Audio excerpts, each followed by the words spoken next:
Evening and welcome to tonight's study. Okay, good evening and welcome to tonight's study session of the Boulder City Council.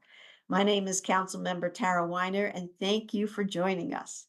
We have on tonight's agenda two items. Our first item will be a joint discussion with the Planning Board on the Boulder Valley Comprehensive Plan Update draft scope, schedule, and engagement strategy. Our second item is the minimum wage update. I would like to take this time to welcome the chair and members of the planning board to this joint study session. Welcome.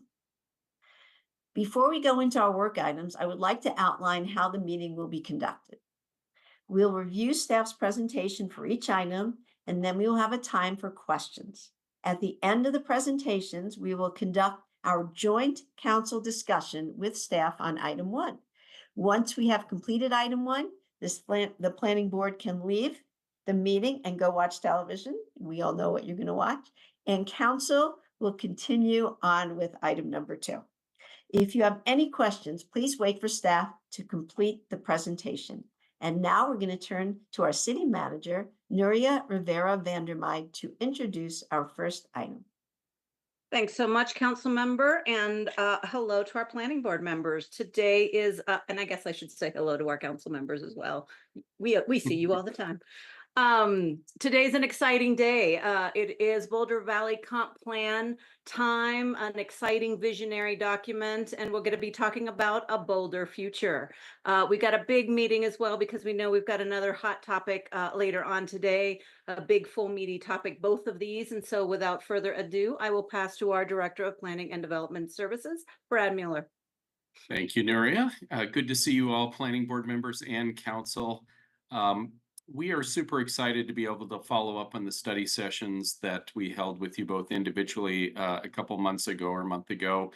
I want to just share with you how unique of an opportunity a comprehensive plan update is. It's really one of those rare opportunities where we can step back both as a community and those involved in its leadership to ask ourselves the big question of what would and should the community look like in the next 20 years, which is the planning horizon for the comprehensive plan.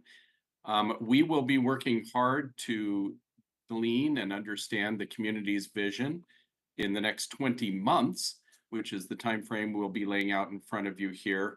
20 months may sound like a long time, but it's actually pretty short in terms of trying to make space for the big ideas. And I will say that in my half dozen or so opportunities I've had in my career to do a comp plan update, they are always exciting. They're always a little bit unpredictable because you are talking about aspirational things and trying to gauge really a community consensus at some level around a vision for 20 years from now. So we're excited to be able to present this to you tonight and look forward to a much longer engagement with you all.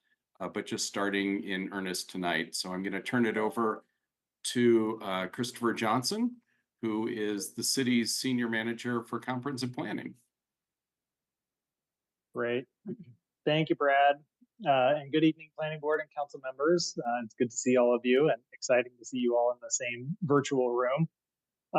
As Brad mentioned, in the next sort of 20 months or 2 years time, I am very hopeful that I'll be able to begin the final adoption hearing for the next comprehensive plan update in the same way that I plan to tonight, which is with a few thank yous and introductions, and really to say that this is a significant undertaking and that it really quite literally takes a village to be successful on this journey. First and foremost, that's going to include our community. And I mean community in the broadest sense, including our residents, our workers, our visitors. We truly could not do this without their voices.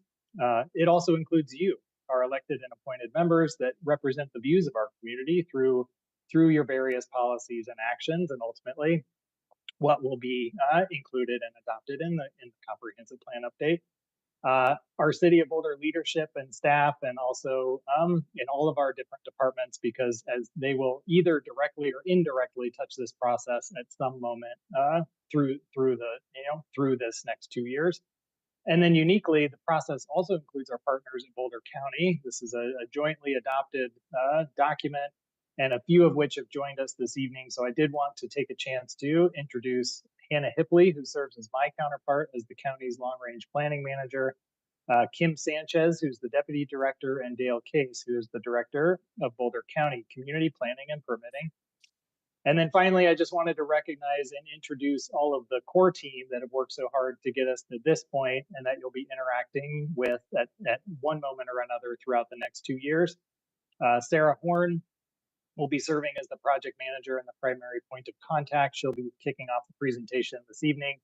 Kathleen King is really going to be our content lead and drive, some of the big decisions and policies that will ultimately go into the comprehensive plan. And then Vivian Castro-Woldridge and Chris Ranglos are going to be tasked with all things engagement. So no small effort there. And in a variety of other important roles are Tess Shorn, Kalani Pahoa, Tucker Horsch, Kate Stanek, and then absent this evening is Becca Heeb. And there's a number of other PNDS team members like Charles Farrow, Carl Geiler, and others that are going to be of great help as we get further along. So with that, I do want to pass it on to Sarah Horn to lead us off on the presentation. Thank you.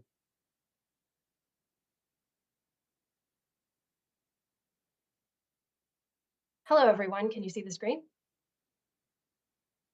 Yes. All right. Well, as KJ mentioned, I'm Sarah Horn, Senior City Planner on the Comp Planning team in Planning and Development Services. And I'm really excited, I think, along with the rest of the Comp Planning team, to be here tonight to talk to you about our preparation for the Comp Plan update. Last time our team was with you in July, Tess and Chris provided a general overview of the comprehensive plan. Tonight, we're going to dig a little deeper and talk about our process for the major update. And our first big engagement event is coming up on October 19th, the Community Open House Kickoff. After these activities, we'll officially launch into the major phases of work for the update. Our purpose tonight is to describe the proposed BVCP update process with you and receive your feedback. I'll start with an overview of overarching themes and the project schedule. Kathleen will then go over the proposed scope of work. Vivian will talk about our draft communications and engagement plan, and our community assembly partners will share some information about this engagement tactic. Then I'll quickly go over key milestones and next steps.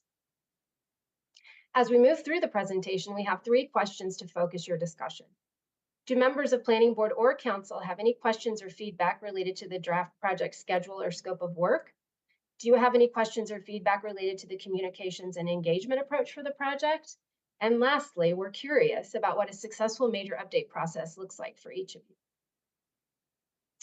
As a quick reminder, the Boulder Valley Comprehensive Plan promotes the Boulder Valley community's vision, goals, objectives, and policies. This is one of the most influential plans we manage, and it impacts many citywide efforts, including city budgeting and the capital improvement program, sub-community area and individual department plans, and development standards and zoning. It addresses both the current and future needs of our community and guides decisions on a variety of topics, including land use and growth, the built and natural environments, transportation and climate, the economy, housing, and community well-being and safety. Because the BVCP is such an influential document, we're being very intentional about bringing an equity focus to this update and integrating equity throughout both the process itself and the process outcomes. We're doing this by including equity as a central consideration and focus in the design of our communications and engagement strategy. We've also allocated staff and budget resources with the intention for this to be the most inclusive, comprehensive planning process to date. We'll be using the racial equity instrument during each phase of work and identifying racial equity strategies and consulting with historically excluded communities to ensure we maximize opportunities to advance equity in our strategies and decisions for engagement and in the policy outcomes of the plan. We'll work with the equity data team to help guide our engagement efforts and for our analyses of data and policy alternatives throughout the process. Using these tools will help us create policies with the community that the team is confident will work toward advancing our equity goals. For the last major update, we didn't have the strong set of tools we do now. We're really excited to be able to use them on a large scale and feel empowered knowing that we're now better equipped to center equity as we look to the future of the entire Boulder Valley community. To successfully complete the update by Q3 of 2026, we've prepared a schedule to keep us and the community on track. After we get your feedback tonight and finalize our scope of work, schedule, and communications and engagement plan, we'll start working on phase 1 and the major deliverable for this phase, the existing conditions analysis. Then 2025 will be a big year for community engagement as we move to phases 2 and 3 to confirm our community's vision, values, and focus areas, and to propose and evaluate policy options. Then in 2026, we'll work toward plan adoption by the 4 approval bodies, including you, along with the Boulder County Planning Commission and the Board of County Commissioners. So we have a busy and hopefully interesting and engaging 2 years ahead of us. And now I'm going to turn it over to Kathleen to talk about our proposed scope of work and project phases in more detail. Thanks, Sarah. Good evening. My name is Kathleen King. I'm a principal city planner with the team in PNDS, and I am so excited to speak with you all about the draft scope of work for this update project. The scope is broken into 4 major phases, and so I'm going to walk you through each phase. Okay, so let's go. The first phase, A Boulder Today, is focused on understanding existing conditions and learning about the Boulder Valley with the community. The purpose of this first phase of work is to deliver a comprehensive understanding of the Boulder Valley as a place, how it functions, who lives, works, or visits here, and what changes might have happened since the last major update. I always really love this phase of a project because this is where you get to dig in and really learn about a place from the community's perspective. In addition to collecting a baseline of data about existing conditions, the project team will also work with the community to consider trends in topics like population and demographics, land use, economy, social infrastructure, and arts and culture. This will give us insight into how the area has evolved in recent years and may hint at what we should consider preparing for in the future over the 20-year horizon of the plan. Community engagement during this phase will focus on collecting some of the more qualitative information about how people think and feel about Boulder today, potentially following up on some of the issues described in the 2023 community survey. This will help us fill gaps that we might have in some of our more quantitative analysis. This phase is also really about building excitement and activating the community to participate in the comprehensive planning process. With that in mind, your role in this phase of work will be to help the team build that awareness and excitement about the project. And then also, as policymakers, we'll be coming to you with a comprehensive look at how city systems are working today. We will need your direction to zoom in on the most valuable issues to address in the major update so that we can collectively keep the project on schedule and move into the next phase of work. This first phase will result in 2 major deliverables. There will be an existing conditions and trends analysis, which provides that baseline of understanding about the Boulder Valley. And then we'll also produce an engagement summary that collects and summarizes all the input we received during this phase of work. We'll continue to build on this engagement capture for each of the subsequent phases throughout the rest of the project, so community feedback can be used to inform your direction and decisions. Once those deliverables are completed, we're going to move into phase 2 of Boulder Tomorrow. So the purpose of this phase is to talk about the vision for our community for the next 20 years, learn what our needs will be and where community priorities lie. Community engagement will focus on that long-term vision for the Boulder Valley. Our current BVCP has a vision statement. We will ask community members if we need to adjust this vision. Has anything changed or does it still ring true? This is also the phase where we'll begin to hone in on some topics of interest or focus areas to see how those focus areas align with the city's sustainability, equity, and resilience framework, then also identify how the community prioritizes those different issues. We'll meet with Planning Board and City Council during this phase to share the draft community vision and gather your feedback on prioritizing focus areas. Those issues and how we define them will determine where we spend a lot of the community's time and attention evaluating policies that affect the city and unincorporated Boulder County. Your feedback will finalize and formalize those statements and then serve as guideposts for the community's work on revised BVCP policies and future land use strategies. Major deliverables for this phase will be the updated vision statement and community values. Then we will also finalize a list of focus areas for the comprehensive plan update. And that takes us to phase 3, which is a bolder direction. This is the most intense phase of work where we will dive into policy options, discuss trade-offs with the community, and try to make some tough decisions. The purpose of this phase of work is to take a deep dive into our comp plan policies. We have around 210 policies right now. The community will weigh in on policy updates, potential removal of policies, and filling gaps by adding new policies. A policy framework outlining the big moves will be created to help guide the analysis of different strategies that will determine the direction the Valley is committed to for the next 20 years. This phase of work also includes the public change request process, whereby any community member has the opportunity to request changes to the comprehensive plan, including the future land use map. The public change request process is a formal process defined by the current BVCP. To help streamline this effort, the team will create a digital platform to manage these request submissions. The project team will analyze those submissions and present public requests to Planning Board and City Council for consideration. Engagement during this phase of work will ask the community to wrestle with trade-offs and potential outcomes for the future. We'll be collaborating with community members to identify which policy options best address our challenges and provide the greatest opportunity to achieve our community vision. The BVCP policies influence a series of important city and county programs and regulations, including but not limited to budgeting, capital improvement programs, and zoning and development standards. City and county review bodies will be responsible for evaluating a draft set of comp plan policies. Specific to the City of Boulder, these policies will be considered alongside the city's sustainability, equity, and resilience framework to ensure that recommended policy updates are consistent with the community feedback and our shared SER goals. The project team will be working across city boards and with council pretty intensely during this phase of work.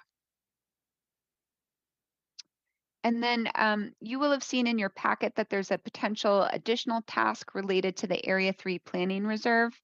The second step of the Area 3 Planning Reserve process is to prepare an assessment of priority community needs. This step must be incorporated during a midterm or a major update to the BVCP. By integrating this task into the BVCP update process, it allows the community to consider Area 3 within the context of the entire city rather than as an isolated element. Public hearings at Planning Board and City Council are scheduled to be held in November 2024 to decide if staff are authorized to proceed with the assessment as part of this BVCP update. If authorized, staff will incorporate the community needs assessment task into this phase of work. The community needs assessment would likely begin during phase 2 to incorporate feedback on community vision and priorities. An analysis of the potential benefits and impacts of allowing development of the Area 3 Planning Reserve in response to those needs will be integrated into the citywide analysis of the policy framework and land use strategies as part of phase 3. Staff are still developing the details of this particular task. However, the goal of the community needs assessment is to determine whether there is sufficient community need that cannot reasonably be met within the current service area, which is areas 1 and 2, and would therefore require expansion into the Area 3 Planning Reserve. So at the end of phase 3, we will have created a policy framework that describes the general direction at a high level and guides our analysis of options, a policy analysis describing potential trade-offs and impacts. This is a key moment where the racial equity instrument will be an important part of that analysis so that we can consider outcomes that may unintentionally disadvantage any members of the community. And then finally, we will have reviewed and developed recommendations on all of those public change requests. So this phase is going to have a lot of detailed work, a lot of modeling and modeling of potential outcomes. But we're really going to strive to make the deliverables of this phase clear and accessible for the whole community. And all of that will get us to a draft update of the comp plan, which we will take through an adoption process in phase 4. So the purpose of this phase is to take all of that work and put it into the form of a comprehensive plan that the community and approval bodies can review, provide feedback on, and make any final changes to before being adopted by planning board, city council, and your counterparts at the county. During this final phase of work, the community will provide feedback on whether the draft plan aligns with the vision, values, and draft policy direction established in earlier phases, and will have opportunities to express levels of support for the plan. Community comments at a draft plan stage will provide the project team and decision makers with potential revisions to consider. The scope of work allows for major decision making to occur throughout the process, primarily in phases 2 and 3. So, the hope is in phase 4, the 4 approval bodies will review the draft plan for consistency with community feedback and other relevant values, such as the SER framework, to provide staff with direction on any significant revisions that may be necessary. City and county policymakers will also review and provide direction on the public change requests that have been incorporated into the draft plan and the future land use map. The final milestone of the project will be plan adoption and renewal of the intergovernmental agreement. The plan requires a majority vote by all 4 approval bodies, and the IGA requires approval by City Council and the Board of County Commissioners. So major deliverables for this phase will include a draft of the complete BVCP update for review and comment, and then following any necessary revision, the final version of the major update to the comprehensive plan. So that version will go through the 4-body adoption process, and that will complete the scope of work for the project. Should be a piece of cake. No problem. No, we're really excited, and I think it's going to be a really fun process. So I'm going to turn it over now to Vivian Castro-Wooldridge, who's going to dive a little bit deeper into our engagement work for this project. Thank you.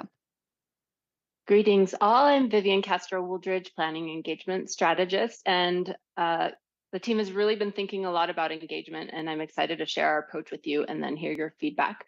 And we've heard earlier from Kathleen how these community conversations will be framed for each phase of the work through the big questions she shared and that build on each other, and I'll be speaking more to the overall approach to centering our community in the process.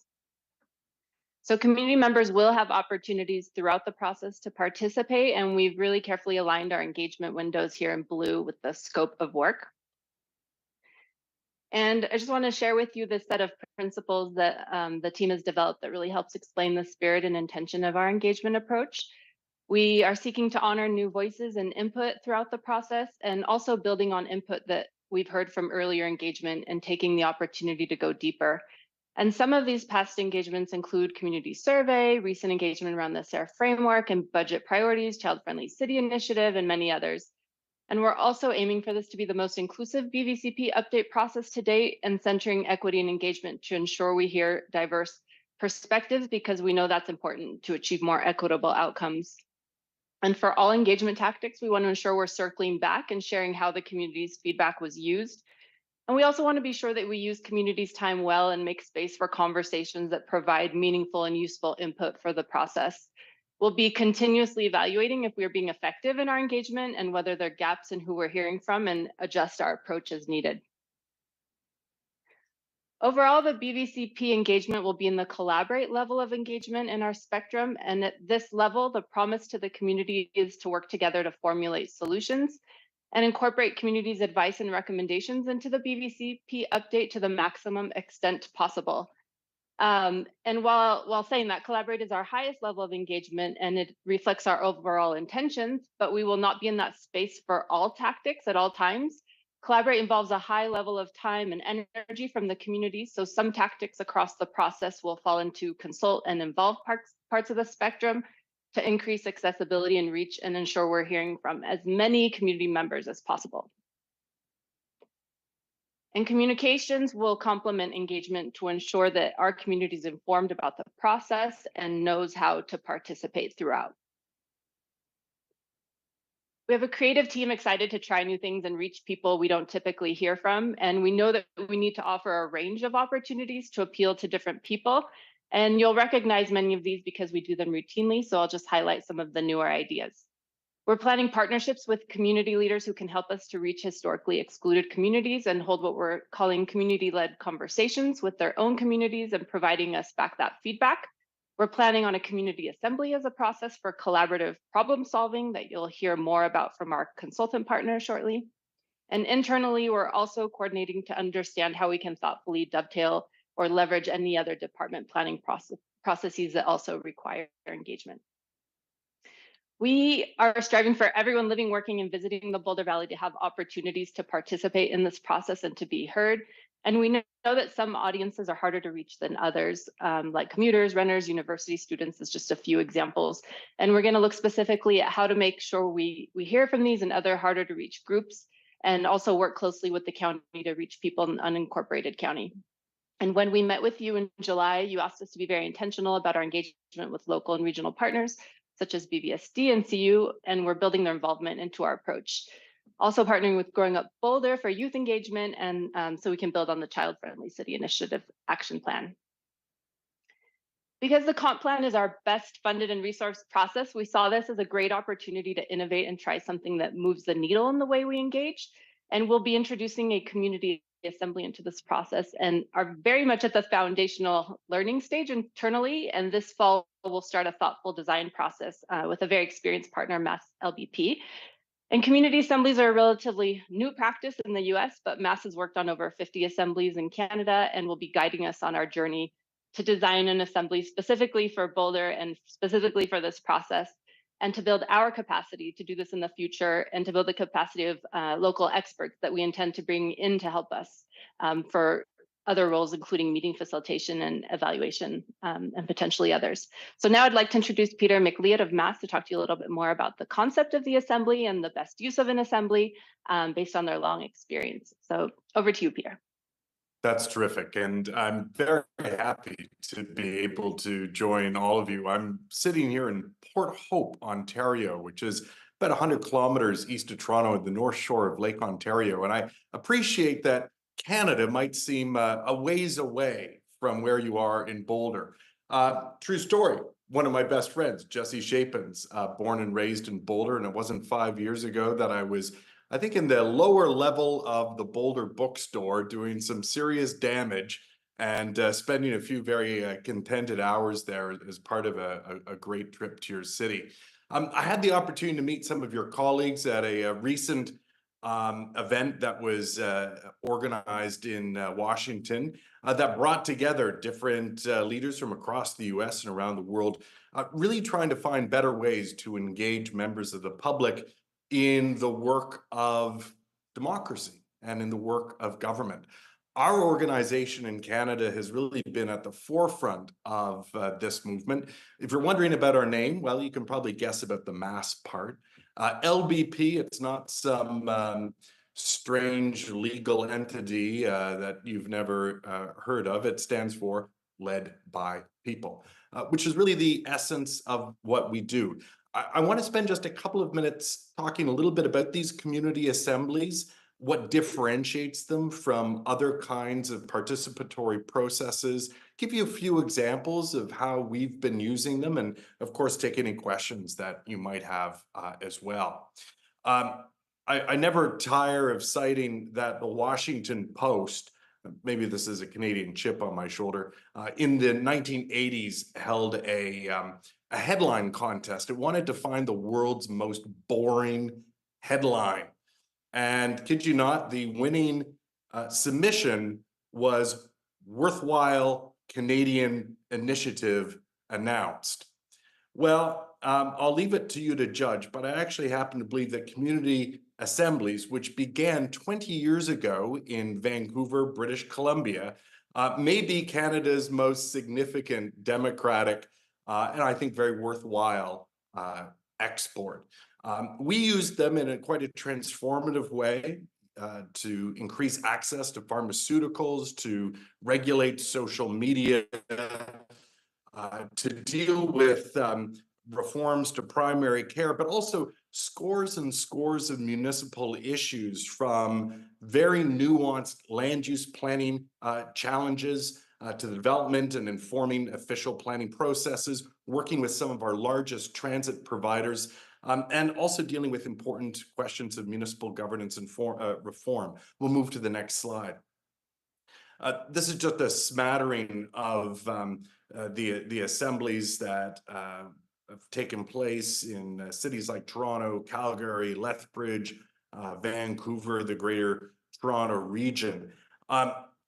We are excited to be able to bring some of our expertise to inform the work that your colleagues are doing, but ultimately to help build a local team. It's not going to be me or my colleague Sarah who are working to deliver this assembly. We're going to help support a team in the design of that assembly to help ensure that it succeeds. It's something that we do with jurisdictions across Canada, increasingly in the US and in other parts of the world. Next slide. Community assemblies, I mean, because they're using two words that are kind of in common parlance, I mean, everyone has ideas about what community is, and they have ideas about what it means when you bring folks together to work. Community assemblies, however, have a fairly specific function. You know, they're not there to replace focus groups or town hall meetings. Frankly, they're not very good at brainstorming. Really, they're an adjudicative group. They're there to weigh different trade-offs and to wrestle with complex issues. Some people say that a community assembly is what people think when they actually have a chance to think about something and become better informed. And one of the tricks to any good assembly process is that at the end of the day, you don't just tally up the votes and, you know, the majority wins. They actually have to reach a kind of working consensus. And that forces an intensity of deliberation, which obviously isn't part of many of the approaches to participation and community engagement that are often employed. So the way we like to think about a community assembly is that it isn't a sounding board. It's not there to, you know, get a bunch of ideas. It's really there to solve problems. And the more specific the problem, in fact, the thornier the problem, what might feel like the more politically sensitive the problem, the more helpful we've seen these community assemblies to be. Let me just conclude by talking about the three major components on the next slide that make up a community assembly. First is the mandate, and that's ultimately what needs to be determined. What is the community assembly going to deliberate on? We like to call it a big ask and a clear task, because ultimately we're inviting people to volunteer 40, 50 or more hours of their time over a series of days in which they're going to have a chance to hear from a wide range of professional and community sources of expertise, to take the measure of an issue, to turn it around, and then ultimately provide that consensus advice. So the mandate is really critical. And as I've said, the more specific and tangible the problem, the more insightful and clear the result. The second component is, well, who are the members of this community assembly? How do people get in the room? The fancy word that political scientists will use is sortition. We prefer to call it a civic lottery because we want people to feel good about winning. At some point, thousands of letters will go out to randomly selected households, and it's going to invite anyone likely over the age of 18 to volunteer to serve on the community assembly. There'll be a period of several weeks or a month in which they're able to call a 1-800 line, get any questions answered, really feel supported in deciding whether this is something they want to take on, and also knowing that there are other ways to contribute if, for whatever reason, this doesn't feel like a good fit for them. We typically send out 10,000 letters, and believe it or not, at a time where it can seem like a real lift to get folks out for a town hall meeting, we have about a 5% to 7% response rate. So it's a pool of 500 to 700 people. And maybe you'd be surprised, and I hope reassured to know that they come from every conceivable walk of life. But we don't leave it at that. We use a series of randomizing filters when ultimately selecting the members of the community assembly. We can talk more about what those demographic and geographic criteria might be, but suffice it to say that we're trying to create a composite of the community in all of the breadth and depth of its diversity. The random representative selection process helps us do a great job of that. Once people have been selected, we staff them. We treat them as though they are there to perform a critical public function, because in fact they are. And so a local team will be the ones reaching out, communicating with them, onboarding them, and getting them ready for the deliberative phase. And, you know, we can talk a lot about putting citizens at the center, and citizens with a small c, all members of the community, really. But the deliberative process really is a conversation between different sources of expertise, including the members' own. And in a process that leads big picture of values to talking about issues, settling on priorities, and ultimately cashing out a series of recommendations, I have every confidence that Boulder's first community assembly is going to be able to reach a good agreement. Last slide is simply to show you a photo of one of our national assemblies. This is Canada, believe it or not. If you put it in a room, 36 individuals who helped write some major reforms to how we provide pharmaceutical access in our country. They're standing in Spirit Hall in the Museum of Canadian History in Ottawa. Time and again, when we're working with clients, whether it's the smallest community or a federal minister, they say that their interactions with these assemblies have been one of the professional high points of their careers. And like I said, I look very much forward to a quick conversation tonight, but really working with you and your team to help deliver a great process in Boulder. I'll stop there and hand back to Sarah. Thanks a lot, Peter. And I might be willing to bet that we might get some exciting headlines for this community assembly in Boulder. With that, I'm going to quickly touch on key milestones and next steps for the BVCP process. In terms of milestones, we have a few to mention tonight. As Kathleen discussed earlier, a decision on steps 1 and 2 of the Area 3 Planning Reserve service area expansion process will need to be made in November of this year. Then in December, we plan to have the existing conditions analysis completed. Moving to 2025, we hope to finalize the plan focus areas and open the public request process by Q2. And in early 2026, we'll start reviewing the draft plan with policymakers and community members, as Kathleen mentioned. And finally, in Q3 of 2026, our team will bring the comp plan to you and the county approving bodies for adoption. And what are our next steps? Well, we're preparing for 2 upcoming community events. Our team will be sharing information about the update process at the citywide What's Up Boulder event on September 7th. And as I touched on at the beginning of the presentation, we'll be at the Dairy Arts Center on October 19th for the BVCP Update Community Kickoff event. The state demographer Elizabeth Garner is going to join us to talk about Boulder-specific and statewide demographic and economic trends. And we're looking to work with local artists to help facilitate a variety of interactive, engaging, child-friendly, and hopefully fun activities for the community to share information and get everyone excited about the update. And finally, we'll post all of our project and engagement information throughout the process on a new website at aboulderfuture.org, which will be ready to go in the next few weeks. Now that your brains are full of all things BVCP, we'll leave you with the 3 questions we shared at the beginning of the presentation. Do you have questions or feedback related to the schedule or scope of work? Do you have questions or feedback on our communications and engagement approach? And finally, which I mentioned before, we're really interested to know, what does a successful major update process look like for you? And with that, I'll hand it back over to Council and Planning Board. Thank you so much, Sarah.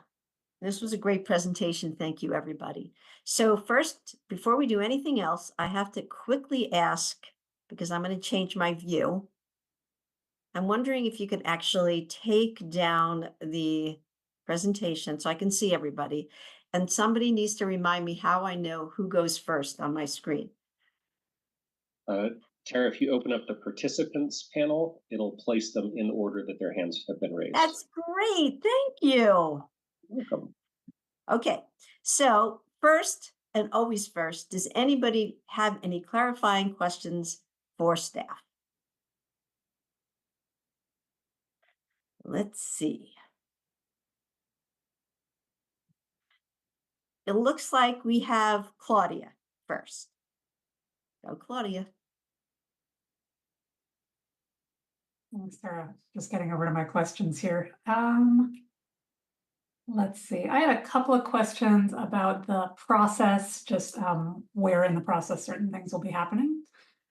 And I really appreciate the explanation of how there's this public process for requesting changes in policies, right? So that's a certain phase that we're going to go through when we revisit those 200 policies.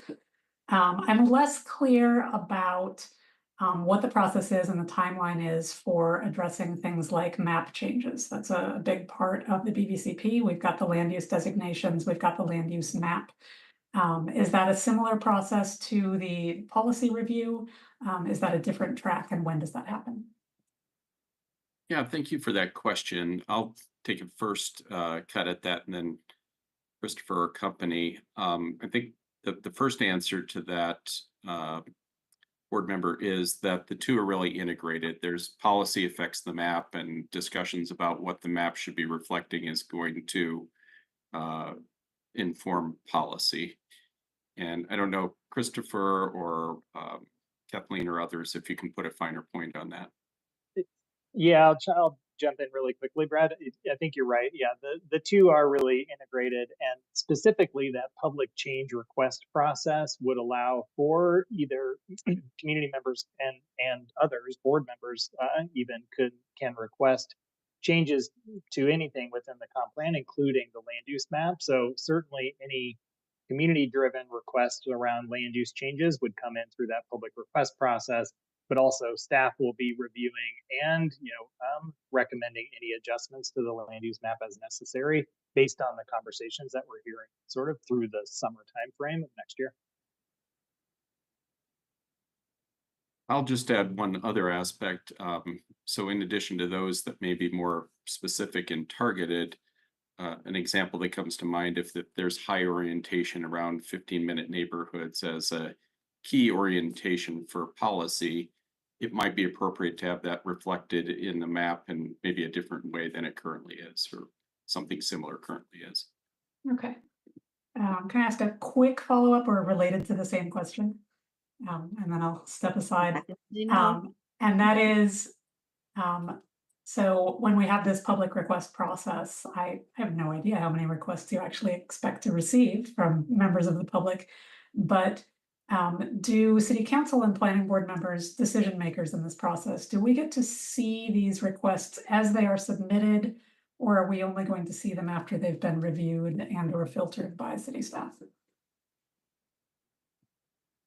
I believe that, and we need to go back and review there are a few requirements related to the public request process, but I actually believe that planning board and city council see all of them. Staff will put forward a recommendation, and there will be we will develop a set of criteria and filtering in order to do that. And we would bring forward the recommended changes based on that staff analysis, but also as part of that package. I believe that every request that comes through is communicated to both planning board and city council. Okay, thank you. Is that it, Claudia? For now. Okay. All right, Mark, you're next. Thanks. My first question is for Peter McLeod. I think I heard the words a functional consensus. And having been part of a consensus group that was strictly defined as complete agreement by all members of the group, and to some degree, in my view, subject to a tyranny of the minority, could you expand on what you mean by functional consensus and how that relates to counting votes or not counting votes, and getting people to reach a broader consensus? Anyway, you get my question, I think. Totally get your question, Mark, and thanks for it. Without playing semantics, I do want to draw a distinction between consensus and unanimity. What we're not looking for in an assembly is unanimity. Everybody shares the exact same prescription, the exact same viewpoint. A consensus in our mind is, what can everybody live with? Not every, we often say to folks that, politics is, as a grown-up profession, what do we know about being a grown-up? We don't get everything we want, right? But we all have to be able to live with it. We all have to be able to broadly accept the rationale, the purpose, the spirit, and the intent of what's being informed. Why do I say that? Well, it really depends on the question that you put to the assembly. Right now in British Columbia's capital, Victoria, we're going through an almost year-long assembly on the question of amalgamation with an adjacent municipality. That is a binary question. At the end of the day, we have to reach a real consensus where all members support the recommendation. But, there are going to be a whole bunch of additional recommendations beyond just the question of whether they amalgamate or not.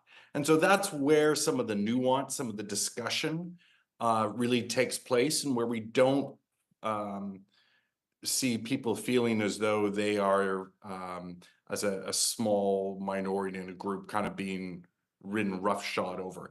I will say that all assembly processes tend to also have what's called a minority report.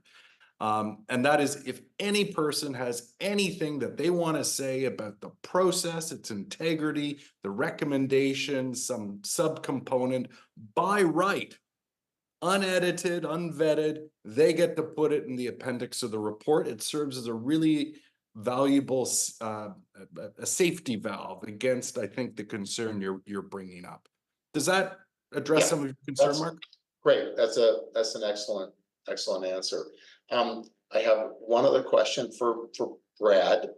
Brad, at one of our recent prior meetings, we discussed the urban services update as kind of an initial step to the beginning of the BVCP revision process. And some members had some pointed suggestions about a more forward-looking view and using more forward-looking documents to implement that urban services update. And did our feedback change anything, or is it proceeding apace, or what is the status of that? Sure. Thanks for that question. And we've had an opportunity to update the council members on this, but not planning board members, so appreciate that. We've taken the feedback from council and planning board, which was similar, and added a scenario 4 that would take into consideration a concept where some of the parkland was repurposed for residential and other uses. But then, more to your question, we are working with the consultant to add an alternatives explanation, so a description of what various alternative technologies or efficiencies in service provision would result in the scenarios that are being developed. So there'll be I don't know if it's a chapter or a section that speaks to that. Again, this, as we discussed with the planning board, the urban services study for planning area 3 is a modeling exercise. And again, that would inform future discussions at either step 2 or step 3 of the planning reserve discussion, should council decide to trigger that, as we outlined in the slide earlier. Great, thank you very much. Sure. Okay, before I pick on Nicole, I don't mean pick on. Before I choose Nicole and Taisha, and I want to say one thing. If you look at the questions, do members have any questions or feedback on the draft project schedule or scope of work? And do members have any questions or feedback on the communications and engagement approach? If any of these have to do with your questions, I'm going to ask you to hold them off until we're up to those, because I want to make sure to get to those, and we just have a certain allotted time. All right, assuming they're not, Nicole, you're up. Thank you. And you can stop me, Tara, if this is related to one of those. So my question is, in the first part, we're going to be looking at demographic information, trends, how our community is now, how we may change in the years ahead. And I'm just wondering if there's going to be consideration of other types of changes that we might see in the decades ahead. So sort of a more general kind of future conditions assessment, thinking about, just because our world is a little chaotic right now, things like mass migration due to climate change, desertification of land, or other ecological risks, greater risk of pandemics, more people living with disability, and then more and more intense natural disasters due to climate change as well. And so I'm just wondering if that's part of that initial stage of work of kind of looking at where we're at now and then getting prepared to think about where we're headed. And that's my only question. Thank you. Yeah, thank you for the question, Councilmember. I think that you're right. As part of that initial sort of existing conditions research, and then even into phase 2, as we start talking about the community vision and some of those really foundational kind of qualitative discussions, I think those will be the opportunities where we can start to explore the, kind of the big existential questions that are out there, and how we might respond to those, and how we also might,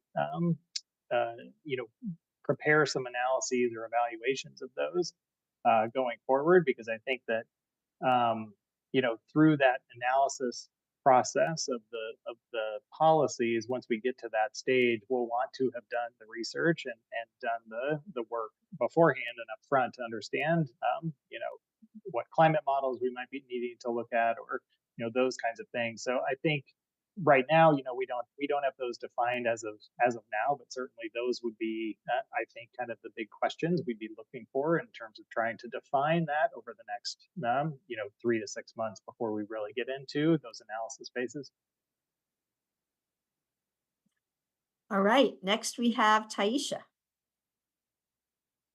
Awesome. Thank you so much for the presentation, and really excited, especially about the opportunity to deepen engagement. Just a couple of questions. One, so I know there's a lot of existing plans. So in the process, just curious how some of those existing plans that we have that are overlapping, that will go into this year. So just kind of the inventory and crosswalk kind of aspect, as well as those plans that are happening in tandem. So for example, the climate action update, climate action plan update. So just would love to hear just how we're reconciling or preparing those and synergizing around those. So that is my first question of 3. So I'm happy to share all my questions now, or we can take them one by one. You decide. Oh, I prefer just taking them all and then you can decide. So that one, the other piece is around the engagement. And, again, I was curious if there were considerations of how we can consider doing more arts infused, inspired efforts, engaging with movement, theater, dance, and music. And if that was something that had been considered in the engagement as one of the methods and processes, recognizing that there is rich data and evidence around the power of that. And then also on the engagement front, just how we're engaging with our federal and state partners, as well as our regional partners, particularly at the state level. Curious about the intersections of the draft state wildlife plan, the draft outdoor recreation plan, or strategy, and the environmental justice reporting and analysis that they've been conducting. So again, just how we are, in addition to all the deep and rich engagement at the community level, recognizing that we're not an island. So just would love to hear a little bit more about that piece. And then lastly, from a procedural place, just curious how we are engaging the cities and the cities in our county and in the Front Range at the elected staff and community levels. Thank you. Thank you for those questions, Councilmember Adams. In terms of integration with other plans, um, we probably haven't done the complete mapping of that, although I'll turn to Vivian and maybe others to speak to that if we have. But philosophically, we know that we don't want to reinvent the wheel. We know that there's good dialogue on past efforts. And of course, we don't want to go too far back either so that it's fresh. And then it will be a bit of art for us to kind of juggle things that are maybe happening concurrent with this, such as the Civic Area 2 planning processes and some of the other ones you mentioned. The good news there is we've got a lot of interdepartmental coordination for this particular project, but also on those other ones as well. And in fact, there are department representatives already identified that will be liaisons to the comprehensive plan. So one of our tasks to them will be to make sure that they are keeping the radar and sight lines out for that. And if I can jump to your third question too about the state planning and some of those types of things, as part of our partnerships and engagement, we will be asking those partners to be reflecting on adjacent types of projects that would influence the discussion on any particular topic, whether it's wildlife or water or any of the other topics that will ultimately be hitting on this. And as far as arts infusion, just reflecting back on the civic area, they, I think, did a great job of giving us an example of how to infuse art into the engagement process with some of the real-time mural making and things like that. And I suspect that that's been in our bailiwick as well, but I'll turn it over to Vivian now to expand on some of those three things I mentioned. Oh, Yeah. good. Thank you, Taisha, for the arts question. I'm excited you're thinking about it. And we're thinking about arts and engagement because we know it brings new people in and it helps us communicate complex ideas and it helps people share their stories in a way that maybe they wouldn't if we hadn't used art. So we are having that conversation internally and we don't have the specifics, but we also want to help bring our local artists into the process. So stay tuned. Awesome. Thank you. Lastly, I'll just make sure to address your question about engaging other elected officials and such, and that's where we're going to really rely on the partnership with you all and the networks that you have, as well as county partners, and reaching out into those other adjacent geographies. The geography of the Boulder Valley itself and the plan doesn't include any other incorporated cities. But we also know that it's important to think regionally, even beyond this already regional plan. So appreciate that recognition and we'll build that in as well.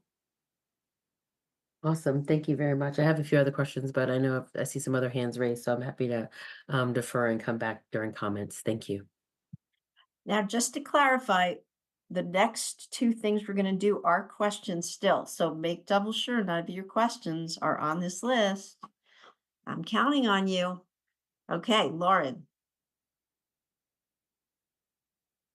I really appreciated Taisha's question about the how this interfaces with other plans. And I'm wondering if we're going to be doing any kind of assessment.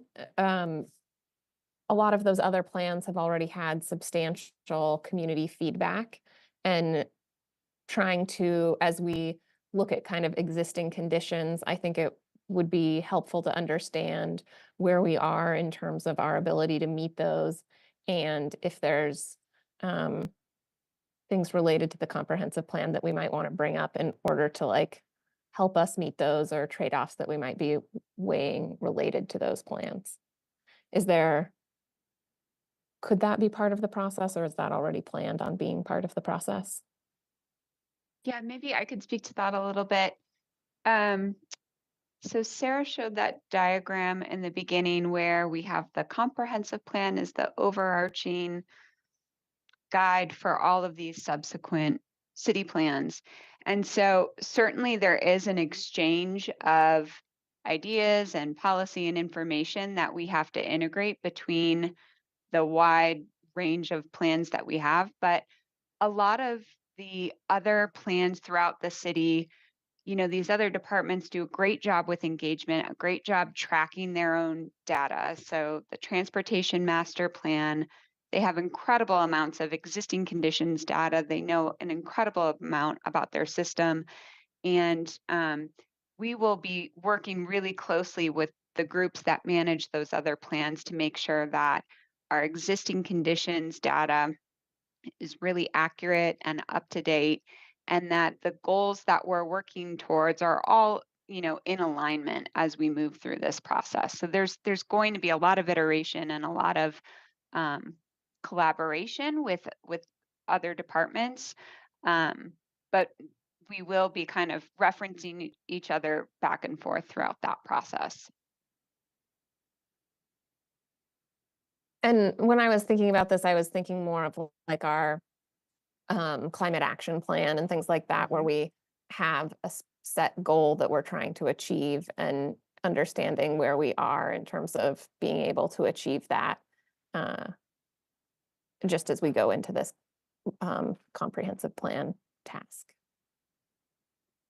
So yeah, I think that's a really great example, because probably the comprehensive plan today doesn't have the depth of policies that our climate action plan is working towards. So that's a great area where we will look at updating policy to be more in alignment with the climate action plan. But that's, that is a really specific plan with really specific targets. And the Boulder Valley Comprehensive Plan is a little bit more high level when it speaks to policy. Thank you. All right, Mason. Hi, Mason. Before you speak, Hey, I want to, what's that? Sorry. I just want to say that I'm hoping you're the last one, because I want to move on to the questions that are in the chat. Oh, I have to Everybody wrap this else, up. yeah, you're going to wrap up, and then we're going to go to the questions. Yeah, so great presentation. Super excited to be working on this with all the great people on this call. A couple questions about process. So as I mentioned, I'm excited. I have a lot of ideas about how we might want to improve this. And the part that's a little unclear to me is how do we submit those ideas? I guess this question stems from, I don't want to be in the position of just responding. I want to be proactive in this process. So I don't know if you can Sure. speak to that a little bit. Yeah, Vivian and Brenda certainly can elaborate, but one of the really integral efforts in all this is going to be the multiple approaches, and there'll be everything from open-ended opportunities for comment to more, pick a number kind of responses. So every kind of way that you can imagine will be incorporated. And importantly, too, we're going to capture it all in a way that's transparent, so that if you've made a comment back in June, there will be a place that kind of tracks to where that is. And that's, both part of the challenge of integrating all those comments, but that's why it's key for us to also capture all of them. And I don't know if Brenda or Vivian, you want to elaborate on what that might look like, or Yeah, especially as we get further along the process, we'll have more thematic conversations. And I can imagine that we would invite council members and boards to select representatives to come and participate or observe at least. And even with the assembly, we'll be thinking about opportunities for policymakers to interact as well. So definitely we hear you, and we'll build such opportunities in, so it's not like you're just responding to things. I think that's some really good feedback. And kind of on that same topic, I know the first step has been described in detail here, the gathering and the modeling. How do we provide input on the model scenarios prior to, again, just responding to the results of those models? Are we going to have an well, opportunity to do that? yeah, I want to be clear that, there won't necessarily be model scenarios, and certainly not early in the process. As we get towards what is the land use guidance map for the comprehensive plan. There may be some sort, but it doesn't start with any premise in mind. And Christopher, maybe you can elaborate on that, or others. Yeah, I'd be happy to. So I think a couple things to think about in terms of process is that, we as staff will be meeting with planning board and council and other advisory boards multiple times, regularly throughout the process. So there'll be, more than enough bites at the apple, I think, through those mechanisms. But then also, as community members, you are invited to attend and to participate in any of our community engagement events, and I think that provides you an opportunity as an individual, to provide your input and provide your ideas along the entire process. So, yeah, I recognize, as a board member in that particular role, you may feel like you're more reactive in responding to things that staff are bringing, but really the intent of the process as a whole is to be able to gather that feedback, early on and more proactively from not only yourselves but from the community in particular, so that then that information is really what's influencing what those policy strategies might look like, and then those models that we would develop in order to test those. That's all I got. I just wanted to add really quickly too, like, at each point in the process or the phases, we'll come to you with what we're thinking of to see if you have things to offer, and come on October 19th to the kickoff event. That'll be your first opportunity to provide feedback. Okay, I'm going to put October 19th on my calendar right now. All right, we're moving on to the questions. And do not feel obligated to speak at all. What I'm saying is we have a lot of people and we have a schedule. And so only if you have something pressing, I would say, else you can just let others who haven't spoken yet say a few words. All right, enough about that. First question, do members have any questions or feedback on the draft project schedule or scope of work that haven't been asked already? Let's see, who's going to raise their hand? Nobody? All right. Going what up? Kurt, you haven't spoken?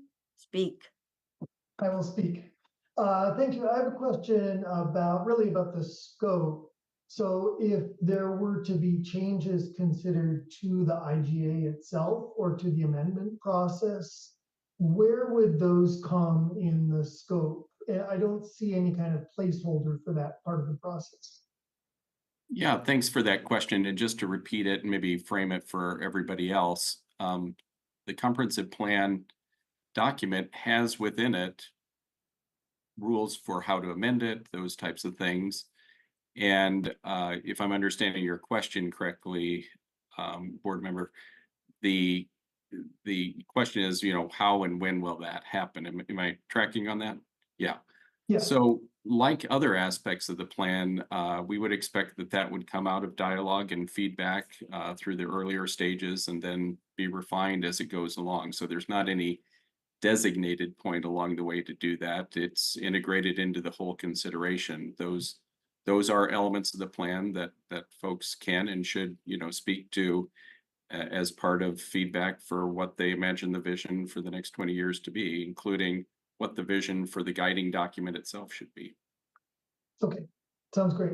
One other quick specific question. My understanding is that the new state legislation, I think it's SB 174, requires a water element, or something like that in any comprehensive plan. And I just didn't see that mentioned. I just want to make sure that we're planning for that, if my understanding about that is correct. Yes, so just to repeat for everybody, there is a state requirement that there be a water component of comprehensive plans throughout the state. There's also a tourism one, interestingly, and to my knowledge, those are the only two. I don't believe it's prescriptive at all as to what depth that needs to be in. The current plan would meet that criteria, for example, and we have no doubt that'll be a key part of the update. Great, thank you. Claudia. Thank you. I have one more question about scope, and this is having to do with the existing conditions analysis that you will be doing later this fall. I understand it's going to be a broad, collection of information about the Boulder community. Is there also going to be any comparative information provided in that analysis? So, for example, if we have data on income or age demographics or housing stock and so on, will we be able to see how that compares to surrounding communities in Boulder County and or the Front Range?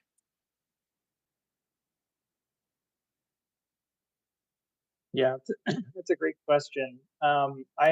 I believe that, I mean, the answer would be yes. I mean, I think it would be valuable for us to have some comparisons to similar communities with certainly within the county and within the region. Our primary focus, of course, is going to be defining and really understanding Boulder and the surrounding unincorporated county areas that are within the Boulder Valley, but certainly I do think there is some value in having some comparative data and information as well. So that'll be part of the research.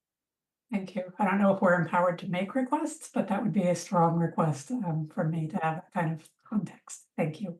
Great. All right, it looks like Taisha, and after that, we are going to question number 2, unless it's a huge emergency. Taisha.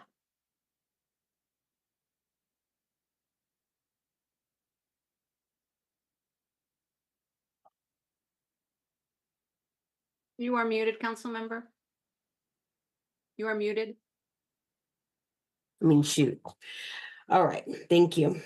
So I just had a couple of quick questions about the scheduling and just when we can anticipate getting schedules or the scheduling process to begin, for the meetings that we'll have in 2025 for, with like the planning board or the Boulder County commissioners, or I know we tend to do our planning 3 months in advance, but I'm hopeful that we're going to disrupt that and do some more planning so we can get some of those calendar holds. So I was just curious if we can anticipate that coming, as well as any kind of community engagement kind of things where we are where we can participate. So just wanted to make sure get some clarification on when we can anticipate those coming.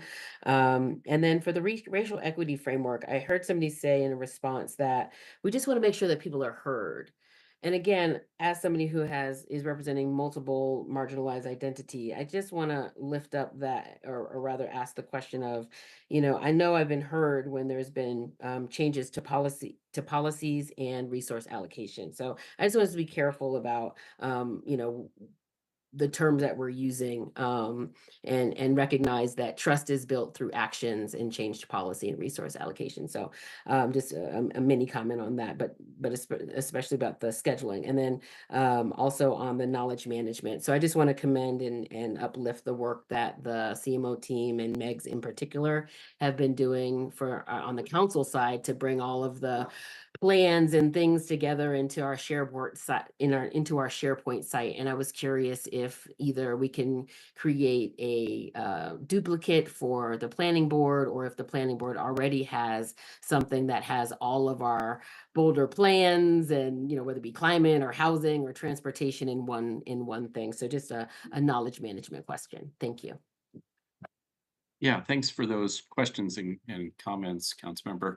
On the scheduling, we have committed to at least quarterly throughout 2025 having touch base with council, and we have a parking lot for Q1, for example, of next year already, and that's already in there, and we will make sure that cadence gets held, and city manager's office is aware of this as a priority, as are the other departments, and are confident we'll get that held in there. As far as the individual engagement elements, some of that's still being developed. I don't know if Brenda or Vivian's got more specificity. If Sorry, not, point of clarification, Brad. When you say the quarterly, is that inclusive of us meeting with the board, the county commissioners and the planning board, or what is that quarterly looking like?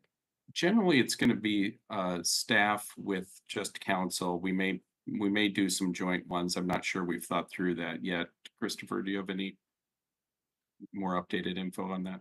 No, not more than, that certainly there will be key milestones. There will be key moments where it would be more effective to have, the council and the board of county commissioners in the room together. I think it'll be a bit of a scheduling, Right. challenge, but the more we can think about it ahead of time, we can Right. get ahead of it. But yeah, as Brad was Exactly. mentioning, we're kind of anticipating a quarterly check-in with council and the boards, and then at those key milestones, making sure that we create some joint meetings where everybody can participate. Okay.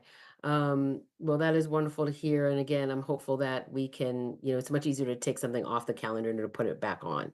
So especially with the meetings with our county commissioners, I think those would be absolutely critical to outline those, as well as our planning board.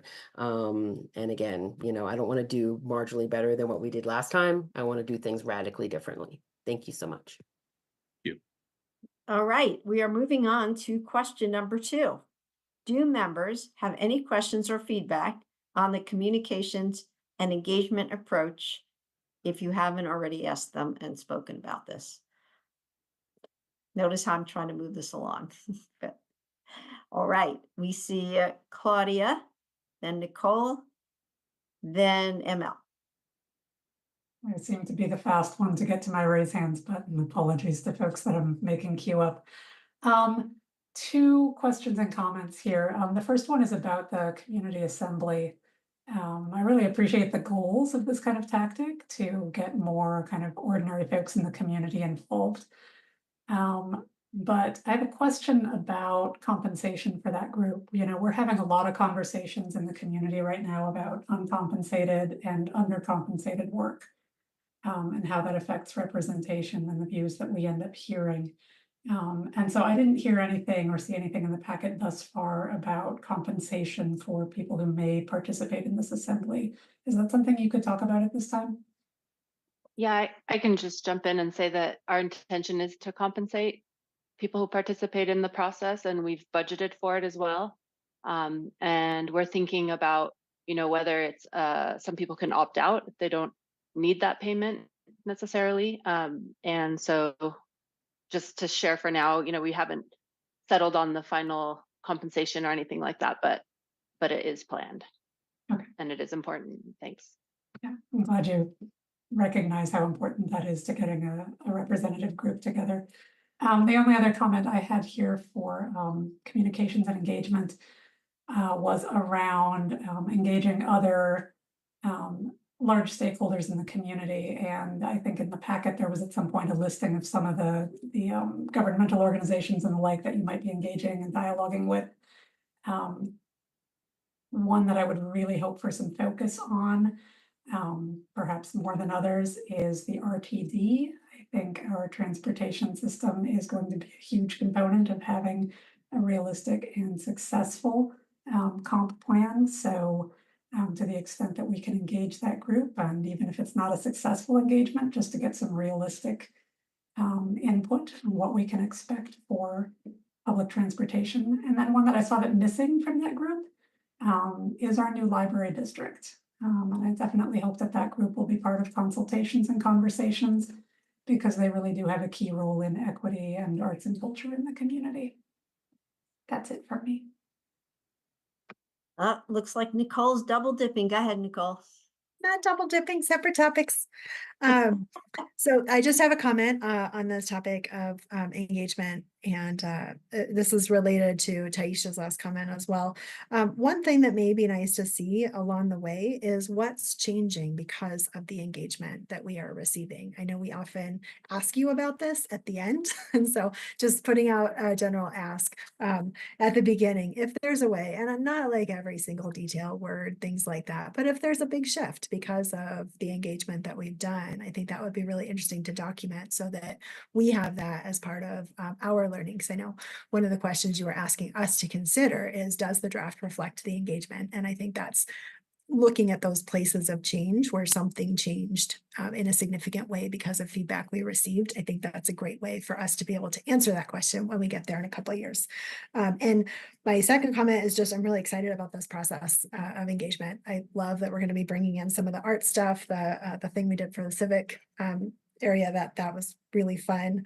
I love that we're going to be bringing in our own community leaders within the community to lead some of this work.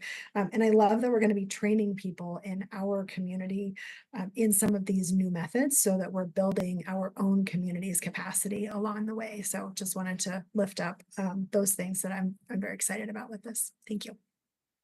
My apologies, Nicole. You're right. You were not double dipping. Okay. Just want to say thank you. Thank you for that engagement feedback. ML. Thank you. Hello, everybody. So key issue number 2, I have 2 questions. Around the community assembly, Peter, I think that's just such a brilliant strategy. Thank you so much for your great explanation. And my question is, will these meetings be recorded so that we can have access to them? It sounds like they're going to be, or if it's only one meeting, but pretty powerful. Well, there'll be multiple meetings of this group over a period of several months. The exact timing needs to be figured out based on the topic. You know, typically every presentation that is delivered to an assembly, those slides definitely find their way online. A daily summary is also posted. Typically, there's a community roundtable meeting once or twice during the assembly so that other members of Boulder have a chance to meet members of the assembly, and there's a bit of a back and forth. The question of recording is interesting. You typically advise clients to you record the keynotes, but not to record the small table deliberations for the same reason why you might go in camera at various points. And we have to recall that these folks haven't been elected either, and they're in the midst of learning. And it's a much easier thing to do to learn, to try out ideas when you don't have a camera hovering over you and thinking that it's all going to be documented and living forever online. So we have to strike a good balance between transparency, between ensuring that the rest of the community can learn alongside, while also giving some privileged time to the members to do that work together. So my hearing, yes, there will be some, in some measure, there will be opportunities to have a look at those meetings if we're not part of the community assembly. Certainly the core plenary pieces, I expect so, but ultimately that's a decision for Vivian and her team. Okay. Vivian, do you think we'll be able to part? I mean, they sound so dynamic, and again, because it's a focused and they're trying to solve a problem. It would be nice not to just get here's the solution, but what was the thinking? How did we get there? I personally like process. Yeah, Just thank curious. you, ML. I see Sarah's also put on her camera, so I'll let her jump in as well. But one thing we're thinking about is how do we have that interaction between the policymakers and the assembly? So there could be some, once we get into the design process more, we'll think about how to create those opportunities, and even with the broader community as well, if people can come and share their perspectives. So there is that kind of like cross-germination of ideas. And we're not there. We are thinking about privacy and sort of like respecting that as well. And we'll be guided by our consultants from their experience as well. I don't know if you want to jump in, Sarah, and add. She's agreeing, it looks like. Okay, I have one other question, and this is regarding the stakeholders. And again, I think my peers have asked this question, but I'm asking it a little bit differently. In identifying the stakeholders, they were all kind of organized. They seem to be kind of organized and identifiable groups. And the one that doesn't seem to be represented are the longtime residents. So, and that's the demographic I'm in. But aside from that, it's like, I think the people that have been here 20, 30, 40 years, we kind of see our city evolve. And unless we have jumped in and volunteered to be on a board or something, we don't really participate in the change discussions. And I'm curious as to whether there's a way to articulate and reach out to the people who have been here, for decades. Is that on anybody's radar? trying to unmute myself. We're certainly thinking about how to reach all members of the community and not excluding anybody. So there should be plenty of opportunities for everybody to participate. If they want to participate in deeper conversations because they're passionate about something in particular, that's great. And we'll use lots of communication channels to make sure that everybody is aware of the different opportunities available. I just didn't see it even loosely defined in any of the stakeholders or underrepresented groups or anything. The Yeah, that's long-term interesting. residents have been important. Yeah, definitely. But we haven't to date kind of like segmented our engagement groups by years of how many people have been living here. But yeah. Yeah. Okay. I mean, I know it's kind of an There'll be space for thing. all. Right. How to reach out to that demographic is what I'm concerned about. So anyway, I'll jump in a little, ML. Just in my work, I started in my role at the city as the neighborhood liaison. Hi, Brenda Rittenauer, community engagement manager. So yeah, I've been in conversation with folks who live in Boulder for the last 7 years as my role, right? That's how long I've been here. And so I have found that often I feel like I'm talking to folks who have been here for 20 plus years through the different avenues that we tend to offer. So I would say that's not usually a population that we feel like we're missing during processes. And we'll keep our eye on that the same way that we'll keep our eye on any demographic. I'll cite just one communication channel that we often use just to push out information is Nextdoor. And we know that on Nextdoor is our homeowner population primarily. And that's a way that we feel like we get communication out to those folks to let them know what's going on. So we'll keep our eye on it, ML. Thank you, Brenda. I love the neighborhood coordinator, our liaison person. And those are my questions. Thank you so much. All right, it looks like we have this is exciting, 3 people who have not yet spoken tonight. We have Tina, and then Ryan, and then Matt. Thanks, Tara, and thanks for all the information you're sharing tonight. I have 2 quick questions, and one is, with the engagement, we do a lot of engagement across the city, and because the comp plan will overlap with so many other efforts, how are we making sure that this engagement gets I mean, all engagement's important, but I think this is very important. How can we kind of isolate some of these efforts so that we get a lot, attendance and make sure it doesn't interfere with other engagement efforts going on? Does that make sense?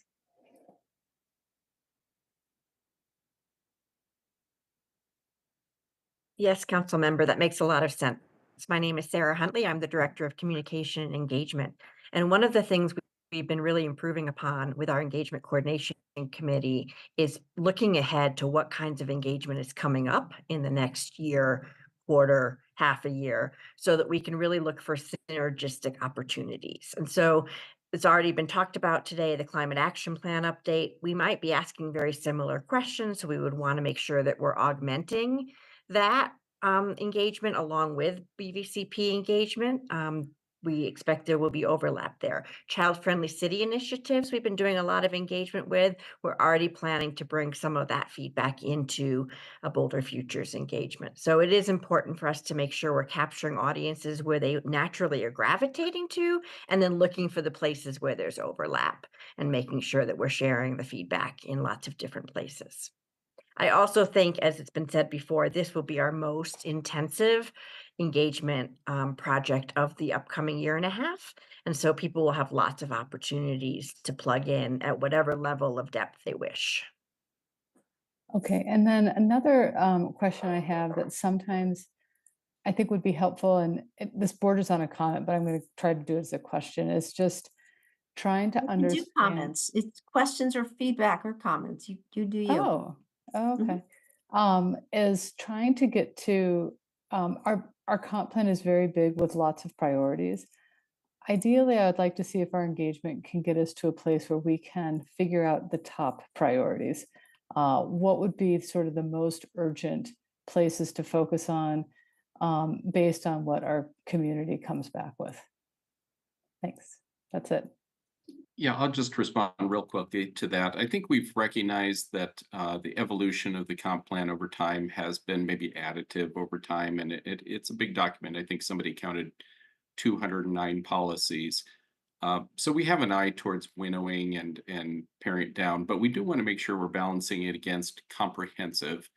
And one of the things that's interesting about land use planning is it does touch on all things. So we don't want to give short shrift to that. But we do have an eye towards that, board member. Thank you. All right, Ryan, what do you have for us? I have one point of feedback, and it's about making sure we have a good step to establish robust and transparent assumptions when we get to the policy phase. And what I'm thinking about is when we go from hearing ideas towards policy, I think that in land use and sustainability, this is a place where we have continually developing science. There's a lot of mechanics at play that are complex, counterintuitive, and not to mention that there have been a lot of changes in our atmosphere and in the biosphere since the last comprehensive plan. And so I have a little bit of butterflies in my stomach thinking about, going swiftly from getting the community's feedback and going into policy unless we pause and have a good sort of assessment of, okay, looks like these are some of the key issues. And then here is the state of our understanding, and taking the time to say, look, this is the literature, the research, whatever. This is what we believe as we are going forward, and then footnoting if there's different ideas and dissent, objections, dueling science, whatever. But just to be really clear, as we go into the policy planning part about what we're going to try to get done, that we have a good basis in the best modern evidence-based thinking, and that's written down as part of as we go. So I think that's communication and engagement, because as we move through the process, this will be a success factor, I think, in people accepting this. Thank you. Yeah, thanks for that feedback, Councilmember. And I think, you've highlighted a key point, which is there does have to be some vetting of what's possible and not. And that will happen kind of during the engagement process, and then vetting that as it goes into policy development. If something were, patently against water law, for example, we'd have to make sure to reflect that and not advance something like that. Thank you. All right, Matt, first time up at bat. Thanks. There's always a first time. I just center on a comment. I'm really excited about the community assembly, and big credit to Vivian for taking a lot of work ahead of time to get ready for this, and certainly with our partnership with the National Civic League, they've helped really kind of push us in this direction. We've been hearing for a long time that community simply doesn't feel like they are at the table when the decisions matter most, and that's usually earliest in the process. So this is just a tremendous opportunity to kind of get into a new paradigm, and so I'm just really excited for this, and certainly most excited for us to gain that local knowledge to be able to do this ourselves for other things that are upcoming. So Peter, great to have you. Really look forward to working with you, and Vivian, great job for grabbing the bull by the horns and getting us moving on this. So thanks a lot. Awesome. I see no other hands, so I'm excited to do the last question. And before we do this question, it's a little bit of a vague question. So I'm going to read it first. What does a successful major update process look like for you? And I want to take the opportunity to ask Brad what you're looking for with this question and what you're not looking for, so we don't get too into the weeds. Yeah, it is an open, thank you. Tara, it is an open question because like we talked about a little bit earlier, starting with comprehensive does mean we want to have open answers, but we would want you to stay focused on kind of policy observations or responses to this, more the what, not the how. For example, if the what is, boy, we really think that we need to define specific policy around 15-minute neighborhoods, that's great. Feedback maybe on, I think there should be 14 new businesses in a particular neighborhood is probably not the scale we're looking for, but eager to hear what you've got to say. This is the aspirational part of planning that's really exciting.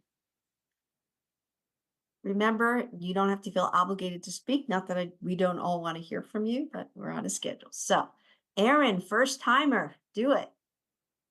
All right, long time listener, first time talker.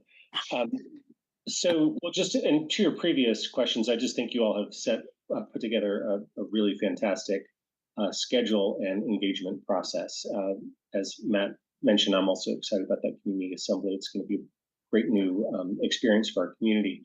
And I'm hoping that we can use it to tackle some of the one or two of the thorniest questions that we wrestle with in our community. So I'm really looking forward to defining that, moving forward with that. And I mean, I could talk for a long time about a successful comp plan, but I'll just say fundamentally, the update will be successful if it rises to the challenges of our times. A lot has changed since the last comp plan from 8 or 10 years ago, and we have a long way to go in terms of working on missing middle housing and the climate crisis and equity and racial equity and resilience and wildfire protection. The list goes on, right? We have huge challenges, but hopefully we can take a really significant step forward in terms of how we address them with this comp plan update. And hopefully to do so in a way that engages people from all cross sections of our community in a way that they felt brought in on and brought along with. So really excited about this process and going through it over the next 20 months with you all. Thanks. All right, Tina. Yeah, thanks. Yeah, for me, I hope that we look at the last 20 years and how we've done meeting some of the thoughts and ideas and visions in the comp plan and where we fell short, and how we can specifically pick out what is working and what is not working. And also to be really clear about being creative and looking at different ways of reaching our goals that maybe we didn't do before. And one of the things, I was rereading some of the long-term and short-term affordability measures mentioned in the new HB 241313 land use bill. And there's just a lot of different tools and frameworks to think about affordable housing that I think we should explore to support our community and affordable housing. And I also think we should look really hard at the climate plan and make sure that we can measure whether or not we are using our water wisely, preparing for wildfire. I'm just concerned that we haven't gotten the last 20 years what we were hoping for in terms of non-student population growth, the types of housing we were hoping for, people with children feeling comfortable here, and young people having a pathway to stay here rather than being here for 3 to 5 years. So that would be my success metric, and ultimately it would be to measure how our visions sort of produce our reality. Thanks. Matt. Thanks, Tara. I appreciate what was said by Aaron and Tina. For me, this comes down to just, I think, an exercise of humility that we actually don't know what this community needs 10 years from now. We can take a good guess at it, but we probably don't know.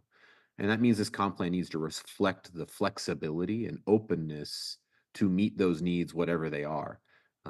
We are currently finding ourselves partially handcuffed by our current comp plan because we're trying to meet the needs of really yesterday, and we can't quite do it in some fashions. And that's because that comp plan was restrictive. And so, we have to think differently. And I hope that this next comp plan stays really high level and stays open to the possibility that we actually might not know the answer. And that flexibility is paramount in order for those councils, 10 years from now to be able to still be free to meet the needs of our community, which is a little different than we have today. So future-proofing this comp plan and maintaining flexibility and openness for creative new ways of meeting the needs of our community is going to be essential. So that's my main hope for this comp plan. Thank you. Taisha. Thank you. It's really wonderful to be able to have this opportunity to share some of the overarching ideas and hopes. I ran on climate and cultural resilience, so I'm really excited about trying to strike that balance. And to the point around the goals, right now our climate goals are all carbon reduced based, and I would love to round that out with our best available science, which includes rich biodiversity goals. Also the water plan and component, and hopeful that people's shared knowledge and understanding is beyond our engineers and our staff working hard in those areas, but our community and other departments that are working outside of the water department and utilities has a deeper understanding. But in general, just the ecosystems approach, how do the things tie to each other? How do all the different pieces connect with each other? And being specific around accountability systems, monitoring and reporting. And to Tina's comment around a shared understanding of where we are and where we've been, I actually call us to move beyond just the 20 years. There's a real misunderstanding of how we got here from 1851 to today. And so I'm hopeful that we can use this as an opportunity to have a shared understanding of the strengths of our community, as well as the policy choices that have led to the disproportionalities that we see right now. And then lastly, I hope that we're audacious, because the climate crisis and the poly crisis that we face is going to require us to move beyond incremental change, but really being bold, like we were with the blue line. So, and again, the quality of the implementation of any plan, anything that we come up with, is going to be in direct alignment with the quality of the relationships that we have with each other. Thank you so much. Okay, it looks like Ryan. I have 3 points. First, I'd like to agree with Taisha and Tina about having a robust look at where we've been, with Taisha's discussion about making that go back further than we've done previously, and to take that really seriously. To Tina's point, well, at least what I took from it, in terms of the more modern, where we have been in the last 10, 20-ish years, I hope we can do a real stock taking of some of the bigger outcomes that we have been managing for over the last decade or so, that intersect with BVCP, and have an evaluation about how have we really had a handle on these things or not, and really bravely look at, do we need to refresh the way we think about things, like, just as an example, maybe it's vehicle miles traveled, like, are we thinking about this all the right way? But having a really brave look at how we're doing against the outcomes that 10 years ago we would expected to have been at now, and what that tells us. So that's looking back. Looking forward, I want to agree with something Nicole said earlier, which is being very thoughtful about future trends, how the world is changing ahead of us, what that means for everything else. And then the third one, my own, and I just was thinking about the idea of strategic issues to the Boulder Valley community that we might not control, but we have an interest in influencing.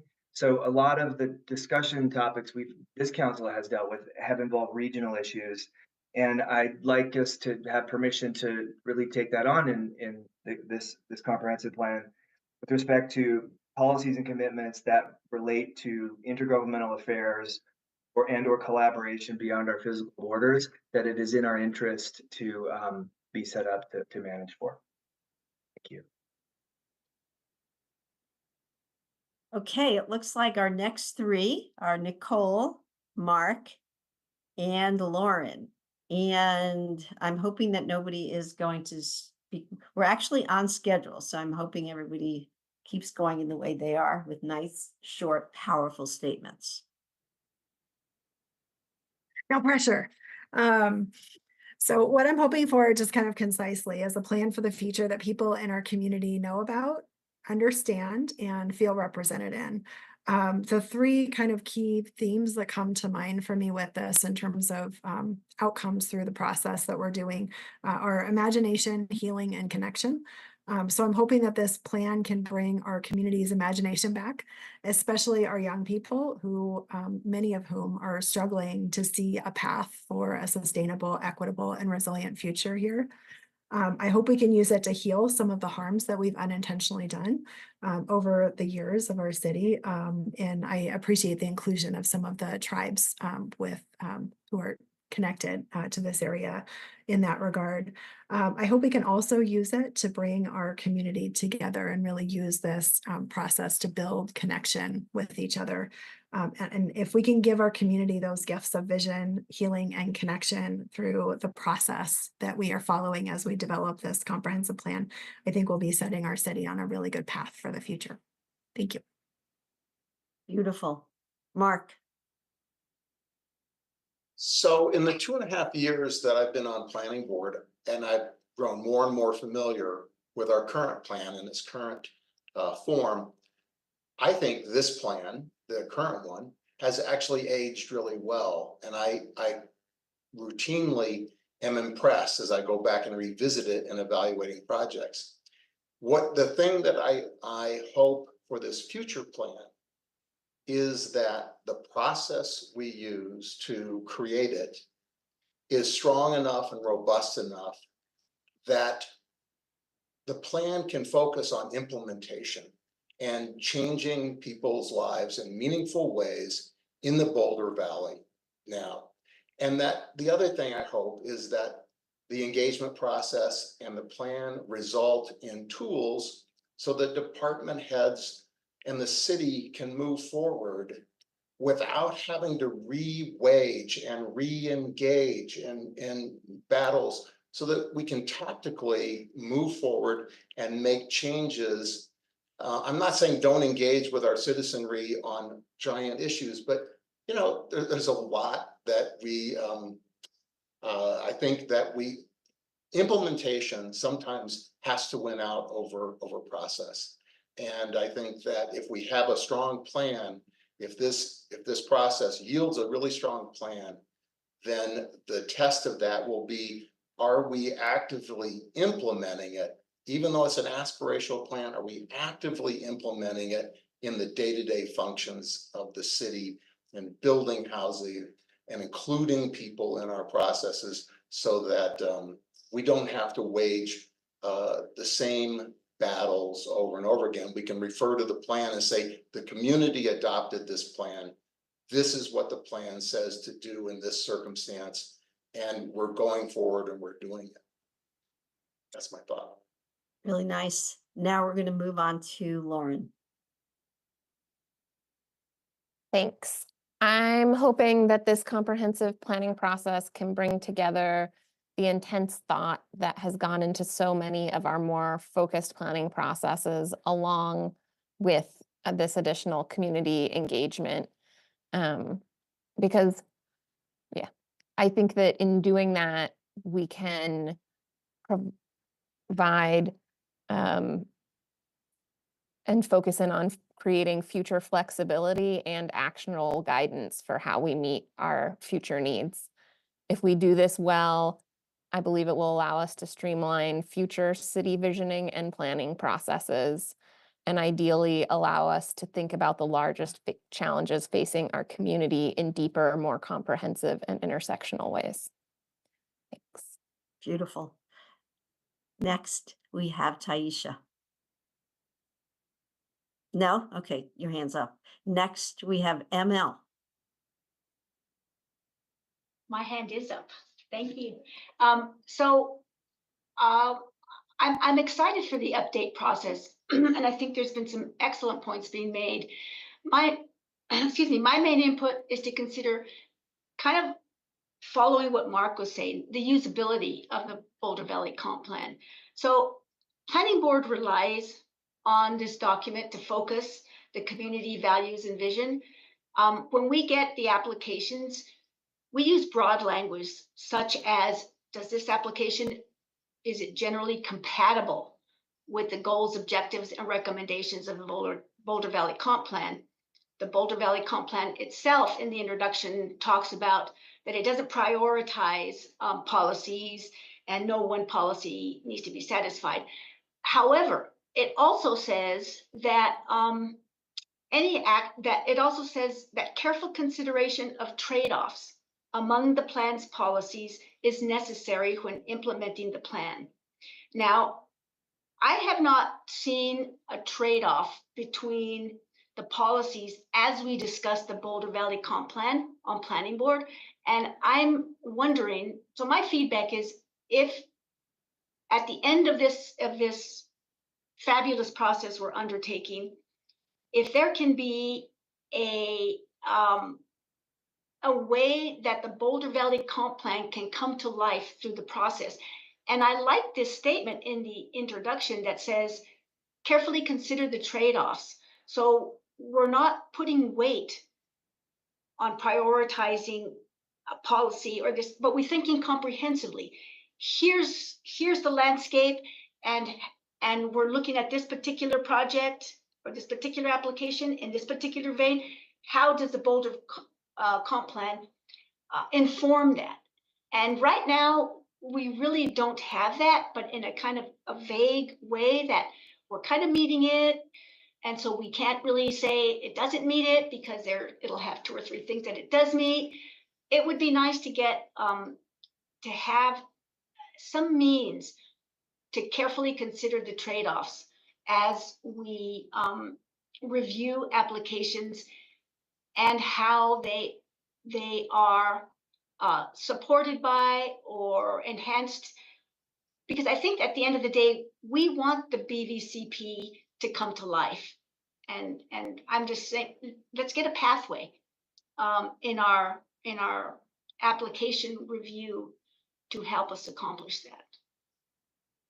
Thank you, ML. Oh, Kurt, looking forward to hearing from you. Thank you. Lots of great comments here that I agree with, so I won't repeat all those. But following along the theme that Mark and ML have been following, I would like to see the policies to focus more on actionable policies rather than sort of values policies. That we have ones that say the city will do X. And so, for example, one that we've recently seen is there's a policy that says the city will consider, I don't know the exact framing, but will consider possible alternative uses for the airport. So no matter how you feel about the airport, we are indeed moving to act on that policy. But there are lots of policies that just say, basically, the city likes X. And when we're trying to justify a particular project or thing that we're doing, we will often cherry pick those policies, the values policies, and say, see, this is supported by the comp plan. And that to me doesn't feel very useful because I don't think that it actually affects outcomes. It just kind of makes us feel good about what we've already decided to do. And so I would like to focus less, I would like to see as an outcome, less of a focus on those values kinds of policies and more on specific actions where we can say either we did it or we didn't. Well, that looks like it wraps it up for this subject. And I am not going to even say anything because I'm actually saving all my comments for the next subject. So nobody can complain if I talk too much. Anyway, just kidding. That's a joke. Councilmember, if I can. Yeah, do it. Go ahead. No, do it. I was just. If I can just take 20 seconds to invite all of my colleagues to go on screen again, including any county folks or other departments, and just acknowledge again that it's taking a village to look at the village. And we appreciate that you understand that. And we do that because we want to make sure that we are really meeting your expectations of this as one of your council priorities. So thanks for giving us the opportunity to speak with you this evening. And thanks for all the great input and more to come. Thank you, staff, for a wonderful presentation. I'm up. Looks like we have one more. Aaron. I just had to give a shout out to the coordinated Boulder future backgrounds. They're just too amazing. Thanks. Also, nobody else needs to say thank you to staff. I just said thank you to staff for everybody. So nobody raise your hand and do that. I'm going to actually say thank you so much to all of our friends on the planning board. You do such a great job and you work so hard and your comments were great. And also my council colleagues, your comments were also great. And I appreciate you all so much. And so goodbye to planning board and hello to the next topic. Bye, guys. I mean, people. All right, let me get my notes. where I should have been more prepared than this, right? All right, here we go. We are now going to go to the next topic, minimum wage update. Who wants to take it from here? I will take it. Thank you so much, Council Member.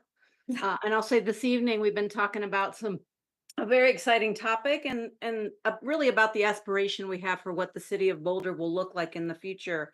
And I'll say that the next topic is a very similar one. And I think it's really about the vision we have for those in our community at an individual level. And it's a topic that I know you and community have been considering so thoughtfully, so much so that I believe it has set a record for the most hotlines, certainly in my tenure. So before I turn it over to our Assistant City Manager, Pam Davis, I just want to thank our team in advance, not just for all that they have done to get us here, but really importantly for all the mad, crazy work they've done to try to respond really thoughtfully to all your great questions and your hotline requests.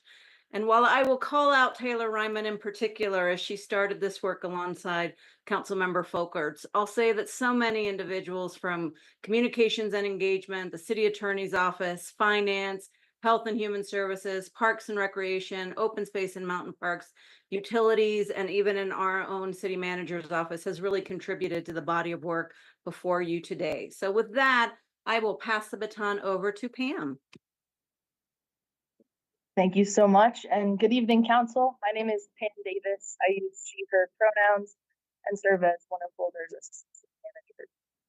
As Mary mentioned, I'm joined tonight by my co-presenter, Taylor Ryman, Senior Sustainability Program Manager, along with several colleagues from multiple departments who are waiting backstage to support any questions.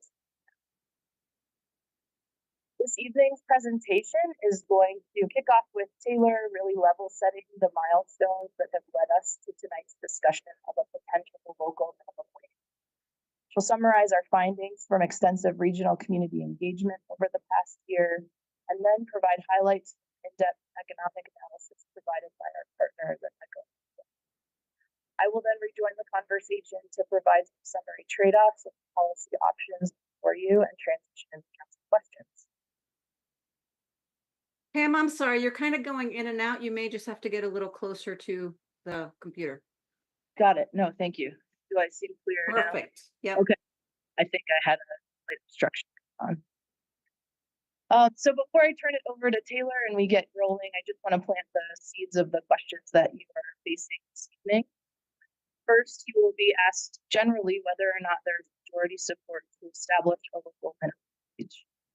If there is, we will then work through discussion and direction on the details of a future ordinance, including your desired target wage, escalation path, long-term indexing, any desired exemptions to the wage, and enforcement. So I'm pleased now to invite Taylor Ryman, who, as Mary mentioned, has been a dedicated and steadfast leader of this project for 2 years. Thank you so much, Pam. And you are cutting out just a little bit still. So I know you're going to do more talking later on. But thank you so much for that introduction. And of course, I couldn't be here without your great leadership. I wanted to thank Council. My name is Taylor Ryman. As I think a lot of you know, I had the honor to work with a lot of you more closely up until about a year ago, but had the chance to continue working on this project. So my pronouns are she, her. And I'm gonna get us started. We're gonna begin with the enabling legislation, just as a refresher reminder that the adoption of House Bill, and if you could go to the next slide, Pam. Adoption of House Bill 19-1210 lifted the preemption for local minimum wage laws, and communities in Colorado began exploring these opportunities. To date, we've had some action from Denver, Edgewater, and unincorporated Boulder County. As described in the bullets, there are limitations to how we can enact these policies, including guardrails on tipped wages, exemptions, there not being a lot, only unemancipated minors and independent contractors, when a policy can take effect, and caps on how much the wages can increase in any given year. Next slide. As many of you will recall, we've talked to Council about this topic over several occasions. May 3rd, 2022 was the first one when council unanimously supported Councilmember Folkerts participating in a regional minimum wage working group with the Boulder County Consortium of Cities. About a year later, we really formally launched the regional undertaking with a more defined scope and a possible implementation we were working towards in 2025. A few months after that, in August, this meeting was in response to unincorporated Boulder counties separating from the working group to pursue an earlier policy implementation in 2024. Council chose to maintain the city's participation in the working group and still with a possible 2025 implementation track, which we are still on. And in March, most recently, this wasn't in a meeting, but it was a packet item. Council received an update on the work broadly, as well as a draft scope of work for the economic analysis. Next slide. Okay, this is probably the most important slide, in my opinion, of our whole presentation, because it's the one where I get to give gratitude to a bunch of really incredible people, and I will spend time naming some specific names. What we're presenting with you with tonight was accomplished through a massive multi-jurisdictional undertaking and community partnership. Representatives from each of these groups had a seat at the table from initial scoping stages through development, implementation, and reporting. Their participation has added significant benefits to our work between new perspectives and very healthy disagreement that shaped the findings that you will see today.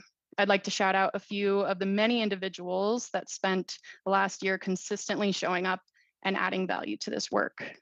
On the community side of things, Ana Fernandez-Frank with the Emergency Family Assistance Association, Jonathan Singer with the Boulder Chamber, Morgan Royal, there we go. Morgan Royal and Ian Coggins with the Self-Sufficiency Wage Coalition, Kate Kelly with New Era Colorado, Anna Marie Jensen with East County Housing Opportunity Coalition. On the staff side of things, from Boulder as well as our other cities, Longmont, Sandy Cedar and Francie Jaffe. From Louisville, Sama Fox and Grace Johnson.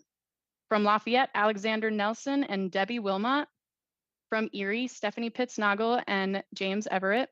And of course, from Boulder, Joel Wagner, Ryan Hanshin, Megs Valier, and Angela Maria Ortiz Roa.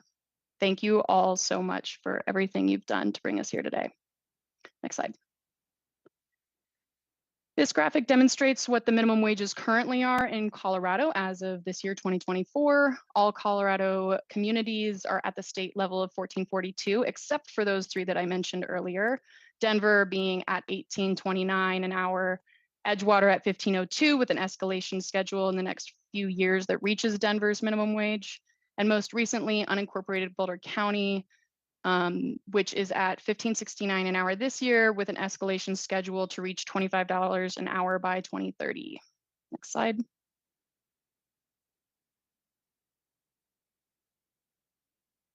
The regional team developed a standard engagement model operating at the involved level of the engagement spectrum. And the regional report that I'll walk through is basically a meta-analysis of the individual municipal reports, so really a summary of summaries. Later on, we'll get into more details of what we heard in Boulder specifically, but before I get into all of that, I wanted to talk a little bit about the engagement limitations that we anticipated and ended up finding throughout the process. Early in the team had discussed what our anticipated engagement barriers would be, which mostly revolved around access, like language barriers and community availabilities, making sure to offer diverse participation options. There was a desire for us to offer multiple language access, and at the time, participating communities only had the capacity and expertise to fully support English and Spanish. However, after engagement launched, feedback during in-person outreach highlighted participation barriers not directly related to access. Staff noted that many people, especially people who are unemployed, immigrants, non-English speakers, assume that their feedback is not appropriate for this topic. Explanations, I'll paraphrase, include, I don't make any money, this topic doesn't apply to me. I make more than minimum wage, this topic doesn't apply to me. I am not an economist. I don't own a business. This topic doesn't apply to me. I'm not used to being asked questions like this by my government. From this, we further acknowledge that creating accessible spaces is important, but it's only a piece of the more extensive work that needs to be done to build community trust and efficacy so people feel like their voices matter. Next slide.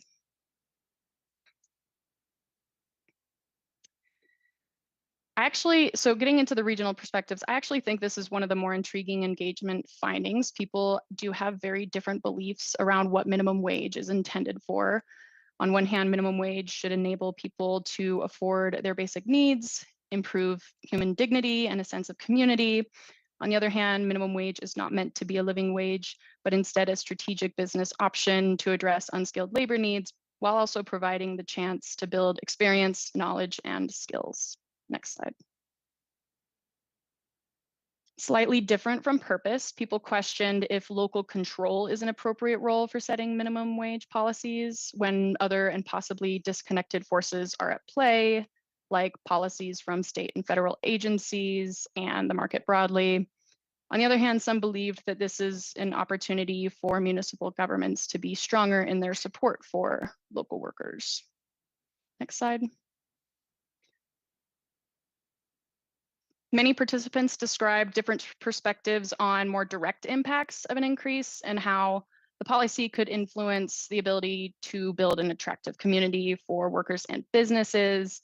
For example, a raise could create greater workforce attraction, but putting additional strains on business environments may make it harder for those in operation and may disincentivize future prospects. And this was especially highlighted in conversations about supporting our small business community. Next slide. People also described the broader and perhaps indirect ways that they believed individuals and the economy would respond to an increased minimum wage.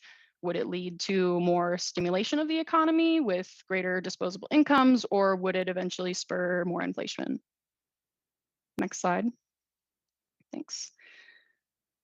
Getting into some more specific, sector-specific impacts, and there were a few different ones listed by each community, but these three are really ones that bubbled to the top across all of us. And it's restaurants and other tip-based industries, childcare providers, and the agricultural community. For restaurants, to add a little bit more context for each of these, typically people making tipped wages are considered front of house staff. Those are servers and bartenders, whereas back of house positions, normally kitchen staff, make the regular minimum wage. In 2006, Colorado voters adopted an amendment that set the minimum wage for tipped workers at $3.02 less than the state minimum wage. So that's why it's called the tip credit. And at the time, that was $6.85 in 2007. So the tip credit remained that way and hasn't changed since set. And at the time, it represented 56% of Colorado's minimum wage versus today, it represents 79%. According to the Colorado Restaurant Association, most tipped employees take home much more than $3.02 an hour in tips. And based on a 2022 survey conducted by the association, tipped workers actually take home all around $38 an hour, whereas kitchen staff making regular minimum wage take home about $19.40 an hour. So over time, with a fixed tip credit at $3.02 an hour, tip wages will proportionally get closer to the standard minimum wages as each increase takes effect. And we'll go over this a little bit more later in the presentation when we get into the analysis. For childcare providers, folks in the childcare industry stated that they currently employ a lot of high school and college youth to provide childcare and summer youth programs.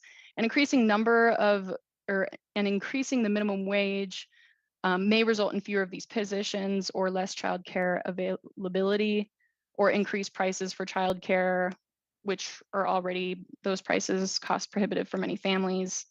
This feedback is particularly important to consider in a decision to include or exempt unemancipated minors. The agricultural community is one of the larger minimum wage employers. Many farms are on rural lands of Boulder County, where farmers may already be paying higher minimum wages, especially if they're in unincorporated areas. Some farmers use machinery and chemicals, but specifically with organic farms, they can't use those things, which increases their labor needs, and wage compression will compound payroll cost increases. Next slide. All right, now drilling down into what we heard specifically from Boulder community members. Next slide. Among those hundreds that participated in focus groups and questionnaires, 98 were self-identified as Boulder community members and 390 questionnaire responses, also those Boulder community members. Focus groups and questionnaires, these opportunities were designed to accommodate different audiences between community members and employers. So that's why you'll see some of the feedback is structured that way, but it's not meant to suggest a binary opposition. We know and we found that workers and employers participate in the economy in many different ways. They can and often do hold multiple perspectives. Soon after engagement opportunities launched, staff identified gaps with regard to business types, racial identities, and socioeconomic status that were represented in the feedback we were getting. So in response, like during the engagement window, staff in Boulder supplemented 2 additional proactive strategies, organizing in-person teams to perform direct outreach to small local businesses and food bank program participants. So that's captured there in 4 drop-in visits to engage with program participants at EFA, and then 252 conversations with local and small businesses. Throughout the year-long process, our Human Relations Commission received 3 presentations with updates and feedback opportunities. Next slide. Even though the engagement model was not structured to be very scientific, the analysis used a hybrid method when we looked at the engagement feedback to organize the very high volume of comments into a descriptive storytelling approach. An initial scan of response data identified 25 overarching topic areas, and from there, comments were categorized and coded into 2 buckets. So that's key themes, consistently repeated across questionnaire focus groups. Unique themes may be mentioned less frequently, but if their outcome came to be, it would be particularly impactful to a specific group. And doing it this way acknowledges those persistent barriers to participation that I described and brings visibility to perspectives without a thorough accounting of their frequency. Next slide. Key themes from community members and employers. Some of these are going to be a repeat of those regional themes, like increased ability to meet basic needs, improved quality of life, economic growth, higher wages making our city a more attractive place to live, work, and play, but then concern about the rising cost of goods and services and that leading to inflation. For employers, they noted increased pressure on local and small businesses. Businesses may be being forced to increase their prices to adjust. Other adjustment moves being reducing employee hours and benefits, wage inequity and compression, and then just the inherent changing character of Boulder. Unique themes on the community member side, reducing the wealth gap was noted. Benefits cliff, the idea of benefits cliff, where a higher minimum wage may push people out of eligibility for public benefits, received mixed and sometimes contradictory feedback in engagement, and the analysis did not clarify this with conclusive evidence as being a major concern. Better environmental outcomes were noted, greater societal benefits, and more union leverage, enabling students to stay in Boulder, and also challenging childcare expenses. On the employer side of things, commercial leasing costs were noted quite a few times, just how high they are, and the fact that those contracts are on different lengths of time for different folks. Concerns of worker exploitation, and I'll describe this a little bit more. Some framed a potential connection between higher wages and worker exploitation, like, for example, while large corporations may pay more, they also share less profits with employees. Undocumented individuals without paperwork may be paid less to compensate for higher wages for documented employees. And finally, some minimum wage earners may need to work additional hours to keep up with inflationary increases to costs and goods. So those were some of the things that we couched under concerns of worker exploitation. Industry specific, it's a bit of a repeat of the regional one, with the one difference being nonprofit service providers. Next slide.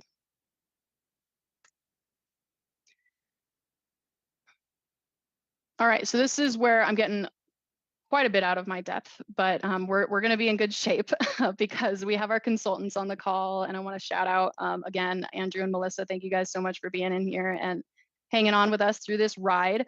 The report includes a tremendous amount of detail, as you probably well know. I'm going to walk through some of the key findings, and Melissa and Andrew are here to answer very specific questions on what's presented. Next slide. Another reminder, just like with engagement, on what the scope of the study was and some of the limitations that we should keep in mind. The economic analysis with our consultant looked into existing conditions in our 5 communities, that being business indicators, labor market structure, economic trends, and then they did a comparative analysis with cities of similar size and characteristics that have put into place minimum wage policies, and what were the trends in their economy in the years following those policies. An impact analysis assessing the magnitude of positives and negatives, both with regard to direct and indirect impacts. And then a set of scenarios. There were 5 scenarios altogether, 1 being baseline, and then the next 2 being unincorporated Boulder County and matching Denver. Each of those next 2 with 2 escalation paths. So cumulatively like 5.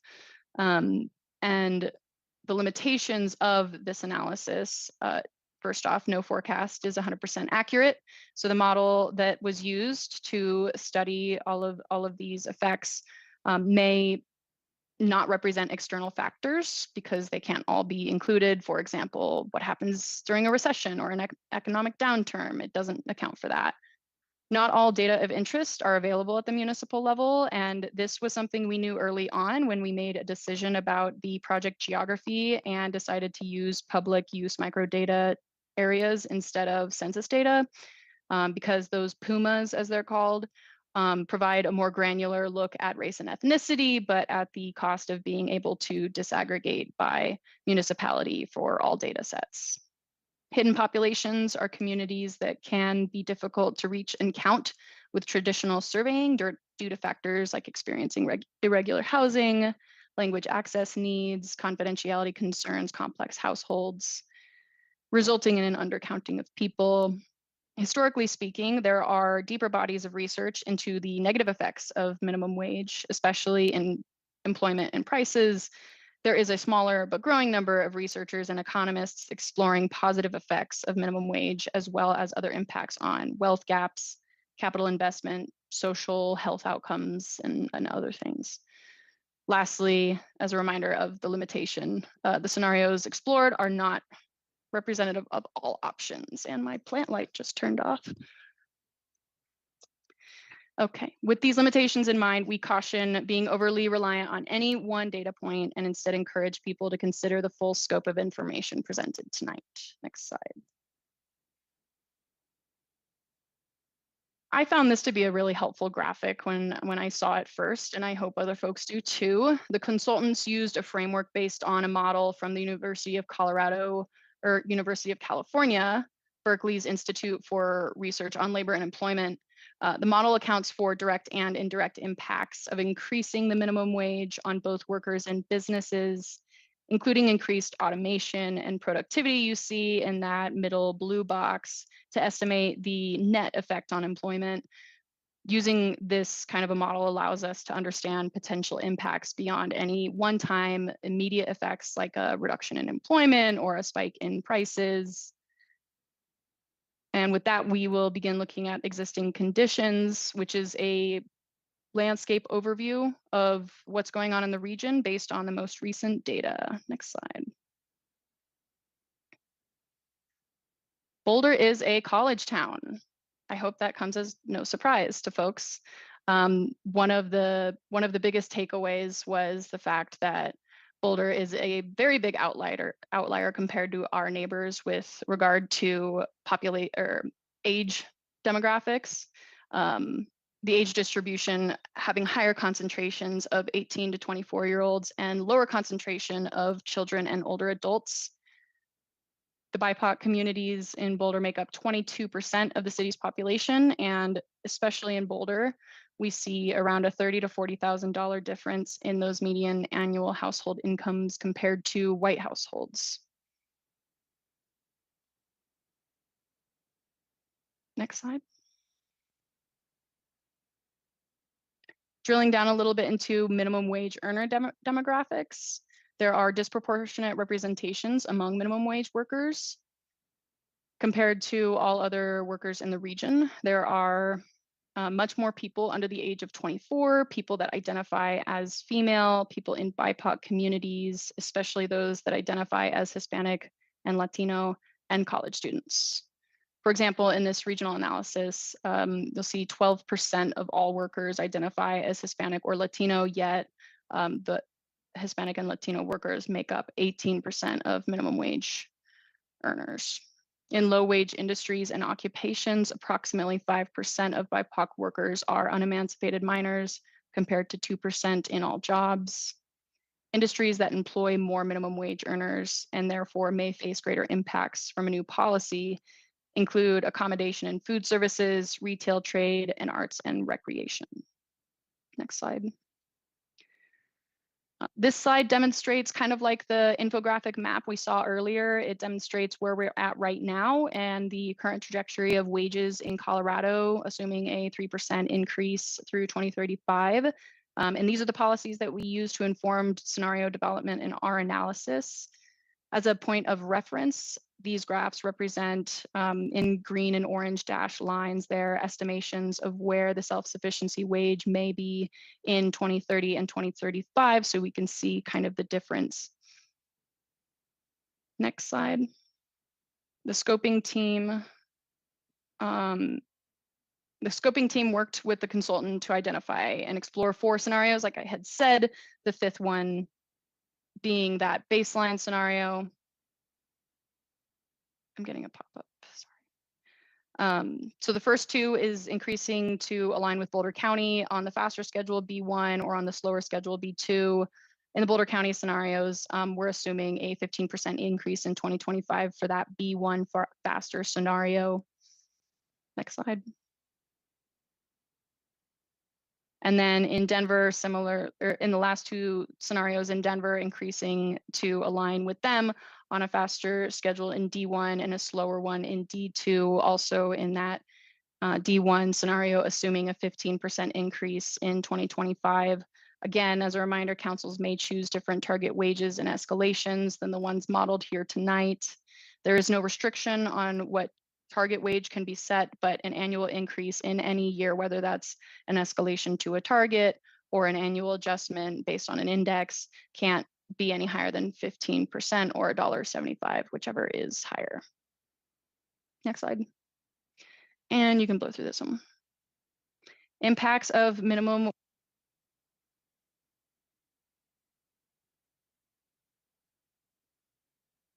We lost you, Taylor.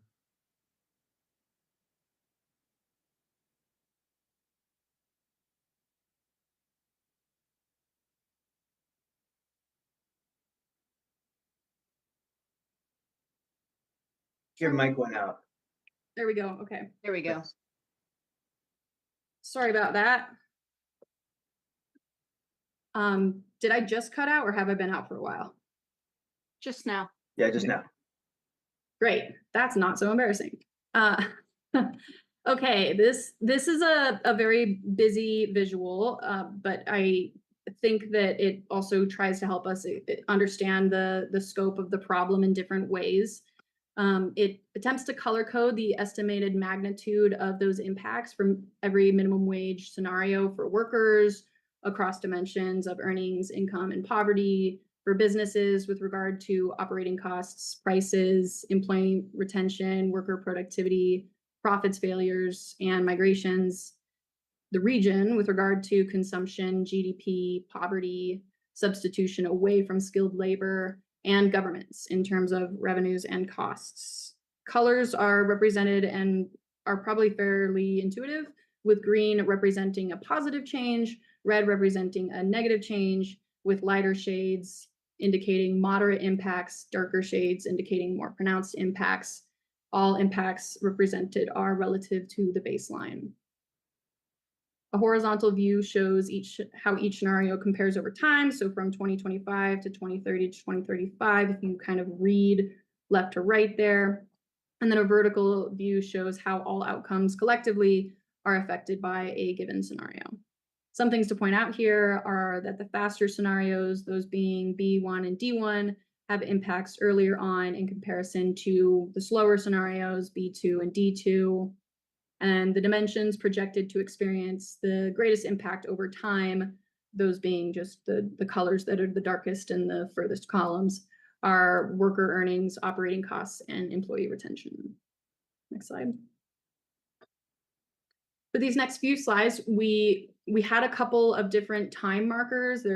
You can look at 2030 or 2035 for the sake of consistency, and because it's sooner, just the rest of what we'll walk through here is all through a 2030 lens across all scenarios. And it's a good point of comparison for faster and slower escalations. In terms of increased earnings, the number of workers directly and potentially affected ranges between 1% and 8% of Boulder's current employment.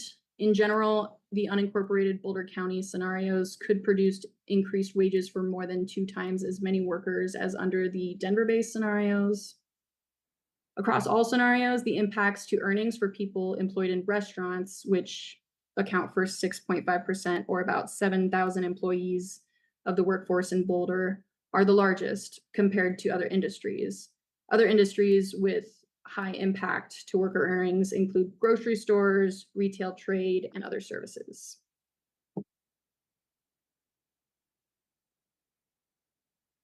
Families with lower incomes benefit more from minimum wage increases and tend to spend a higher portion of their income. And families with incomes below 300% of the federal poverty line experience an increase in incomes in all scenarios. In Boulder, between 38 to 179 people would be lifted out of poverty by 2030 relative to the baseline. And due to data limitations, we can't disaggregate, or we can't accurately categorize workers subject to a specific minimum wage. In other words, we can't directly distinguish between tipped and untipped workers. And we're not able to disaggregate earnings and change in poverty by age group. Employment losses are lower in Denver-based scenarios than in unincorporated Boulder County-based scenarios, and in general, teenagers and young adults are most likely to lose employment due to an increase. Next slide.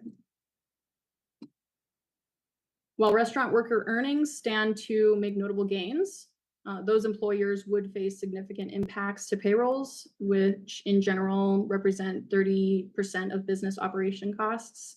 In general, across industries, operating costs are approximately 1/5 of the percentages of increased payroll costs.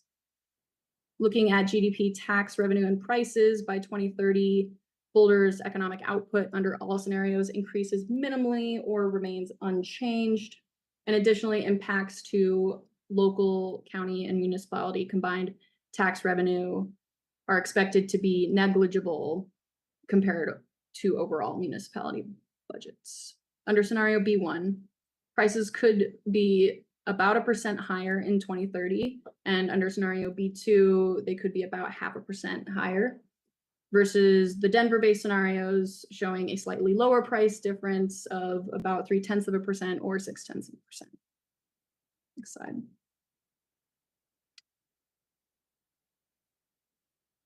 City of Boulder is also a major employer, and like other businesses in the community, we would have an increase, have to account for an increase in the minimum wage and adjust our own personnel, which would have significant fiscal impacts. Next slide.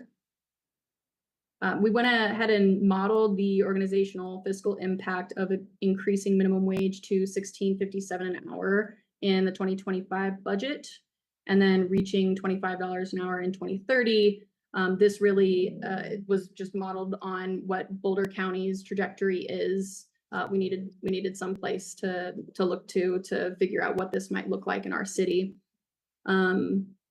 So the pay ranges of titles related to those impacted by minimum wage, for example, were changed, like lifeguard seniors currently making $17.15 an hour and head lifeguards making $18.21 an hour while there may be title changes, we also want to include the premium for higher positions, which accounts for the compression impacts. So in this example, for lifeguard seniors and head lifeguards, the difference we want to try to maintain is about a 5% premium.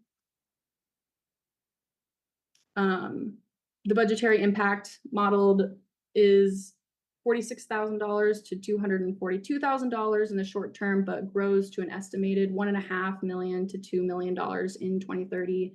Important to point out is that staff estimates that the fiscal impact of unemancipated minors is approximately 0.5% of the total estimated impact reflected in the staff memo. While we've included these impacts in our 2025 budget and the associated compression that'll need to be addressed, if council implements the new minimum wage policy, we'll need to consider future year funding or changes to service levels to support the increases and wage compression associated with the escalation of minimum wage. I now turn to Pam Davis to summarize your policy options and lead you into questions and discussion. And take it away, Pam. Thank you so much, Taylor, and thanks to Mercury retrograde for our volume issues this presentation. Can you all hear me better now that I have my headset on? Okay, great. Appreciate it. Okay, so given the complexity of this minimum wage issue, we want to conclude the presentation with just some high-level summary slides of the policy trade-offs issue by issue for you. And I'll inform you that if council does direct staff to draft an ordinance tonight pursuing an increased local minimum wage, we would tentatively be scheduled to return for a first reading on September 19th and a second reading and public hearing on October 10th. The other participating municipalities in the region, the cities of Longmont, Lafayette, Louisville, and the town of Erie, all have council and trustee presentations scheduled over the next month to consider the same information that we've presented tonight and provide staff direction on pursuing an ordinance or not. So for this slide, as demonstrated, there are myriad perspectives on increasing the minimum wage and a variety of impacts on our community as a result. Generally, through both engagement and economic analysis, the potential benefits of a local minimum wage increase include, but are not limited to, maintaining workforce competition with neighbors with higher wages, quickly increasing the purchasing power for low-wage workers, particularly Hispanic, Latino, and female workers who are disproportionately represented in both low-wage occupations and industries, and to reduce the gap between the minimum wage and the self-sufficiency standard over time. Potential drawbacks include, but are not limited to, impacts to businesses, including increased payrolls costs. Maintaining the status quo supports more predictability for businesses and their current investments. Due to constrained city resources, this action could potentially limit our ability to implement other ways of addressing affordability challenges without also gaining new resources. Legislative restrictions at the state level do not allow us significant flexibility to address some of the disproportionate impacts through this policy. So the way that perhaps an increased minimum wage would affect one particular industry, we can't distinguish across our economy in that way. And then finally, consideration of the city personnel cost increase, particularly for parks and recreation, open space and mountain parks, and utilities funds. In addition to the decision whether or not to increase the minimum wage, you have some smaller policy components to consider, including indexing as well as enforcement of a new minimum wage. When it comes to indexing, staff would recommend, if you choose to move forward, to index to the CPI-U, which is the Denver metro area CPI index consistent with other city practices. Advantages to this sort of indexing would help minimum wage workers maintain their purchasing power as prices change over time. Potential drawback would be during a period of economic downturn or high inflation, indexing could lead to a runaway minimum wage that would cause economic harm. In terms of enforcement, staff does recommend that we take advantage of existing enforcement channels provided by the Colorado Department of Labor and Employment. The advantage here is that the state currently has capacity to support enforcement and well-established processes to take complaints, pursue investigations. Another advantage is that creating a local enforcement mechanism would require significant additional resources to start and maintain. A potential drawback might be that a local mechanism could be more tailored to support Boulder community members specifically. The final policy dimension for you to consider as we turn to the questions is related to any exemptions in a minimum wage policy. These would be permitted in just two categories: unemancipated minors and independent contractors. For unemancipated minors, advantages would be that often unemancipated minors are supported by other means, that it would significantly reduce payroll costs for certain types of businesses that employ higher numbers of unemancipated minors. It would require less wage compression adjustment as a result, and create a greater incentive for minors to acquire skills and education needed to move into higher paying jobs. Potential drawbacks would include that higher shares of Hispanic and Latino workers versus other racial groups are unemancipated minors in the workforce. Some of these minors do make contributions to household living expenses, wealth building, and planning for their own futures. On the independent contractor side, we do have a staff recommendation to maintain consistency with neighboring jurisdictions by exempting independent contractors. An advantage here is to ensure that employees living outside the city are treated similarly to the residents within the city who work in other locations. And it does not create an incentive on the con side. It does not create an incentive for independent contractors to perform in Boulder over other communities. So with that, we are in the home stretch, and over the past few days, as you well know, we've received several hotline requests for additional feedback and questions from council members.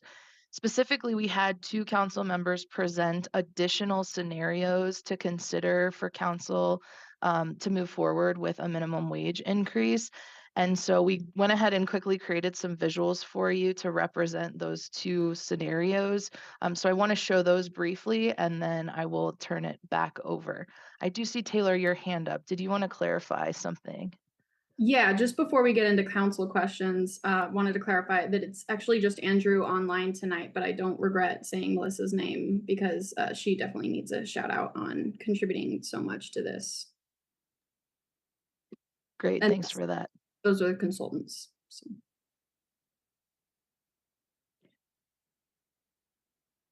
Okay, so to finally wrap up and then switch to discussion here. So we have created this pretty simple line graph that just shows what has become many more than the original scenarios. So we wanted to just demonstrate all the proposed scenarios on the table as of this afternoon's final hotlines. So in this graph, the gray line that you see on the bottom represents the baseline and the current path for the state of Colorado minimum wage. If we move up from there, you'll see a dotted blue line. This represents Councilmember Weiner's proposal that would increase minimum wage by 15% over 2 years and then would be indexed thereafter. Here it's modeled at 3%. The dotted black line above that represents Councilmember Folkert's proposal over hotline to increase the minimum wage 15% next year and 8.5% each year for the 2 subsequent years before indexing to inflation. The orange line above that represents Denver's current path of its minimum wage, and the green line represents unincorporated Boulder County. We have also visualized this information for you by hourly wage value according to all scenarios over the next 10 years. Happy to toggle back to this as you need explicit numbers to help your discussion. And then we also have it visualized here by annual salary if the way your brain works prefers to look at the estimation of a 40-hour work week for an entire year and what a worker would bring home in that sense. And so I will now welcome back Councilmember Weiner as we start to proceed through the following questions for council, beginning with whether or not council members have questions for staff on the presentation. How did you know that was what I was going to ask? Do council members have any questions on the staff presentation? I actually have one comment on this, one question, Pam, if that's okay. Okay, so when you were showing the last slides, 40 and 41, I tried to be as clear as I can, but I think if you go back 1 to 40, go back 1, my proposal actually, this is not exactly accurate because at the 2 or maybe the 3-year level, I was going to bring it back. So I wasn't saying that we should keep it at CPI, but I was saying that we should at that point reconsider so that we don't have, we could look at any issues that might arise economically. So I'm not sure how a graph would be better. Honestly, this is the greatest thing, and you did it at the last minute. Just shout out to the great and wonderful staff. But I would say for the next slide as well, you can see that in 2026 or 2027, do you see where the 15 drops off? That is because at that point I wanted to reassess. So it doesn't necessarily mean at all that that is the way it looks from 2028 on, but just that I wanted a reassessment there at either year 2 or 3, one of those 2. That's helpful, Tara. And certainly as part of council discussion, we'd take any direction about what sort of assessment period you'd like to employ when we look ahead to wages. So apologies if we got the line a little bit off for you, but point well taken about that direction. Okay, are there any questions? Wait a minute, I need to look here. Okay, looks like Tina has a question. Great, thank you. And thanks for all your work. So my first question is, could you just explain a situation where about with a contractor? So how that works and which person would be exempt?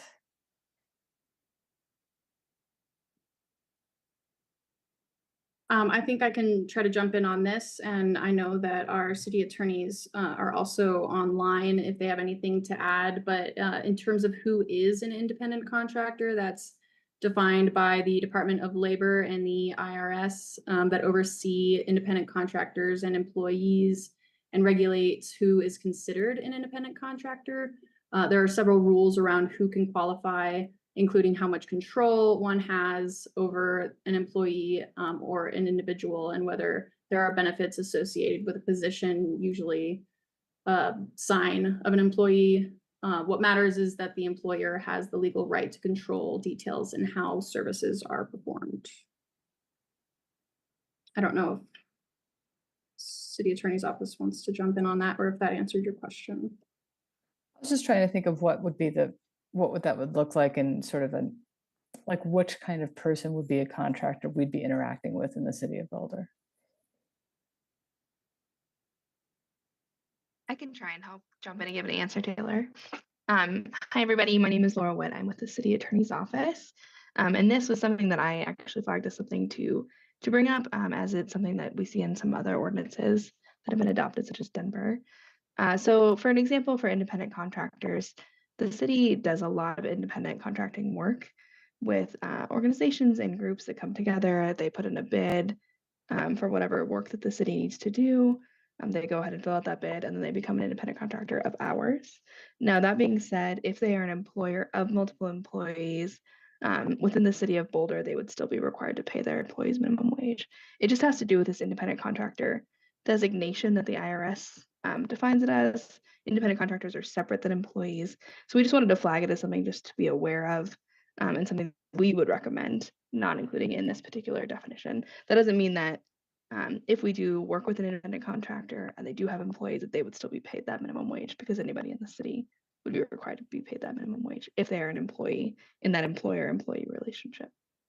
Okay, and so if you were a landscaping group that was registered in Longmont, but you were doing work in Boulder, for over 4 hours, you would be paid Boulder's minimum wage, not the minimum wage where your employer and business owner is. Yeah, that's correct. If they're doing like work here in the city and they're not just passing through, sometimes people pass through. The state law says we can't include those folks, but if you're talking about actually working in the city of Boulder for more than 4 hours per week, then yes, you would qualify as an employer-employee relationship. And is that pretty well enforced? What are the enforcement mechanisms for that? Do we know? Well, so that's one of the questions that comes before our council is how you want to enforce the minimum wage generally. But as far as who is an independent contractor and how you can qualify, if you're an individual, say, and you're an independent contractor, that's all defined by the IRS, the Department of Labor. Yeah, and so I would say it's pretty well enforced, but I'm not the IRS. So. Okay, great, thank you. Then I had another question about how are the increase in minimum wage in Boulder County and the city of Boulder. I was wondering if that would then increase the AMI for the Boulder County, which is what we use for what we use for public housing qualification. And how does that kind of connect with minimum wage increases in people who are living and qualify for public housing? And then another public housing question is, what does anyone know the rate of, and I'm sorry I didn't ask it before, the rate of increase in rent for people participating in public housing in the city of Boulder in general? So I think the first part of your question, Councilmember Marquis, is a good time to introduce Andrew, who's one of our consultants from Echo Northwest. Andrew, if you're able to come on. I think the first question was really about adjustments to AMI based on a minimum wage shift. Mm-hmm. Well, my answer is not going to be very satisfactory, but I mean, it's not something we look at explicitly here. And I'm sorry, Andrew, can you introduce yourself formally? Oh, I'm sorry. Yeah, apologies. So I'm Andrew Dyke. I'm an economist and project director at Echo Northwest and led the economic analysis that Taylor walked you through brilliantly, I will say. So apologies on that, but and this answer will not be any more satisfactory than me forgetting to introduce myself because we did not look at this issue. We do show through the economic analysis that reasonably sized minimum wage increases do increase incomes up to some relatively high levels of income, which suggests the potential for some changes in the median income calculations. I would expect them to be relatively small, but again, we did not look into that or attempt to quantify that, just because if you look into the report, the net impacts are not large. They're meaningful, but not large. Okay. And then the second question is, do we have a schedule for rent increases within our affordable housing program? I think we can phone an HHS friend on the call to see if that is possible. I'm just scanning. Yes, we have Elizabeth Crow. Thank you. Elizabeth Crow, Deputy Director, Housing and Human Services. Hate to repeat Andrew, but I would have to consult some data before being able to respond. I'm happy to try to do that this evening. I appreciate it. There are rent schedules. I think everyone's situation is so unique to them. I think it would be very challenging to give any specific answer, but certainly happy to provide some basic information about the rent schedules, if that's helpful. That would be great. And obviously we're thinking about how people can live better in the city. So I'm just looking at just beyond minimum wage, the other costs that people encounter and struggle with, just trying to live here day to day. Okay, and then I was also wondering about, you know what, I'm actually good for now. Thank you. Okay, next up is Taisha.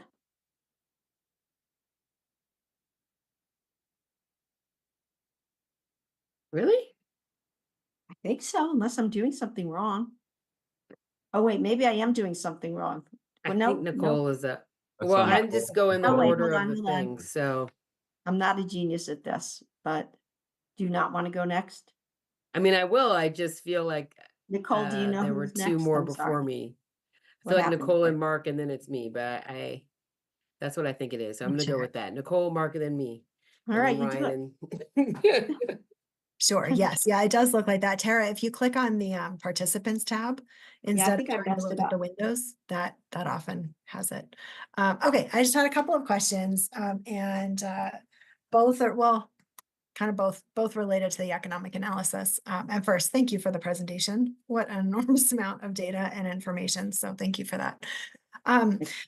So just kind of putting on my social scientist hat, what struck me about the economic analysis was how with decades and what seemed like hundreds of studies, there isn't really a consistent impact of raising wages, unemployment, or business viability, or inflation, or anything like that. The impact seemed at best minimal on just about every variable that was explored. And I just first wanted to check that I was kind of reading that correctly. And then also kind of related to that, typically that means that there's not really a strong relationship between the two variables that you're looking at, or there's so much noise that it's just impossible to measure it effectively. So I was just curious on if I am reading that correctly, if you have any thoughts on what's going on there. Yeah, thank you. No, that's a great question, Counselor. I would say that's close to how I would interpret things, but not exactly. I think one of the first slides Taylor showed you was a diagram showing some of the negative effects of the minimum, or theoretically negative effects of the minimum wage, and also some of the positive. And she also noted that the long history of research started out decades ago focusing on the negative, the so-called disemployment effects, and that literature has evolved, and it's only much more recently that people have started in earnest really looking at the maybe the last 10, 15 years primarily, the positive benefits. The world's complicated, and I think one thing we can say though is that those negative effects are, some would tell you that they're seen as non-existent now. I don't buy that, but I would say that the needle has shifted somewhat in that the consensus view, if there is one, is that they're much smaller than people would have thought, 30 years ago. In terms of the overall magnitude, I think I would agree that there are no eye-popping results from what seem like reasonably strong increases in the minimum wage as we've modeled them, but I wouldn't say that they're non-existent or unimportant. For example, I think there was a question from one of the jurisdictions in the study about interpreting the poverty reduction numbers. And it's not huge numbers of people as a percentage of all employees or all population. It's relatively small, but it still represents a reduction in several percentage points of poverty. And that's not nothing. So I would say that small numbers don't mean no impact.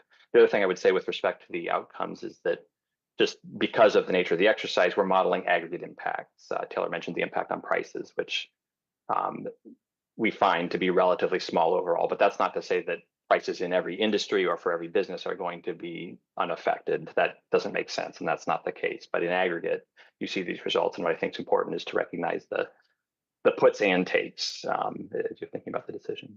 Yeah, no, thank you. I appreciate that. And I think the report was also highlighting some of those, just the sort of magnitude of changes. So there was something I was looking at before the meeting around, I think it was maybe like 1% of loss of youth of workers or employment basically, but like an 8% growth in income or something like that. So just sort of the where there were magnitude differences, it did seem like sometimes the positive impacts were a little bigger, but again, in the great context of things, the numerical impacts didn't seem that huge. Okay, we'll take comments later, sorry, but we're sticking on thank you, Tara. questions. Thanks for keeping me on track. And then, so the other question that I had, this was actually, I thought Lauren sent out a really great one on our hotline earlier today, and I don't know that it was answered. Basically just thinking about when we might have some data that are ready for us to look at what any impacts of, if we decide to raise the minimum wage, what those impacts would be. Basically, when could we do a data analysis? Because it seems to me like if we're looking, say, if we want to find out in August 2027 what we want to do, we would need to start in August 2026. But in the report, Denver wasn't included because they were still, it was relatively recent. And I think the report started like maybe 3 years after Denver raised their minimum wage. So while I like to think that Boulder is a little bit better than Denver, I'm not sure if, like, can we really do in 18 months what Denver what we were not able to do with Denver in 3 years after Right. didn't increase. That was really long, but I'm sorry. No, that makes perfect sense. And a couple of thoughts along those lines. One, I think, so the Department of Labor and Employment, CDLE, they do issue minimum wage reports when new, municipalities implement a minimum wage increase. And if Boulder were to pursue one, there would be a report there. Those are indicators that are worth looking at. I will say we did not include Denver because it was so recent and you don't get the full picture. One data point does not prove that things are happening, but I think those indicators are useful for understanding the evolving context. We're sitting here, no one's predicting a recession in the next few months, but the economy nationally and locally, regionally has been slowing. You'd want to be looking at those things as well. If you're thinking about, well, do we want to adjust any escalation schedule we've implemented? In terms of when you can get a good look, what we did in our comparative cities analysis was make sure that the cities we were looking at had at least 2 years of data after the first year of implementation. That allows some time to pass so that it's not just the initial shock. There's some chance for things, for adjustment of businesses and employees. And that feels like an appropriate time period. You get some data. Again, the comparative cities analysis was not a formal empirical rigorous economic study, but does provide a little bit more information with which to judge how things are changing. So Can I colloquy? So are you saying that 3 years is better than 2 years? You just get indicators in the first 2 years, but by the third year, you should get more data? Well, yes, more comprehensive data in terms, and some of the American Community Survey that Taylor mentioned that we used for our analysis comes out with a lag, and that's the best source in a lot of cases for getting a detailed understanding of sort of the wage structure and the demographics of low wage earners and so on. And it just takes some time for that to come out. But you get employment counts very quickly.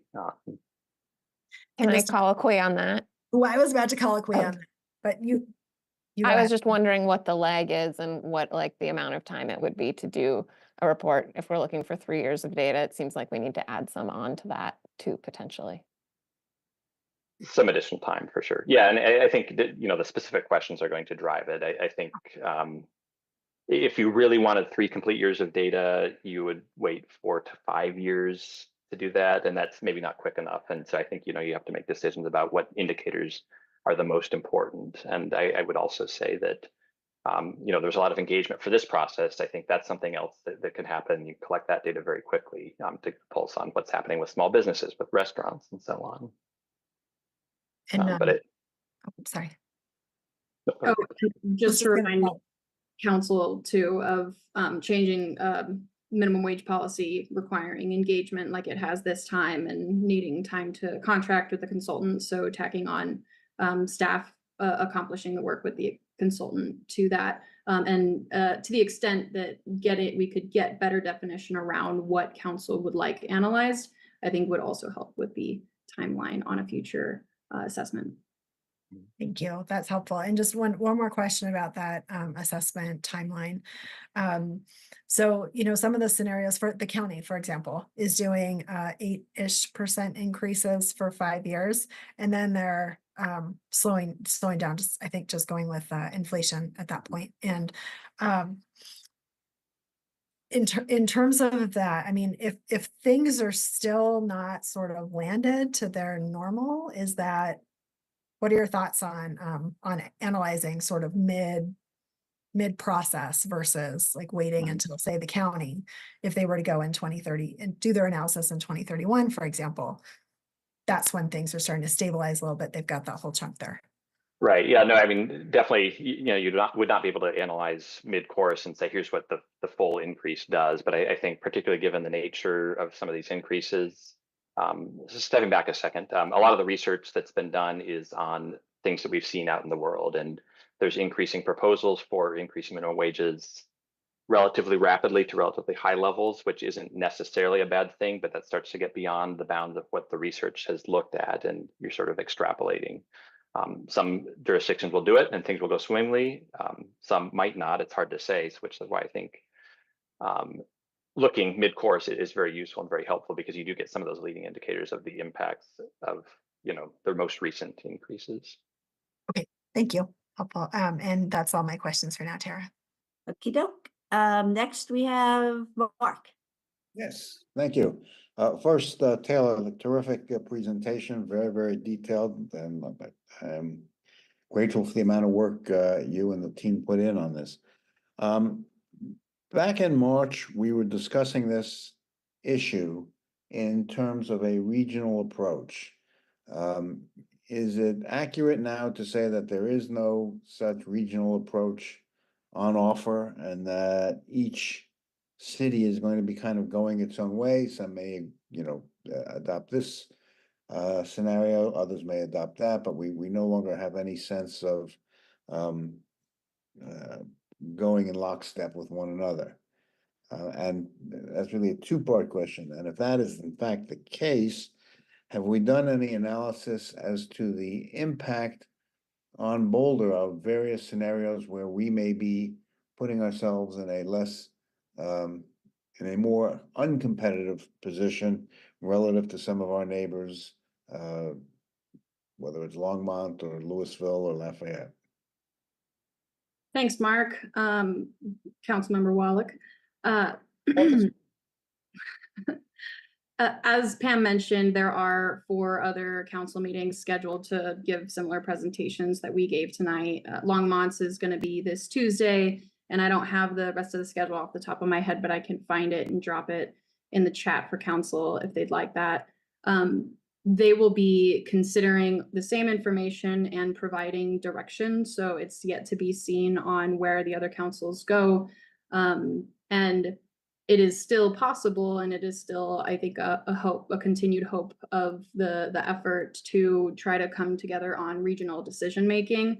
We could have entered into this through an IGA, but the process of the IGA would have really restricted our decision making and added sort of another layer of complexity to being able to walk through these 5 council meetings. Ultimately, this entire project started with, come along with us, do the study together, let's create comparable information so that we're making decisions on apples to apples facts. And then from there, the promise continued to be that folks could either disengage from the partnership and decide not to do anything at all, or make separate decisions, but not trying to use this joint effort working together to tie anybody's hands. So it remains to be seen on what other communities will decide. The scope for the analysis didn't include what would happen if one city were to go alone. Andrew might be able to chime in a little bit more on this. In terms of business migration, we don't believe that will materialize in a significant way. It might make the relocations of new businesses a different story. But it also depends on what side of being competitive in the region you look at, because increasing the minimum wage also does make us more competitive from a workforce perspective. Andrew, did you want to chime in anything more? Yeah, just a couple of quick comments. I think in terms of some of those comparisons about, what if it's Erie and Boulder and not Longmont, Lafayette, and Louisville, and so on, that's starting to split some hairs that, we certainly can't address quantitatively, but qualitatively, I think we, like Taylor suggested, even if Boulder were the only one of the 5 municipalities to increase their minimum wage, we wouldn't expect the positive impacts to be much larger or negative impacts to be much larger in magnitude. In general, this is an area that's not as well studied as employment with respect to minimum wage increases, but business relocation, there is some evidence that minimum wage increases do not lead to greater business migration out of a region. I think the workforce component is also important. There is some empirical evidence that suggests, you can talk about climate in terms of community, but low wage workers are more willing to commute to regions that have higher wages, not too surprisingly. So. Okay, thank you. That's all. Mark, is that it? Okay. The next person, I believe, was Taisha. You still want to speak next, Taisha? It was Ryan. Ryan was. Yes, I do. No, I'm she actually was up. next, but thank Oh, you. I don't see it. I've been tracking it very rigorously. Alas, I just have 2 questions. One, actually both are around the limitations that impact the reliability of the report findings. And just to remind those who are not in the science research areas, reliability refers to whether the results can be replicated under the same conditions. And so that reproduction replication component. And so knowing that, I was curious to hear, or rather, can you speak to the rationale and decisions that resulted in the exclusion of climate projections like the anticipated 25% increase in water bills over the next 2 years, as well as the anticipated energy rate increases, which are still being negotiated and codified, but the initial numbers are quite startling. So that's the first question, is just what is the rationale and decisions? It was my understanding that that was something on the initial scope, but just would love to have shared understanding of what happened to that component of the report, and what you may feel how the lack of that information might impact the interpretation of the results. The second question, I'm grateful that the report lifts up sector-specific impacts to tip workers, restaurants, childcare providers, and agriculture. But I notice it does not address the anticipated disproportionate impact to minimum wage or low-income workers related to generative AI. We know that the McKinsey Global Institute estimates that those making under 38,000 annually are 14 times more likely to have positions eliminated by the technology. Can you speak to why there was no reference made to the projected impacts to minimum wage in this report, and how these types of anticipated changes could impact, again, the report findings? Thank you, Council Member Adams.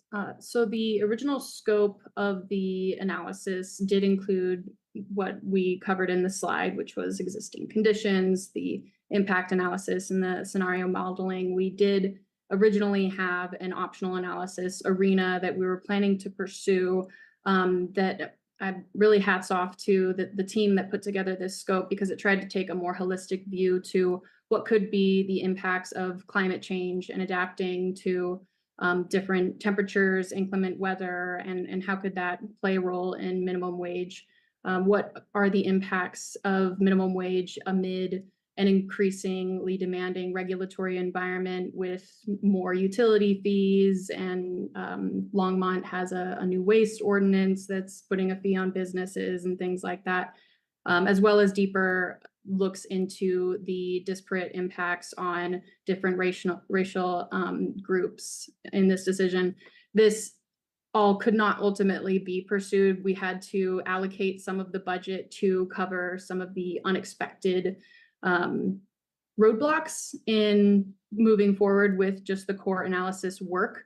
And we really were trying to meet a timeline to bring a decision before council on that 2025 possible implementation, and giving our business community time to respond to that before a possible increase took over in the year. So while that was considered in the original scope, it's not something that we could have pursued because of some timeline and budget constraints.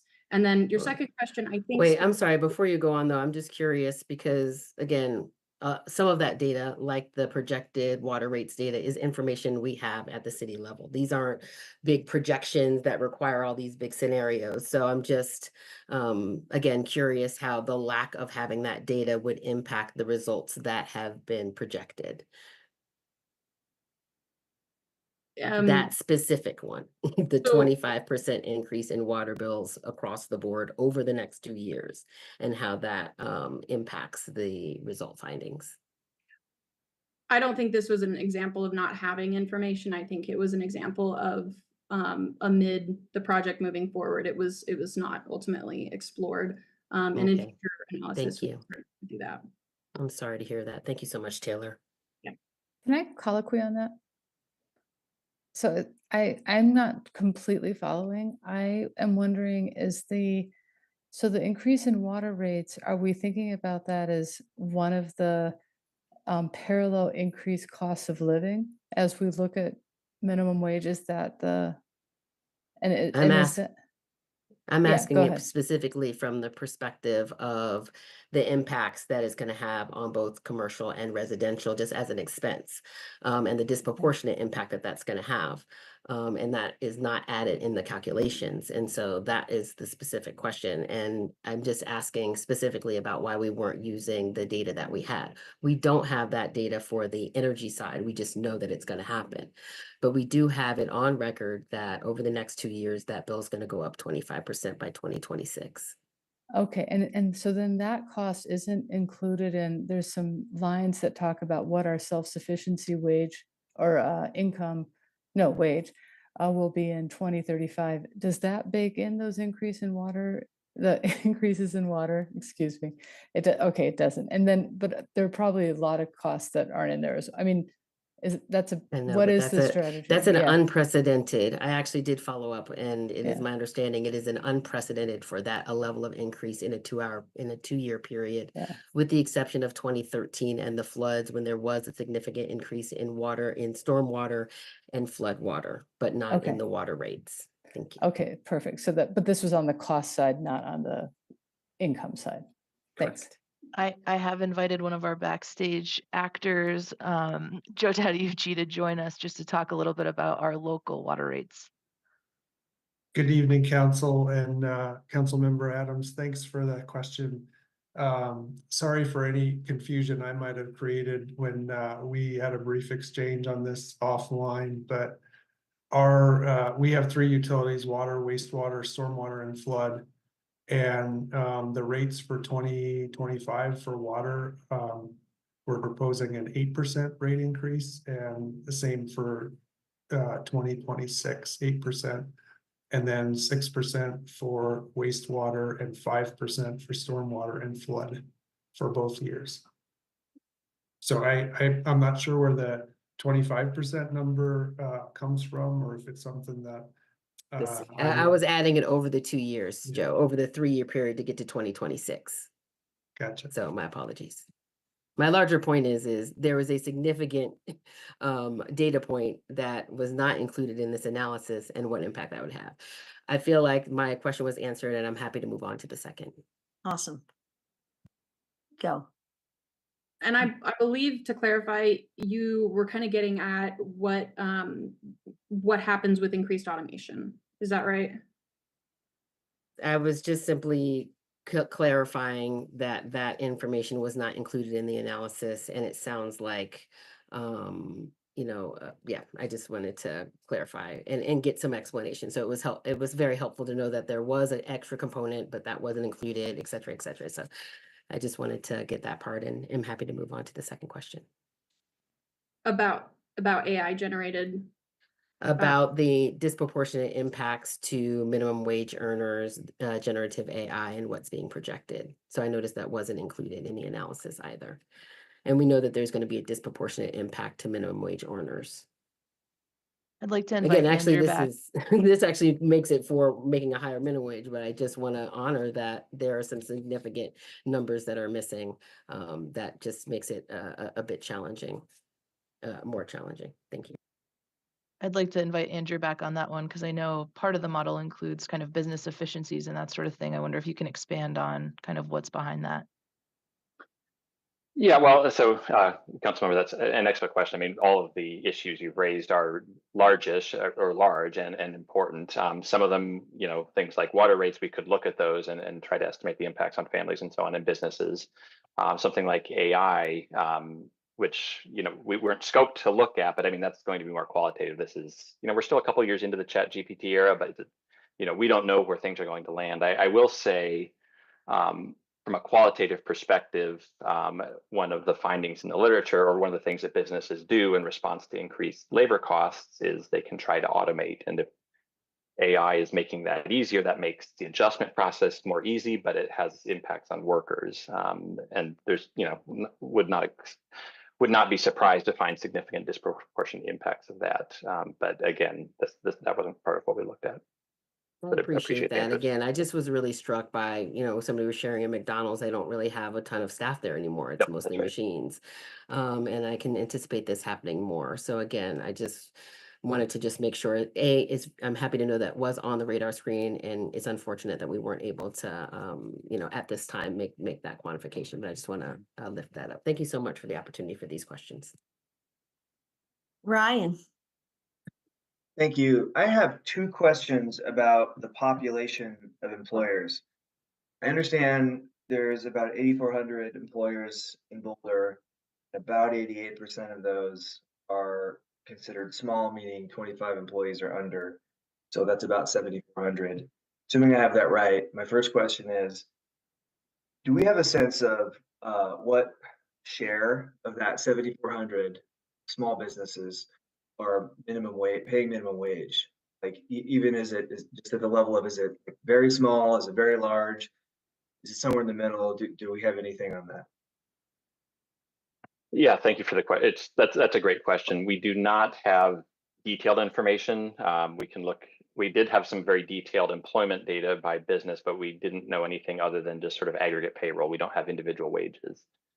So we can't precisely say. We do know from other data sources that, and this is no surprise, restaurants are more likely to be employ people with earning a minimum wage, childcare workers who both have come up, these kinds of things. But we don't have the data to precisely, pinpoint how many minimum wage workers are there in different industries in Boulder. So we do have a little bit of information from the engagement questionnaire. We have individuals that identified as business owners also responded with the lowest paid worker in their business. But again, that's a non-representative sample, and it doesn't really tell us how many of those lowest paid workers there are in a business. So the answer is unfortunately no, not with any degree of precision.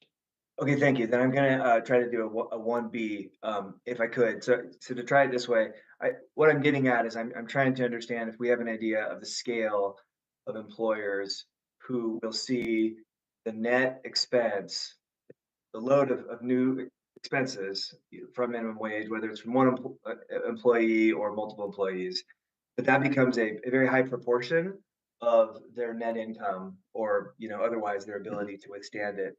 I'm just trying to get a sense of, like, do we have any scale of what that category of employers might look like?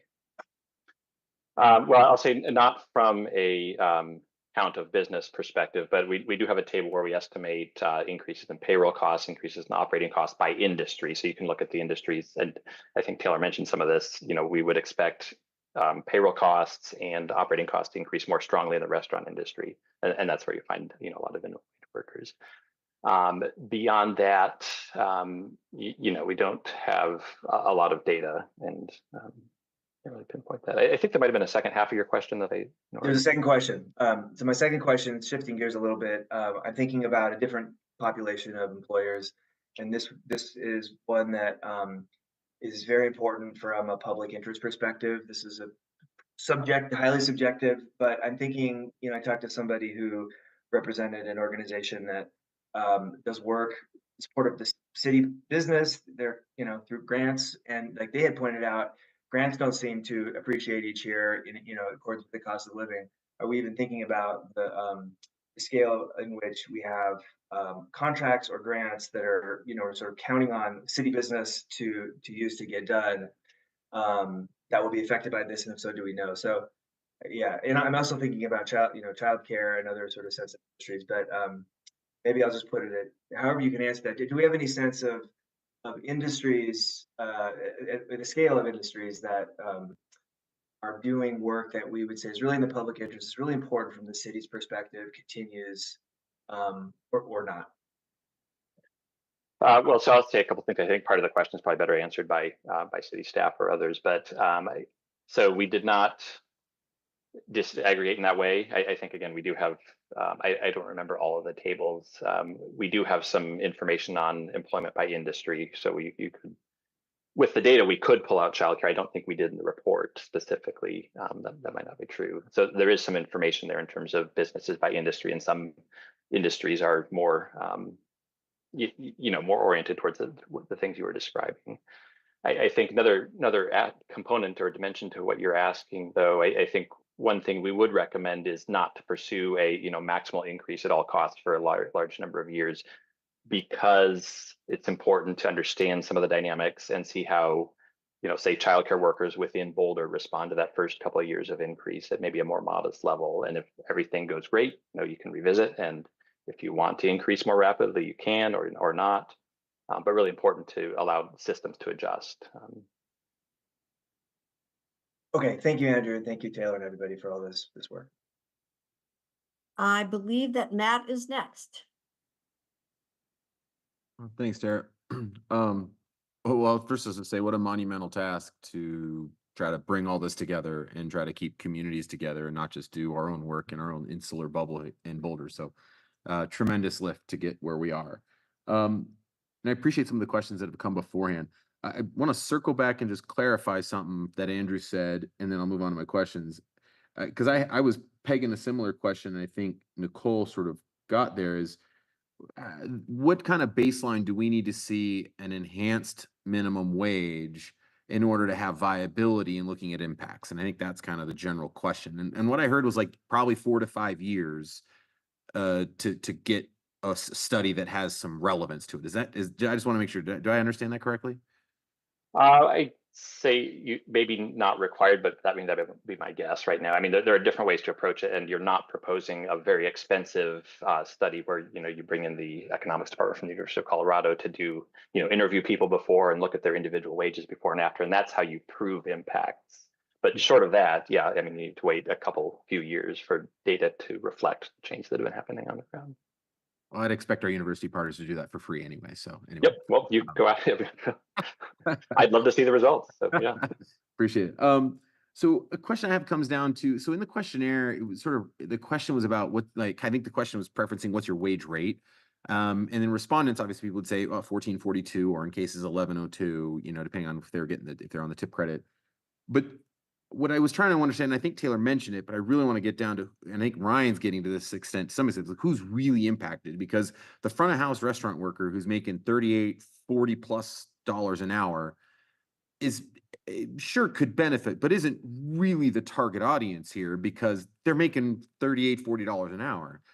It's maybe it's the non-tipped worker, and how do we separate the impact of getting that non-tipped worker elevated versus someone who's making $40 an hour?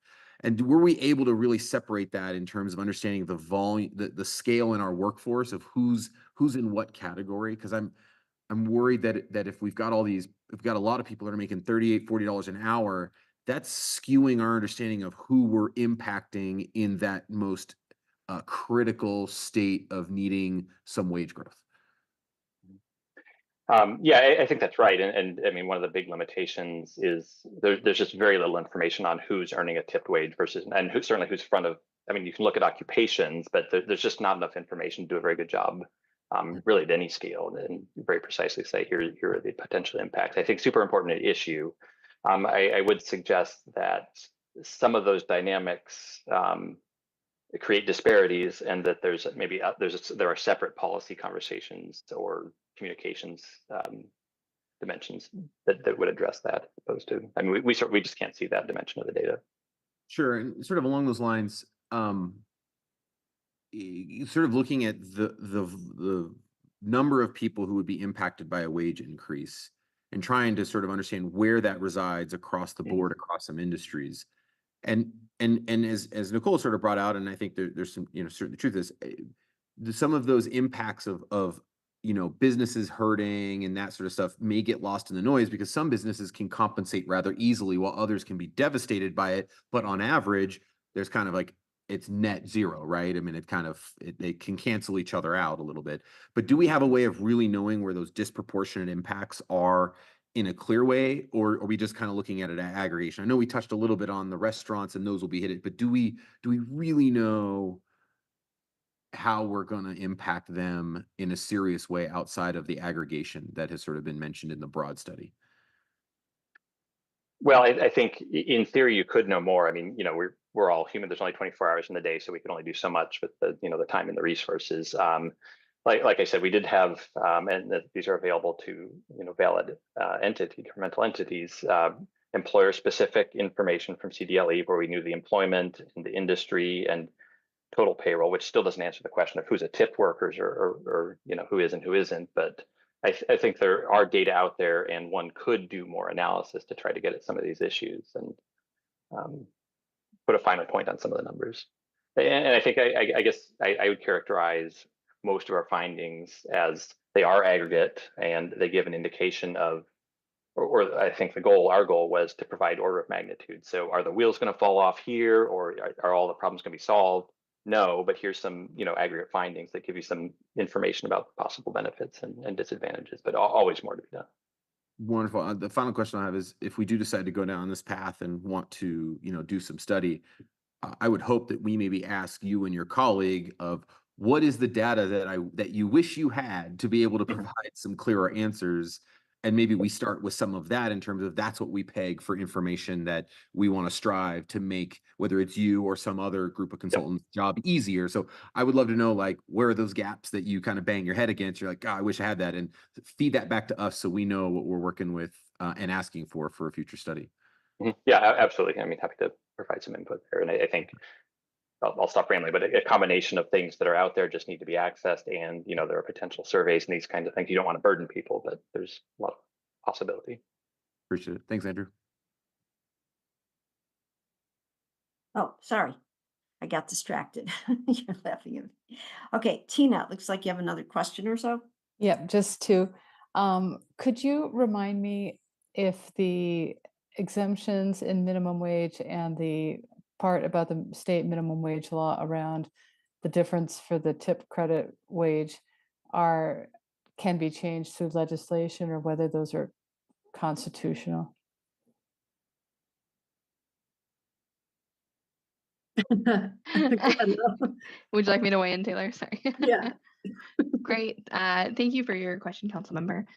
So the actual dollar amount, the 302, is put in the state constitution. We can't change that, which is an interesting dollar amount. I tried to figure out where that came from, and I think it's from several years ago, or they created that dollar amount. But that's in there. And then the actual bill says that all the local governments who adopt some sort of minimum wage shall provide a tip offset for employers of businesses or enterprise that prepares and offers sale food or beverages for consumption, either on premises or off premises. So there's this shall language in there, so we have to include it into our ordinance.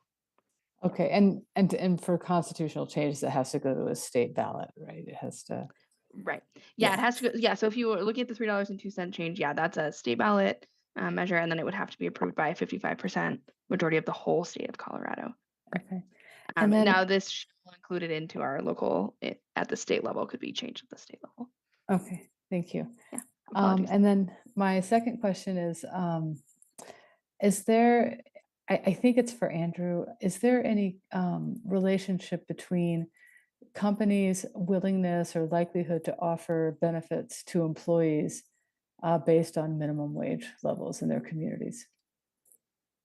I can speak to the theory, but not the empirics. I think, one of the concerns raised about raising the minimum wage is that employers might raise the wage and then compensate by reducing benefits for workers. I'm not aware of any compelling evidence one way or the other. Okay. All right, thank you. All right, that brings us to Lauren. Thank you. So Matt brought up kind of the front of house, back of house disparities in restaurants, and Andrew mentioned the potential for business practices potentially to address some of these issues. I know some of our local businesses have instituted tip sharing or service fees. And I believe in November, we have an update from our economic vitality strategy. I was hoping maybe someone could pop up from our people people that are here to tell us other things going on in the city. Truly takes a village, doesn't it? It really does. That might help explain what kinds of supports we are looking at through that process, and if it's a possibility that we might be able to create a forum for information sharing on kind of doing these other, business practices to help address this disparity. Yeah, good evening, Council. Mark Wolf, Assistant City Manager. Happy to start on your question, Lauren. And I also want to introduce Jennifer Pinsino, our Economic Vitality Manager, who oversees our programs and has close relationships with our economic vitality partners. Just want to point out that we don't do this work alone. The city has a couple direct support programs, but we rely very heavily on our partners, including Boulder Small Business Development Center, the Boulder Chamber, Latino Chamber of Commerce, Visit Boulder, Downtown Boulder Partnership, CU Boulder. So many are a part of providing business support across community. To your point, Councilmember Folkerts, we do have an upcoming conversation at the end of September in a new community and council forum format, where we'll be talking about economic development, our economic vitality strategy, and some of the components of that update. So we can certainly entertain how we might approach broader small business support in this context as a part of that conversation. And I don't know, Jennifer, if you might want to add a little bit more flavor just on some of the programs that we do offer small businesses. Sure. Jennifer Pinsino, Economic Vitality Manager, City of Boulder. We offer now a microloan program to small businesses that helps out businesses that may not be able to get financing from traditional sources. We also offer an incentive program, but much of our assistance is really in the form of helping businesses do a better job of being productive, helping with business and marketing plans, a lot of education and training, a lot of workforce development. So more programmatic versus, it'll be information and connections to resources versus direct assistance provided by the city. Thank you. Can I colloquy on that point, Lauren? You're next anyway, so. I threw my hand up because I didn't know if it was a colloquy or the next. So Jennifer, given that the current structure we have doesn't really focus on economic relief or assistance, could you or Mark or Joel or anybody give us a sense of what are the fees that the city incurs onto businesses that could be potentially used, obviously trade-off to the revenue to the city, but could be used to maybe offset or soften the landing for businesses who are going to see perhaps a major increase to their costs from wages. I mean, like one restaurant in particular is going to see 120, if we raise it 15%, they're going to see their wage costs go up $120,000 just like that. So that's a hard pill for them to swallow. They may not be able to make that work. So what are the mechanisms that we have that we could sort of give some offset or some relief to soften that landing? I think Joel will be in a good position to answer some of that, but it really varies by business, right? So if you're doing facility improvements or you're expanding, or you're purchasing equipment, you're going to pay sales or use taxes, or you're going to pay permit fees. If you're not doing any of that, there's nothing the city can do in terms of reducing that cost. Another big component of cost are occupancy costs. So a certain percentage of that is based on property taxes, but I don't know that we can just really, provide a discount on property taxes for one particular industry. So I think it's a little bit hard to really isolate particular industries or businesses in that way. And Joel may have more to add. Sure. Thanks, Jennifer. And thank you, Councilmember Benjamin, for the question. Joel Wagner, Finance Deputy Director. I think Jennifer hit on a big part of it, which is, yes, the city charges fees for a lot of services, permits, reviews, things like that. I will note, I'll list out a few that we kind of inventoried, but note that generally our city fee structure is based on a cost recovery model. So the fee is intended to cover the cost of the staff doing the work. Not to say that council couldn't choose to change those fees. It would just mean we would have to find funding other places for those staff who are doing the work. So I would just say broadly a couple of categories. One would be the specialty or regulatory licenses, such as liquor licenses, marijuana licenses, mobile food vehicles, things like that, for those regulated business activities that we oversee. Those costs and staff, if requested by council, can come back with a more detailed analysis. But those range from a few $100s to a few $1,000s, depending on the complexity of the license and the review process.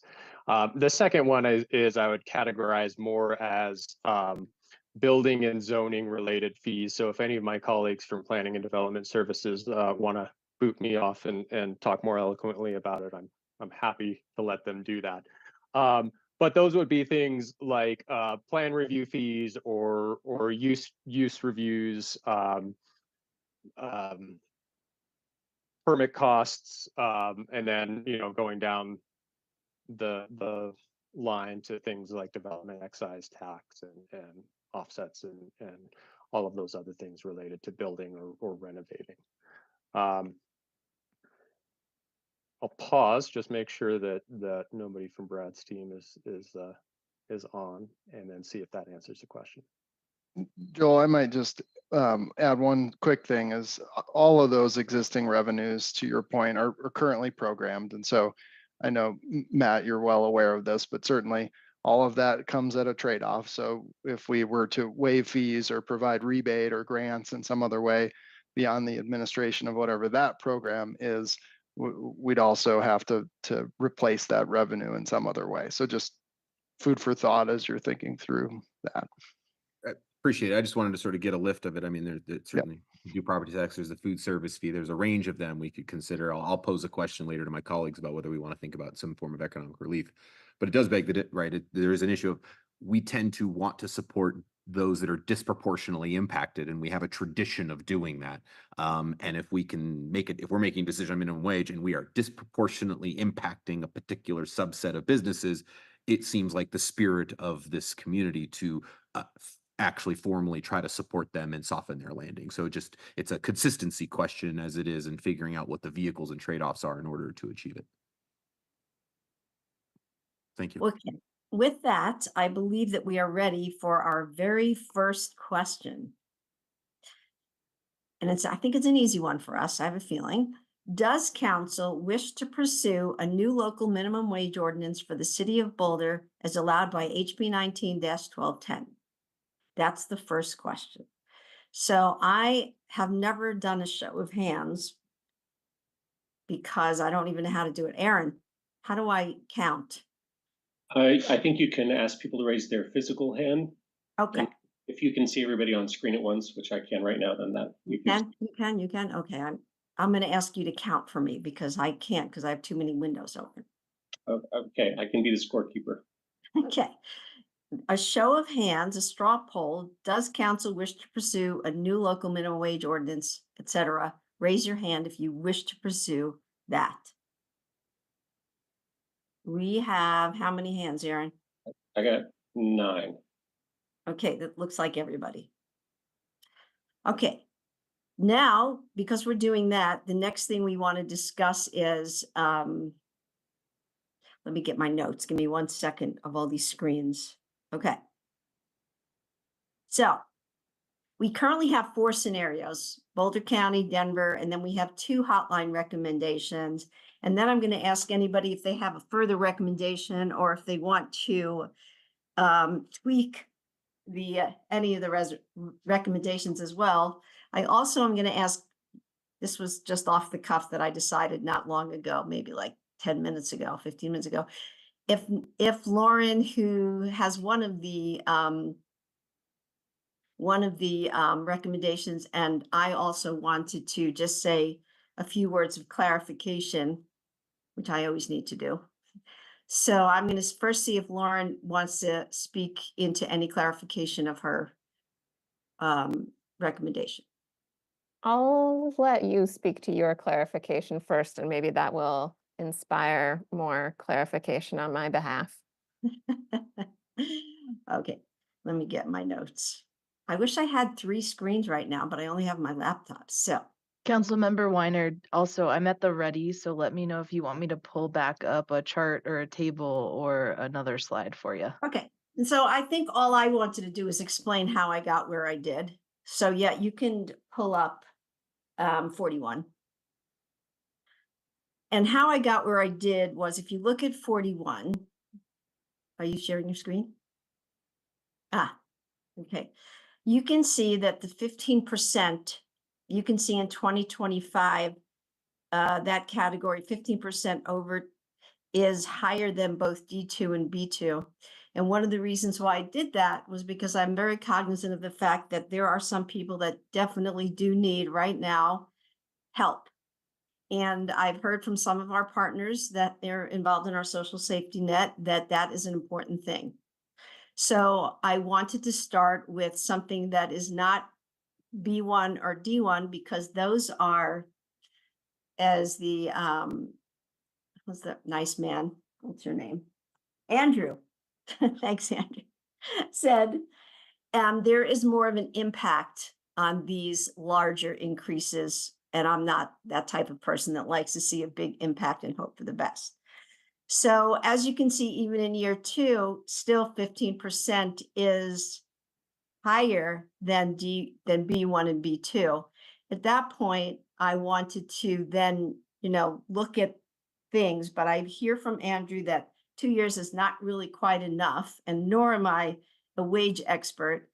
Even though I took economics as a major, I'm not even an economics expert. So the fact that I even came up with this scenario just means what I'm trying to really say are 3 things. First of all, I wanted to be a little bit more than D2 and B2, so we could have more of an impact for those that really need it. But on the other hand, I'm uncomfortable with any long range plans, because in the world of economics, just as an example, the Federal Reserve, as you know, there's the FOMC sets monetary policy and interest rates, and they meet every 8 times a year. So what that says to me is not that we should change the minimum wage 8 times a year, but that to keep a stable and well-running economy, frequently looking at some of the unintended consequences / possible things that could happen that we don't know about. Plus, also, we have no idea what, if we're going to go into a recession or not. It seems to me like I would want to not do businesses harm or people harm, both. So that is why, and I'm happy for any of my council members to say, yeah, but you should have done 3, and I wish this and that.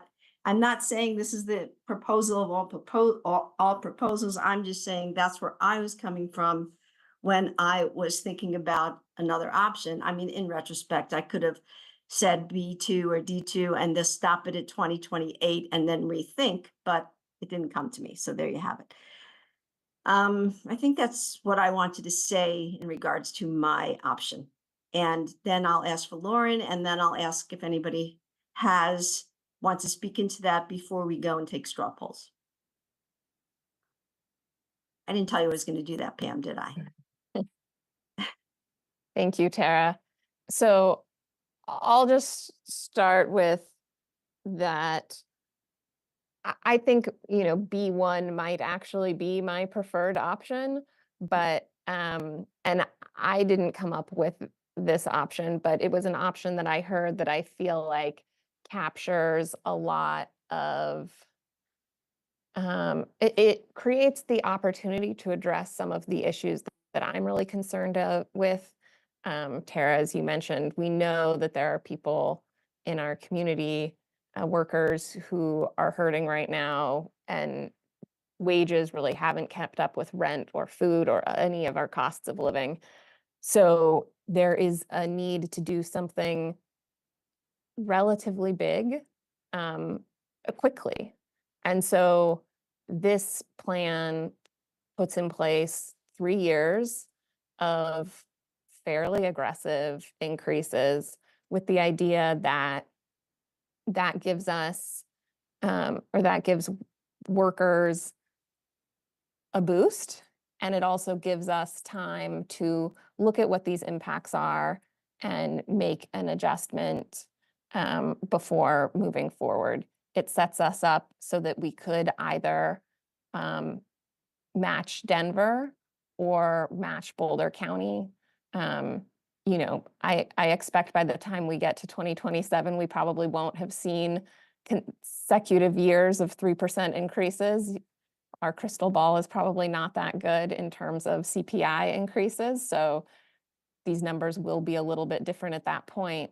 And we will be able to, if not capture the full economic picture, at least get a chance to take a look at some of those early indicators, and also make adjustments for what actual inflation has looked like over those years.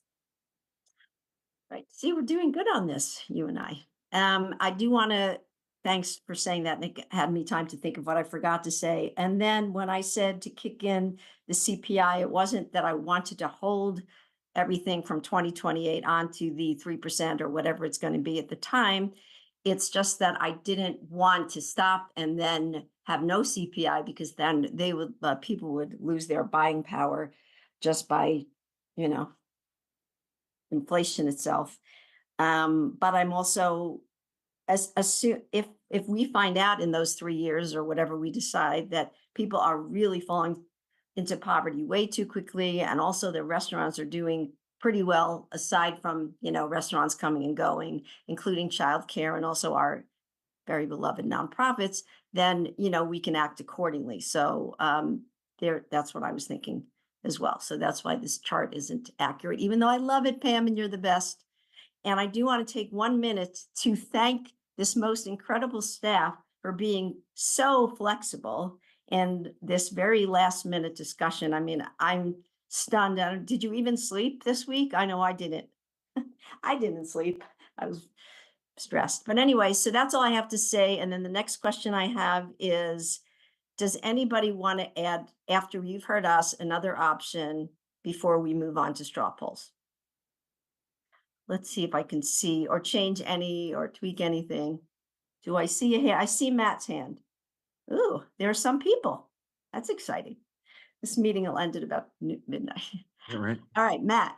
Yeah, so I appreciate the hotlines on sort of these different scenarios or combinations.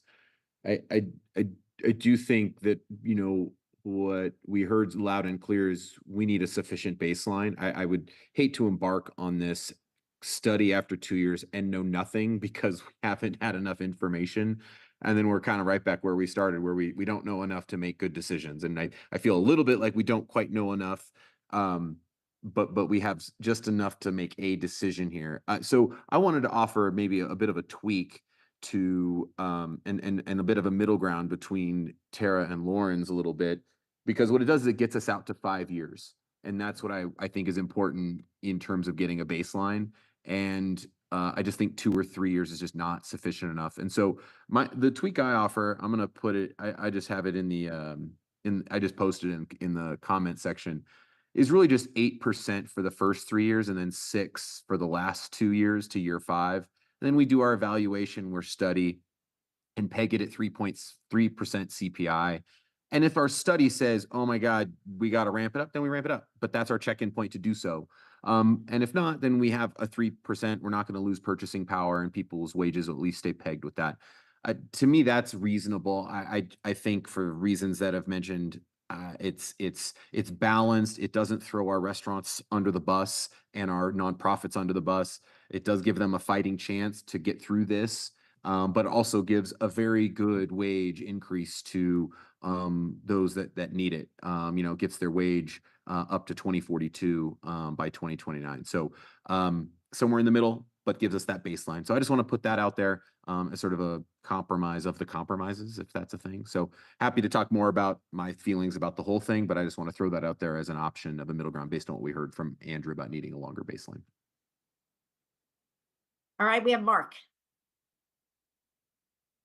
Okay, I'm going to take a more cautious approach. I'm going to be supportive of Tara's suggestion that we do this for 2 years, then increase with CPI, and then ultimately do our study and see where we are.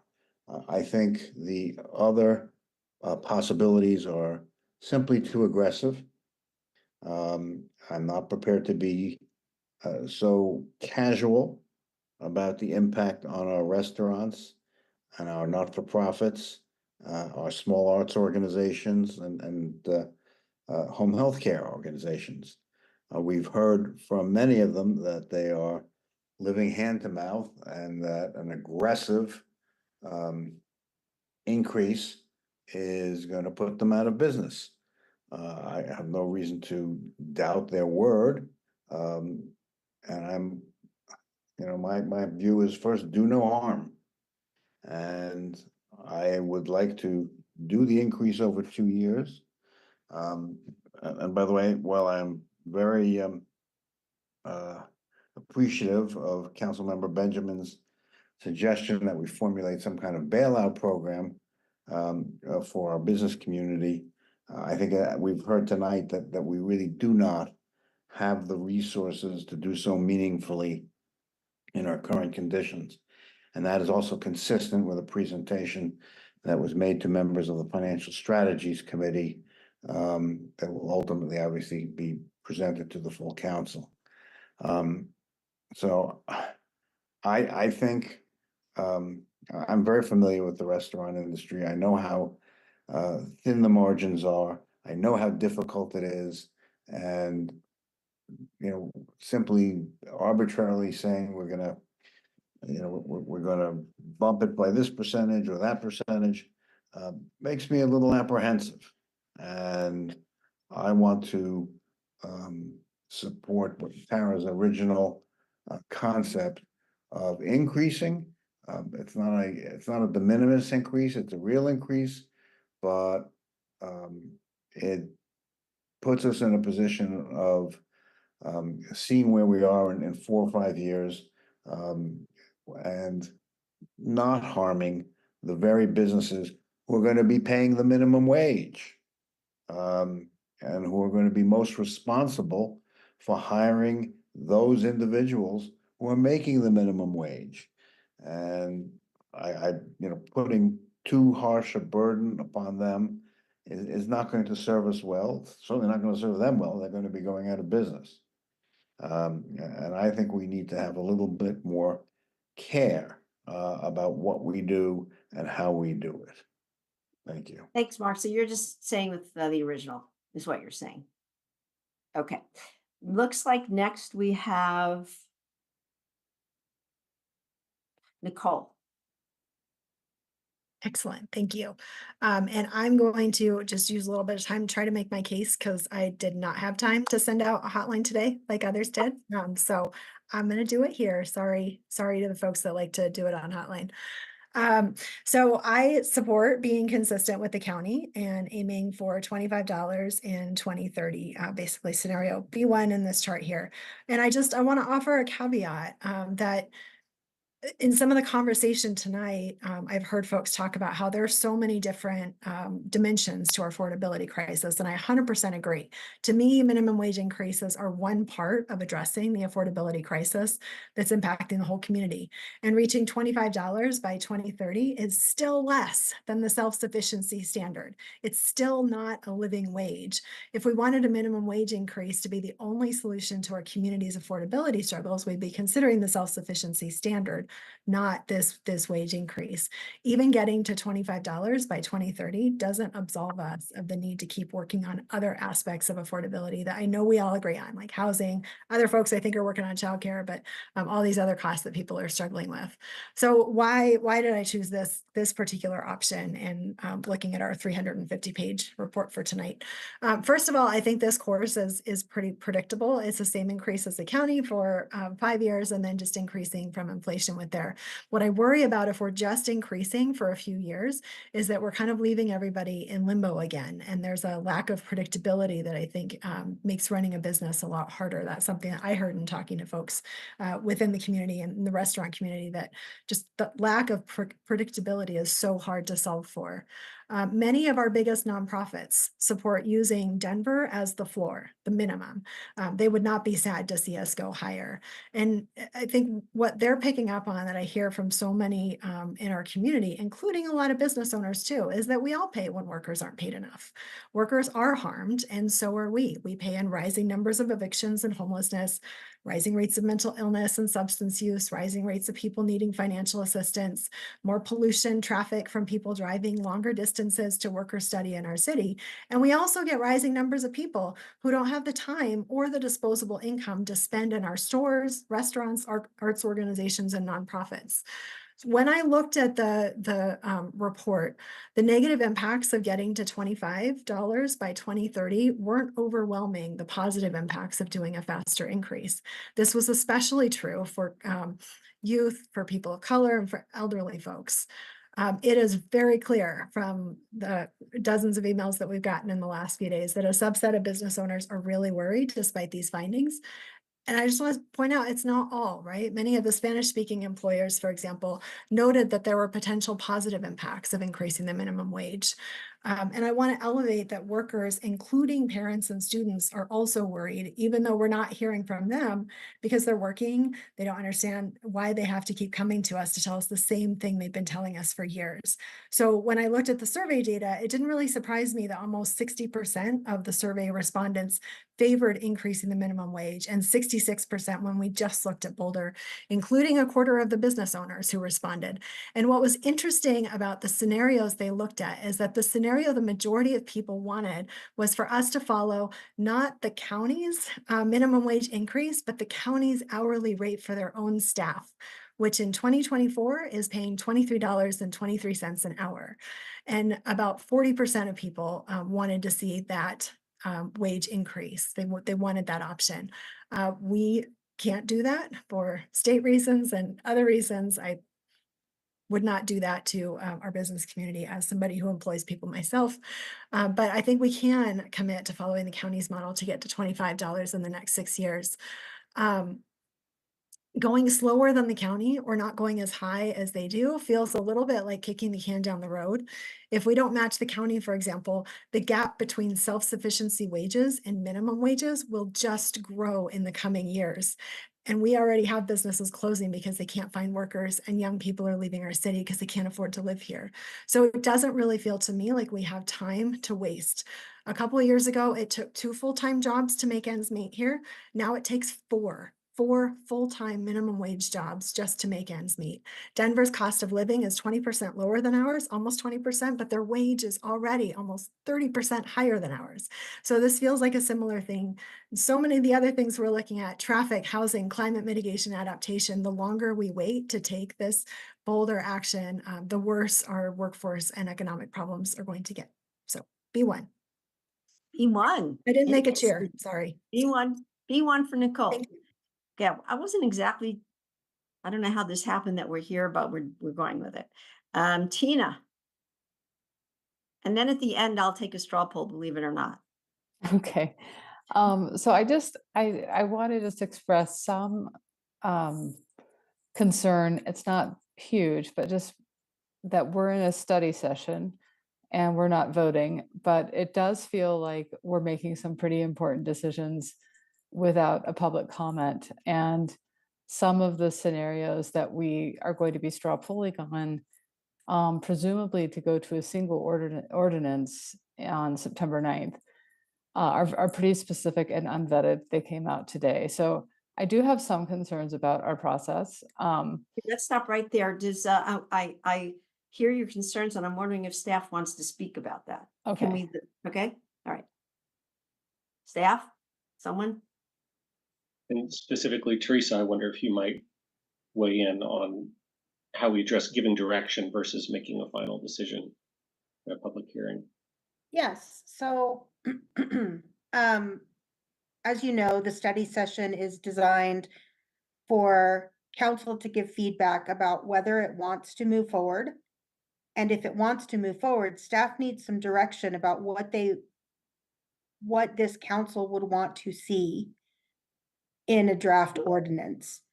We could then bring the draft ordinance to you. I'm not actually sure about the timing. I I think that we may need more time than was previously stated. Nonetheless, certainly this is a matter that you could put on for public hearing at first or second reading. And so this is something that, you know, perhaps council would want to think about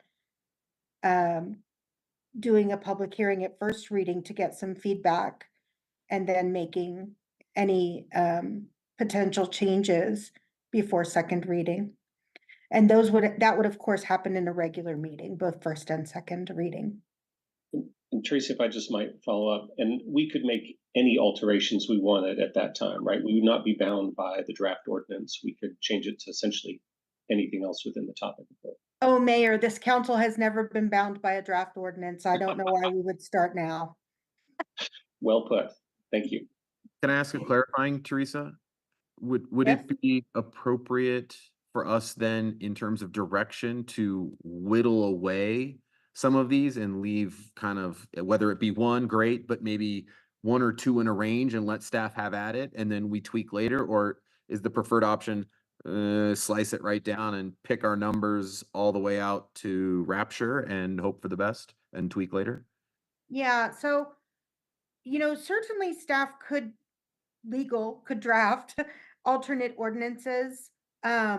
That would not be our preference. Our preference would be to draft an ordinance that you all think you can support and go from there. But, you know, if we were to receive direction to do some alternatives on some particular portions of ordinances, that is possible. Okay, my only question is because I don't know if we're going to actually get to the one, given what I'm hearing from my colleagues. So I'm wondering if we start whittling away what we know doesn't have support, and if we get to one, great. But if it's some in between, then that's maybe the best we get to tonight. I just worry if we stick to trying to find one, we're going to spin our circle. So anyway, just a process question of how best to That reverse it. is true. That is a good point. We could do before I ask see Aaron. your ear. Yes.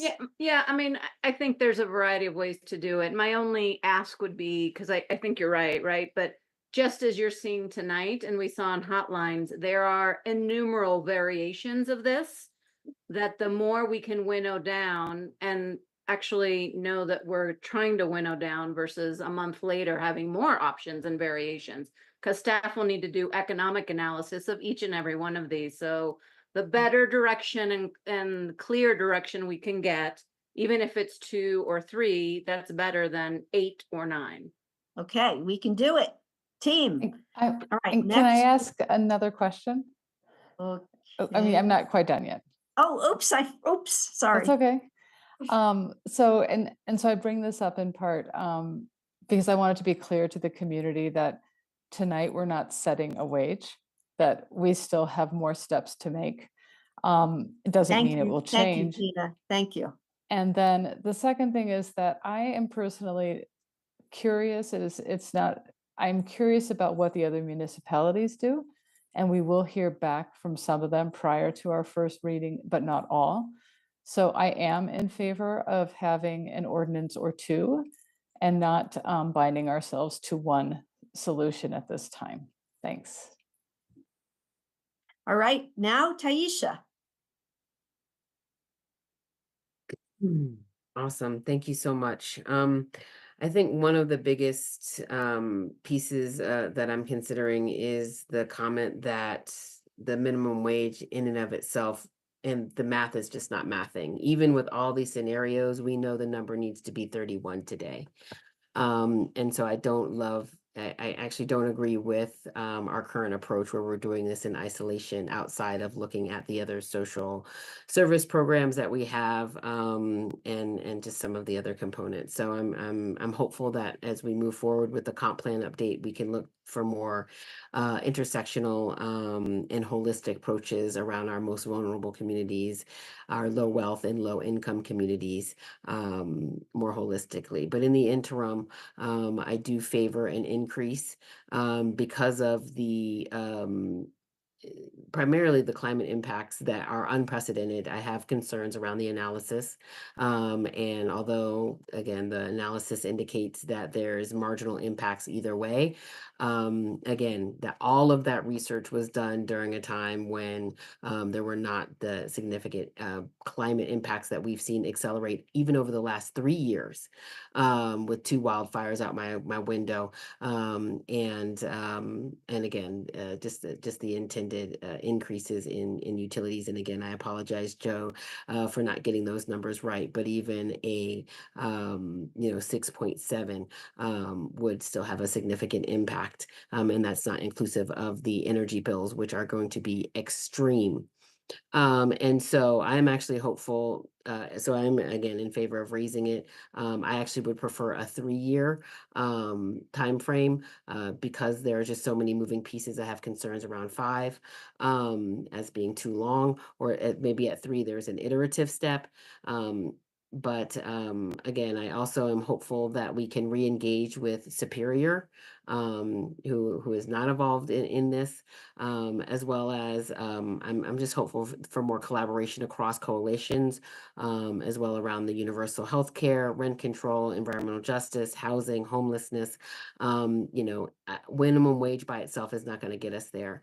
I'm also interested in exploring the flexible rebate income and incentive programs that Jennifer mentioned, particularly the micro grant programs to small minority and women-owned businesses, as well as those who are disproportionately impacted in the interim, and exploring what those costs could be. To Matt's earlier comment, I don't want to make a big package, but if there are existing programs that we can accelerate and we know there's going to be acute issues, we need to be prepared. Similarly, I'm eager for the results of our Elevate Boulder program, our guaranteed basic income program. We're seeing some incredible outcomes in the Denver basic income program, and I'm eager for the review of our current health and human services programs and the effectiveness and financial health of those programs, as well as our economic vitality strategy, which our community and council forum will be addressing specifically in September.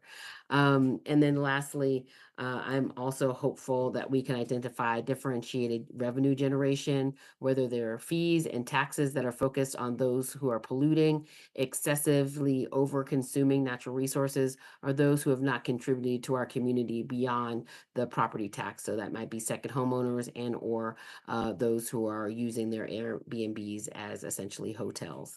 Thank you so much. And again, I say the 3 years. My preference would not to be too aggressive out of the gate because of these added expenses that we had not that were not considered in this report. And I would like to offset that gap with the programs that we have, with an expansion of the programs that we have at hand. Thank you very much. So not too aggressive means, or do you not, you don't want to talk about it yet? That's fine if you don't.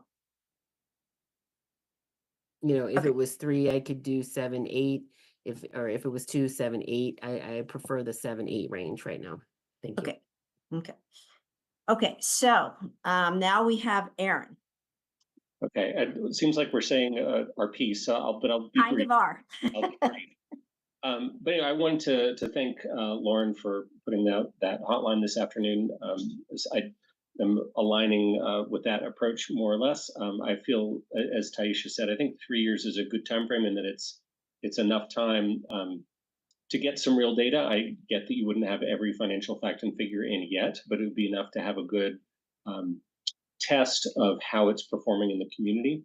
And like, for example, in Denver, we know that the sky has not fallen after they raised their minimum wage. That it's still an economically healthy city, even though we don't have all the exact analysis and facts and figures. So 3 years feels like enough time to get a sense of how things are going, but not trying to peer into a crystal ball too far into the future to know what exactly is the right answer for too long from now. So I like that. And then I appreciate the getting started pretty quickly, because we know people need the money in their pockets today. Just briefly, I really rely on EFA for their analysis of the basic needs of the community, and they report record and surging levels of basic needs, need support, the need for those supports.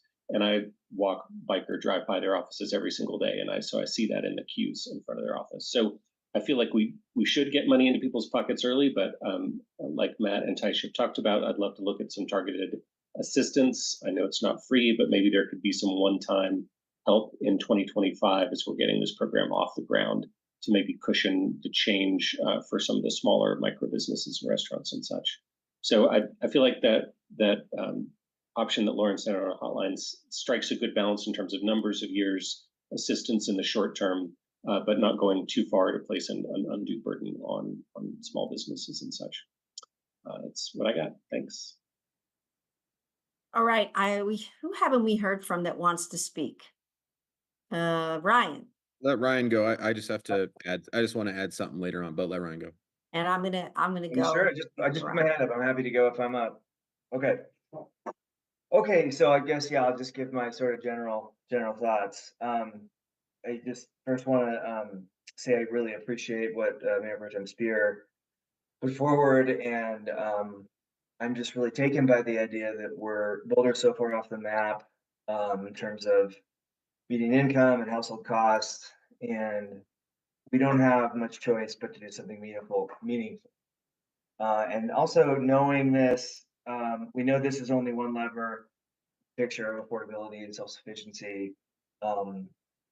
And that overall the economy, the data seems to show that the economy expects a general net positive to the economy. So I'm very sympathetic to where Nicole's going. I'm also, I do have some questions about the risk of unintended impacts to this potentially very large segment of our small businesses, and also those who are literally our city contractors, grantees, and others doing crucial work that I am worried about disrupting. And I'm just thinking about that we seem to have limited options in the way of financial support. So I would generally, I think the Lauren proposal with Aaron, I think I'd sort of fall in that camp for now. I just maybe to close, this is perhaps for another day to dig into, but I feel like this discussion is limited in part because we're talking about distributing money between parties and not about growing the size of the pie. And I would like us to think about ways in the future to try to create inducements or options for workers to own parts of the business, whether through cooperatives or other employee-owned enterprises. My understanding is Colorado is the best, if not one of the very best states in the nation to give employees financial equity. We have a new state office that I communicate today, and I think whatever we could do to assist employers that want to help change this from a conversation about wages to a conversation about wealth and intergenerational wealth. I think that would be very exciting. I think it would also be a long-term process, so that's different than what we're doing today. On the other hand, whenever it's not going to start until we start. So I hope we can revisit that soon. Thanks. Okay, so now I'm going to say my little thing, and then Matt has one more thing to say, and then we'll take some sort of a random, I'll do my best straw poll, but I honestly think there's like kind of two camps. So what I wanted to say was that I haven't said already is, let me see where I can find it. I will start with the restaurants for a second. For me, why restaurants are so important is because it used to be that people who either, let's say you're an immigrant, or let's say you don't have that much capital, but you want to own a business, restaurants were a great way to have your own business. Here in Boulder, with that most aggressive increase, I think that we can pretty much say goodbye to somebody opening up one small restaurant unless they have lots of capital, investors, and/or 3 other restaurants to amortize the costs. And because I love going to small restaurants and seeing them open and thrive, that is one of the reasons why I am the most nervous and cannot support 15% in that first year. Besides restaurants, childcare businesses are heavily on my mind right now. I know that my daughter, she one of my daughters travels 15 minutes to go to what is her favorite childcare business. And people are willing to drive for childcare. So the one way, well, I might not agree with Andrew, is that I think when it comes to childcare, would somebody be willing to move their business to, let's say, Superior, where they don't have the labor, the increase in their labor costs, and then would people drive there? I do think that they would do that. The problem is I believe we need childcare here in Boulder, and I don't want them to move. And I want there to be childcare for, people who need it, who can't drive to the outer towns. So I think that is kind of a big deal. And lastly, nonprofits, I just want to say that I was told by someone in the self-sufficiency wave community that 60% of nonprofits want a minimum wage increase, but that does leave 40% who don't. And a lot of those, and some of those, and we've read letters, are people who employ the difficult to employ, the unhoused, the formerly incarcerated. And they say that their business model will not work for these big increases. At least we should see how it turns out after like 3 years. So my thing is we are making it difficult for labor intensive businesses to thrive. And to say that, oh, that's probably not going to happen. This is people's lives that they've spent their whole lives trying to build their businesses. I just don't think we should take a chance. Yeah, I'm passionate about this issue. When it's people's businesses they've worked their whole lives on, it's hard enough to see people having to close their doors because of COVID, or because we have so many rules, or because it took forever to go through planning. I'm not blaming you, Brett. But now we're adding this, just one more thing, and plus, supply issues. I mean, just makes me sad. And I agree with Ryan that it's a pity that we're having this. This is our choice to take this, who do we give it to? Where do we go? But this is the choice that we have to make tonight. And so that is why I cannot do the 15%. The one thing businesses and restaurants begged us to not do was 15% in the first year. So I'm basically begging everybody to not do that, is the one request that they had. That is pretty much everything I want to say. I hope I sounded impassioned. I just want to end with, I lost a lot of sleep this week because I'm worried about the workers. I'm worried about the small businesses. I'm worried about a lot of things. I'm worried about people's livelihoods. And so I will say, for whoever's listening, wherever we land, I pretty much think I speak for all of us when I say that we care very deeply about this city and the people in it and our entire workforce. And that's why I want to end my little spiel. All right. Any last words? Matt, Lauren. Thanks, Jeez. Karen. Okay, hold on. It's 10:17. We'll Just finish up. FYI. Yep. I just made my little pitch for an alternative. I didn't really get to say my piece about this issue as a whole. Okay. And if you didn't have your alternative, like, are you willing, like, where do you, is that your only option, I guess? I will. I'm happy to sort of phrase it. It's quite a, if our local economy was thriving and city revenues were busting and we were crushing, this would be a different conversation. This would be a different conversation if we could exempt the most disproportionately impacted businesses like restaurants and childcare and ag and our nonprofits.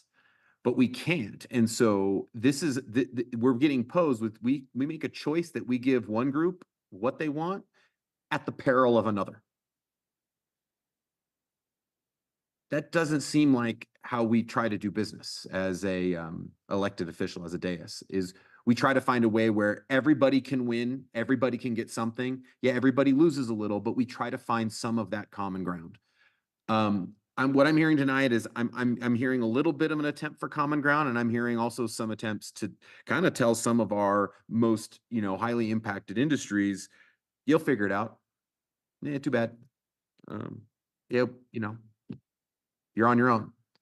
That's just not who we are. And so I'm struggling with how we can be so impassioned to serve one group and so cavalier to disregard the needs of another. So I think there's a bit of, we need to take a step back and figure out where is there common ground to meet the needs of both parties that are here, is our disproportionately impacted businesses and the wage earners who need help.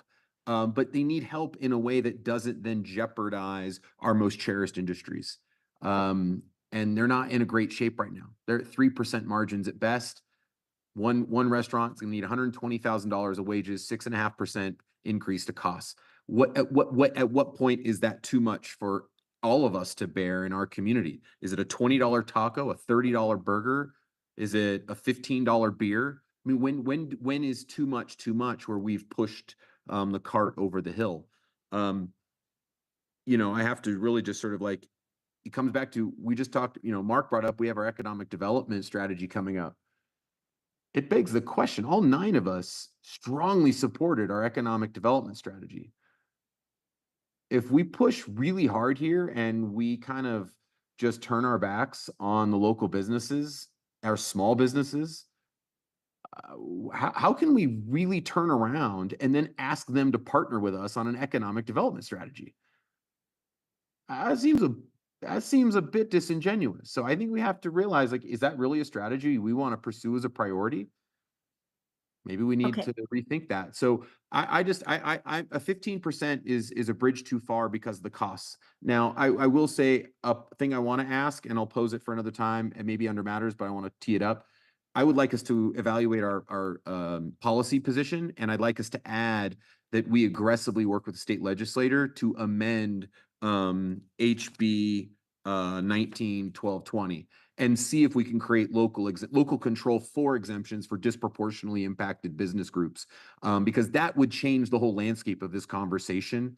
And I think it would be better for all of us to align. And so I'd love for us to agree to do that for our policy statement and unleash Carl and our great team to work with our legislators to make that happen. So that would be my ask. We'll maybe notify it later, but I think 15% is too far. Sorry to interrupt you, but I have an idea, because everybody has their impassioned speeches and it's going to be a long night. So we all care. Is that good? We all care. Oh, right. Nicole, that was funny. Anyway, here's the thing. I do sound like you a little bit, Nicole. Here's the thing, what I see is 2 separate, and tell me if I'm wrong, 2 separate, like 2 competing ideas. One is start at 15%, and the other one is start at like 7 or 8%. So I want to take a straw poll. Let's see what I want to do. I want to take a straw poll to see if how many of them we have the 8%. It could be, I'm leaning towards 3 years myself now that I've heard from Andrew. So let's just say starting at 8%, doing it for 3 years, asking staff to give us some options in that direction. Everybody who wants to do that, raise your hand. Am I not making sense? Well, Okay. I colloquy on that. Yeah, help me. Are you suggesting I'm 8? tired. No, I'm not suggesting 8, 8, and 8. No. Then What I'm saying is we have too many ideas right now, and I'm trying to rein it in. We have some people that want to start at 15%, and we have some people that want to start at 8%. Am I right? So should we just do a straw poll to see about those 2 things? How's that? Okay. What do you think, Nuria? I'm not a straw poll expert.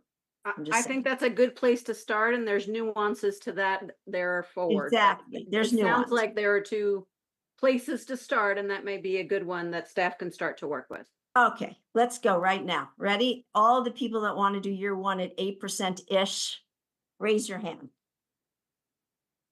Am I the only one? No. You've got 5. 5. 5. All right. So we have the majority. What do I do now? Just a point of order. I don't know. What I We're heard is giving that direction. Yes. What I heard was that you wanted us to work on a variety, on maybe 2 different options. Right. And what I heard was what we heard was that there perhaps were two. We want to confirm that what we're starting with is maybe an 8 and a 15. Yes, So now what I'm we have seeing is that there 15. is an 8. I want to confirm that we have a 15 option. 15. Year Everybody one, 15. Raise your hand. 15. First year. That's you, Nicole. Team, we have a place to start. That was 4. All right. So we have 415 and we have 5-8. We did good. First year. Hooray. Now, Aaron, what do you suggest we do next? Maybe see if you can get to the number of years that people want to start, like use as a baseline, whether that's 3 or 5 years of increases or 2. Okay, that sounds good. It's a team. We're doing a team effort here. Okay. Do I divide it? It's so late right now. Do I divide it up into Maybe team 8? Pick a number. Pick a number. 3, All right, 5. 3. Okay, let's start with 3 years. Everybody that wants to do 3 years, raise your hand. Tara, I'm confused. that's what the numbers are for the 3 years. That's a good point. If it's 8, 3, and 22, or 15, we're kind of back in the That's a same. great point. I agree with that point. Can Yeah. anybody weigh? Could I make a suggestion here? Sure. And so we have all those scenarios that were sort of laid out. I think there are not all of them got anybody to speak to them, but I'm wondering if we can use those scenarios that were laid out, because I think all of these things are represented in those scenarios, but those scenarios represent the bigger picture. And I'm with Mark. It is really hard to think about what 1 year looks like without the context of the bigger scenario that we're sitting in. So I don't think it'll take too long if we just kind of bam through like all the all the ones that people spoke to, and you could take polls. Well, then, Not Go ahead, Mark. representative to what we're talking about. I'm confused. I am very, very supportive of the caution that Matt has expressed and the concern for those smaller businesses. And if we're going to do this over 3 years, I'm going to suggest that we're looking at something like 855 or 865, but some in total that gives small businesses an opportunity to adjust and plan, and not at the end of the day be faced with an increase that's going to look like a third of their wages. Fantastic. Okay, so that's For my the 5 people, I like that because I thought Matt's was a little high. So 865, 855, everybody who can get on board with that, raise your hand. Matt is medium. Okay. At this point, I would like to turn the meeting over to somebody who is more aware and more energetic and can think better at this point. So who wants to take over from here? Because I don't know where to go. I'm going to be honest. I thought I did really well with this meeting, but I'm starting to like plan. You did great. Yeah, no, it's good. I'm wondering if we could go back to the scenarios that people spoke to, and can we just go through those, and you can say, okay, B1, anybody for B1, because I spoke to that one. There was the alternatives that people spoke to, and you could ask. There's only, I think, 3 or 4 things. So can we maybe do it that way? There are 4. So you could do a quick one. It's seeming like the direction of council might be some kind of hybrid amongst them. Can we start with just polling the 4 of them?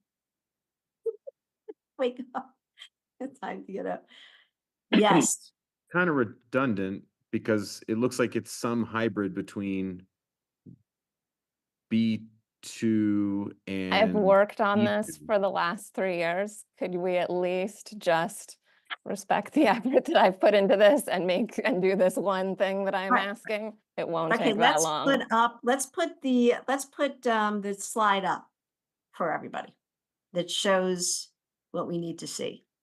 And the other thing I just want to note is that while Lauren has worked on this the longest, she also did not speak to Lauren. So speak. I don't know if you want to, Lauren, or if you don't want to, but I just wanted to note that was really good point. Lauren, it's late anyway. Lauren, speak. Thanks, Nicole. I did want to address some things. I think, first of all, I don't think anyone here is taking the impact on businesses lightly. I know that I am not, and I didn't really appreciate that characterization. I think it's evidenced just by the proportion of the amount of conversation we're spending focusing on employers rather than employees. In our region, approximately 10% of our minimum wage workers are accounting for almost 20% of hours worked. So these vulnerable workers in our community are, clearly working two jobs. And the demographics of those workers are disproportionately young, female, Black and brown. And we've heard testimony from people working with domestic abuse survivors, teen parents, about how critical minimum wage is in helping our most vulnerable community members. In this report, it brought up how increases in the minimum wage improve child health outcomes. And contrary to some opinions, report does not just say whatever you think it says. On net, quote, the literature indicates that increases to the minimum wage can be an effective way to improve outcomes for low-wage workers. I just really want us, I understand the impacts that this has on the business community, and I don't take that lightly. I know that there, especially certain industries, are already challenged. But I don't want us to overlook also the dramatic impact that this has on people's lives, on so many of our community members who are just struggling so severely to make ends meet. And so I just really want us to take at least as much consideration of those people's lives as we do the lives of the employers. Thank you. Beautiful. Does anybody else? I'm so sorry that I did not call on you. I thank you, Nicole, for bringing that up. You worked very hard on this, and so did Taylor. So now we are going to move to what Lauren suggested and just go down the list. Is that what you'd like us to do, and just straw poll each one, Lauren? I think, let's see, B1, the 15 and over, the 31 and over, and then Matt had another compromise would be the four options that I've heard that I think it makes sense to straw poll at this point. And council members, I can confirm, as staff's been tracking, those are the four that have had some degree of support so far. Can you state them one more time? Yep, so it's B1, 15% over 25 to 26, and 31% over 25 to 27. Those are the three on the chart. The fourth is Councilmember Benjamin's suggestion, which was 888. 888 for 3 years, then 2 years of 6%. So would it be okay if we just basically took, because there's two of them go in one camp, or three of them and two in the other, can we just say, come up with two ordinances, or do we need to get more detailed? Tara, I'm hearing a real ask to straw poll these four to start out. Okay, let's do it. B1. Oh. Aaron, are you keeping track? They changed the screen on me. I got two. Okay. Can I see that screen again? Sorry. Pam. It's okay. We'll put them up. And I can see people's faces with the slide up. Okay.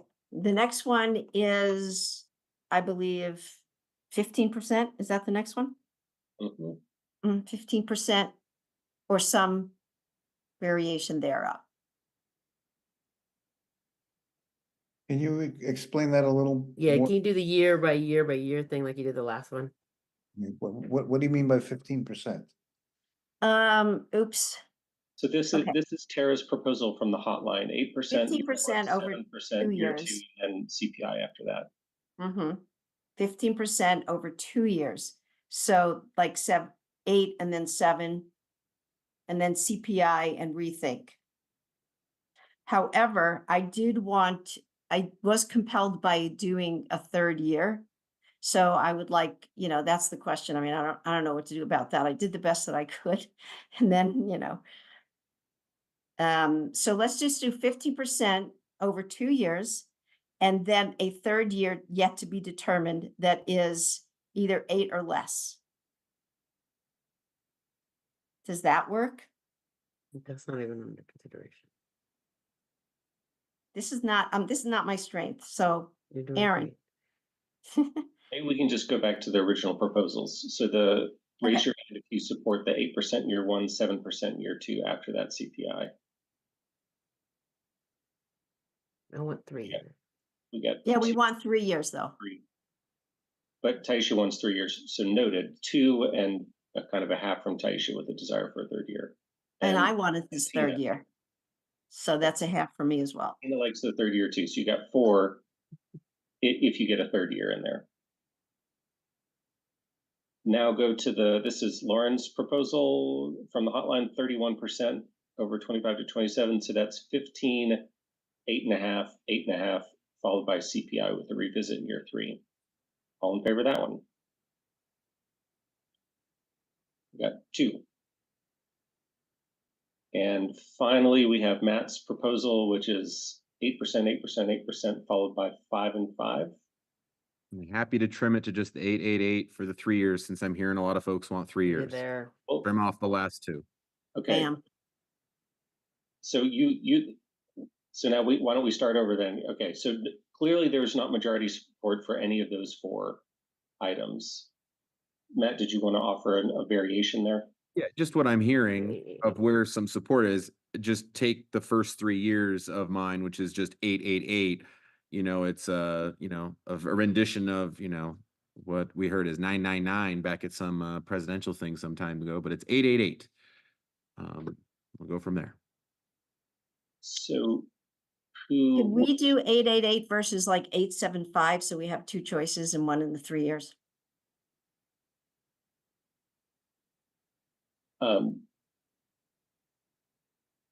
Okay, so I guess, sure. Okay, how about I'll just insert myself real quick here to say that, while this wasn't my first choice, I'm willing to work with these. So why don't we straw poll 8 versus 8.75? Can people live with that? 8 versus 8.75. Matt, could you live with 8.76? Can we vote for 8? Again, we can make these small changes when we get to the ordinance level. And so I think we're getting a little too far in the weeds. This is just a ballpark it. If it ends up being 8.6, 4.555554, whatever. We're just trying to ballpark it here. So, but I hear your point, Mark, but let's just start with what we got. I'd also like to suggest that if between the B1 and the 31% over 25 to 27, that had 4 votes, and if we combined that in one direction, I know I would be willing to look at the 31% and over. Would be my second choice. Yeah, I think that's still just 4 people though who are willing to start with 15% because we already straw polled that. We had talked about potentially drafting multiple ordinances, so we could get down to 2 ordinances that would capture, it sounds like potentially most all of council could get behind one or the other. Okay, Teresa's nodding her head, which is a good sign. So yes, Nicole? I was just going to say that also gets a little bit to Tina's point about the public hearing and just making sure that there's some time and stuff there. So I just want to +1 that idea. Okay. So Lauren, thanks for that, Nicole. So Lauren, you were saying that the 31% over the first 3 years could be one option, even though it didn't get majority support. And then the other option could be the 3-year with smaller increases. And Teresa said that's doable. So, I mean, that's fine with me, but maybe we can, for the alternate option, I'm hearing maybe 888, maybe 876. We're not economists here. So, I mean, That's the let's just trouble we're. let's start with the 888 because we haven't straw polled it. Okay. So So why let's, don't we have that's those two? fair. Let's straw poll it, see where we get, and then if we're tweaking a percent plus or minus one here and there, leave that for the ordinance stage. Let's just get the ballpark. Each one is liable to get tweaked a little, so then we can move on. Okay, so I'm going to straw poll 888 versus 876. So all in favor of 888, raise your hand. I got 6 here. Although Taisha, are you? There you are. Okay, there's your hand. Erin, I'm sorry, my brain is failing a little bit. Is that this isn't, this is just which version of this 3-year lower rate thing we support, right? Okay. Correct. Okay, then my hand too, please. Okay. And then Are you saying that the 31% people are voting for this one as well? Is that what you're It's because it's 32. It's 21 or 888 is 24. Sorry, 888 is 24. Yeah, it was, and so 876, who would prefer 876? I got a couple. So even of the, just say of the 5 who preferred the lower threshold, the majority of those 5 preferred 888 as well, just so you don't feel like the other people made it happen. Oh, that's fine. So then now what I'm thinking is that we have direction to ask city staff to draft 2 versions of the ordinance. One with the numbers on Lauren's hotline and one with 3 years of 8% increases. And they would bring those 2 back to us then with the absolute knowledge that we can change those numbers at the public hearing, you know, after going through the public process, right? That those are absolutely not set in stone. Are people comfortable with that as a next step? Okay, I'm seeing nodding heads and thumbs up. We can work with that too. Oh, go ahead. Sorry. How does Lauren feel? Lauren, how are you on this? Yeah, I'm okay with that. Thanks for checking. Yeah, thanks for checking around. And it was Lauren, it was your suggestion to do both sets, so yeah, thanks for that. I'll just know we have some additional questions yeah. That's So right. Oops. Tara, do you want to finish out, or do you want me to finish out? Yep. I got it. Okay, great. Thank you for getting there. I appreciate it, Erin. Sure. Oh, you won. Okay. Let us put the slides back up that had the other 2 questions. Actually, they're also in the chat. Let me scroll down. Okay. The next question is, does council support indexing the minimum wage to CPIU for the Denver metro area consistent with other city practices? I'm going to do a straw poll because we've discussed everything enough. Everybody who supports indexing the minimum wage to CPIU, which is what staff is doing, correct, staff? Raise your hand. And it's also what the report recommended. Yes, and the report recommended. Raise your hand. Can we get a majority? Erin, what do we got? That was everybody. All right. Awesome. We're on a roll. Should an ordinance include any exemptions? This is where it's very difficult for me, and I'll just tell you why. Let's just do independent contractors first, please. Independent contractors, should we exempt them? What does the report suggest? It recommends exempting them. Okay, everybody who wants to exempt independent contractors, raise your hand.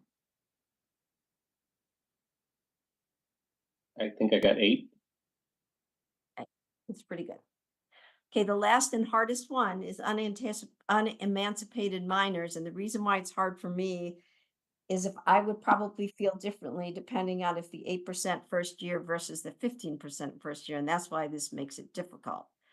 And so I am just going to do a straw. What does the report suggest? And what do other cities do for unemancipated minors? Pam. Pam or Taylor? Happy to address this. So we, and I'm happy to put the slides back up as needed. We do not have a strong recommendation on this one. This is a trade-off. Benefits of excluding unemancipated minors would include less of a significant impact to budget. If you believe that unemancipated minors are largely supported by other means, then that would be an argument in favor of it. If you sort of lean toward the value of unemancipated minors supporting family and future wealth building, that's an argument kind of in favor of not exempting. Ultimately, Pam, yep. I'm sorry to interrupt, but I think there was a simpler question about what the recommendation was, and their policy trade-offs is what we're hearing. Yes, and are there any others? What did the other cities do? Can you tell us real quick? Correct. I'm going to ask Taylor to come on. There's sort of a convoluted answer about exempting city youth workforces. Taylor, are you able to help me out here? Yeah, so in Denver, the exemption is, like Pam described, for city youth workforces, and it can be it's not necessarily, I'm not sure actually, legal might be able to tell if it's an exemption or if it's just a different wage, but they're allowed to pay 15% less than the minimum wage. So I don't know if that makes it like an exemption in the exemption arena or if it's just a totally different wage. But that's what Denver does. Are we allowed to do that? I'm just going to chime in here on this one. Thank you, So Laura. yeah, of course. So the state bill doesn't address this particular group. So and what Denver did is in an area where the state bill doesn't specifically describe this particular group and says, we care about emancipated minors, but unemancipated minors are silent in the state law. It means that the city can do what they would like to do. So that's what Denver did. They decided to do this 15% reduction. So you can do it in this situation, but like we talked about with some other situations, we have to be careful with that, with doing different wages. So that's why this is one of those situations where you could do a 15% reduction or some other method like Denver did. And Denver had their reasons for doing it, which Taylor could probably talk about a little bit more. Well, should we then proceed with three options? Yes, exclude unemancipated, I can't even say that word at this point tonight. Unemancipated minors. No, we should not exclude them. Or third, we go with Denver with a 15% reduction. How's that, Aaron? Nicole and Lauren have their hands up. Okay. Why can't I see anybody at this point? Okay. Sorry, folks. Nicole. I just wanted to note, like, I'm struggling a little bit with this part of the discussion because the report also had a very clear recommendation on how we might consider proceeding. Denver has a wage, and we're not following any of that. And so I think I'm just struggling with it. We're now at a point where we're like trying to pull things from the report when we kind of didn't really follow much of it, the recommendations before. So I'm not super comfortable going just with kind of the recommendations because we haven't had time for discussion dialogue. I am not interested in getting in excluding I'm with you, Tara, unemancipated minors, largely because if you are if you need 4 minimum wage jobs to make it in this town, those unemancipated minors are likely contributing to salaries. And if they're just working 5 hours a week as, fun high school thing to get some pocket money, then, by all means, get a little bit extra. But I wonder, and this may be a question for Teresa, is there any way to give us some more time to have a proper discussion about this? And is it something, as we're making these ordinances anyway, is this something that we could have a proper discussion about when they come back and when we're in public hearing, first reading, whenever, because it's almost 11, we're fried, and it feels like we're not being consistent in our thinking at this point. Yeah, I hear you. So we certainly could come back to these discussions. I would say that tonight we need direction on whether there's going to be a state enforcement or whether you all want enforcement at the local level, because those are very different ordinance provisions. We could do that right now. But if you want to wait on emancipated minors and have that discussion at a future date, we could do that. And on our end, we will, I think, probably just hold off and not draft anything with respect to minors. until we get direction from you all. We could Yeah. put a placeholder or something. Okay, no, thank you. I appreciate that. I appreciate it's also extra work for you and your team, and I apologize for that. And I just don't know if we're in a good space to figure this out tonight. Yeah, and I'm going to pop in here because thank you for that suggestion, Nicole. We could straw poll the enforcement and then be done. That's so right. If people are ready for us to finish, we're fried. So I do have a quick thing on the unemancipated minors, which is that I've been hearing concerns around in Colorado, it not being, it's a legal question about whether or not unemancipated or emancipated minors, whether or not you can really make that distinction very well, and how that making an exemption for unemancipated minors might actually be just making an exemption for all minors in practice. And I was hoping maybe legal could look into that and provide some clarification around that. Yeah, we can look into that. We've also been talking about the practical implications of it as well. It's kind of hard to separate the two, but yeah, we'll look into it for you. Thank you. Okay, last question. Does council support relying on state enforcement mechanism? Let's do a vote. Everybody that says yes, raise your hand. We like that. that's unanimous. Did it. All right. With that, I just want to apologize that I could not figure out how to do this meeting. I tried my very best and did really well to the end, and then it went off the rails. But we seem to have gotten somewhere. Thanks everybody for staying here so late, and for staff for their incredible work. And so I'm going to gavel us. Does anybody have any last words and doesn't feel heard? Because at this point it's 10:50. Who cares? Can Do I you just do a big shout out? We have not appropriately loved on Lauren for this work, and staff as well. thought I This has did, been but a let's do it huge again. effort. And so I just want lots of love, and especially for Taylor. Lauren for leading this. This amazing. And especially staff and Taylor, thank you so much. Yeah, Taylor, you've been just extraordinary through this whole thing, and so good to have you still at it as you're doing your amazing climate work too. So thank you, and Lauren, you really have just been extraordinary. Just nonstop, month after What month. about me? How about the way I ran this meeting? Do I get no accolades at all? I'm just kidding. It was terrible. You did great, Tara. Thank you. That's And great. thanks, Teresa, your team, Maria, everybody. Thank you. All right. I don't have a gavel, but I'm going to use my mouse, and I'm going to gavel us close at 10:51.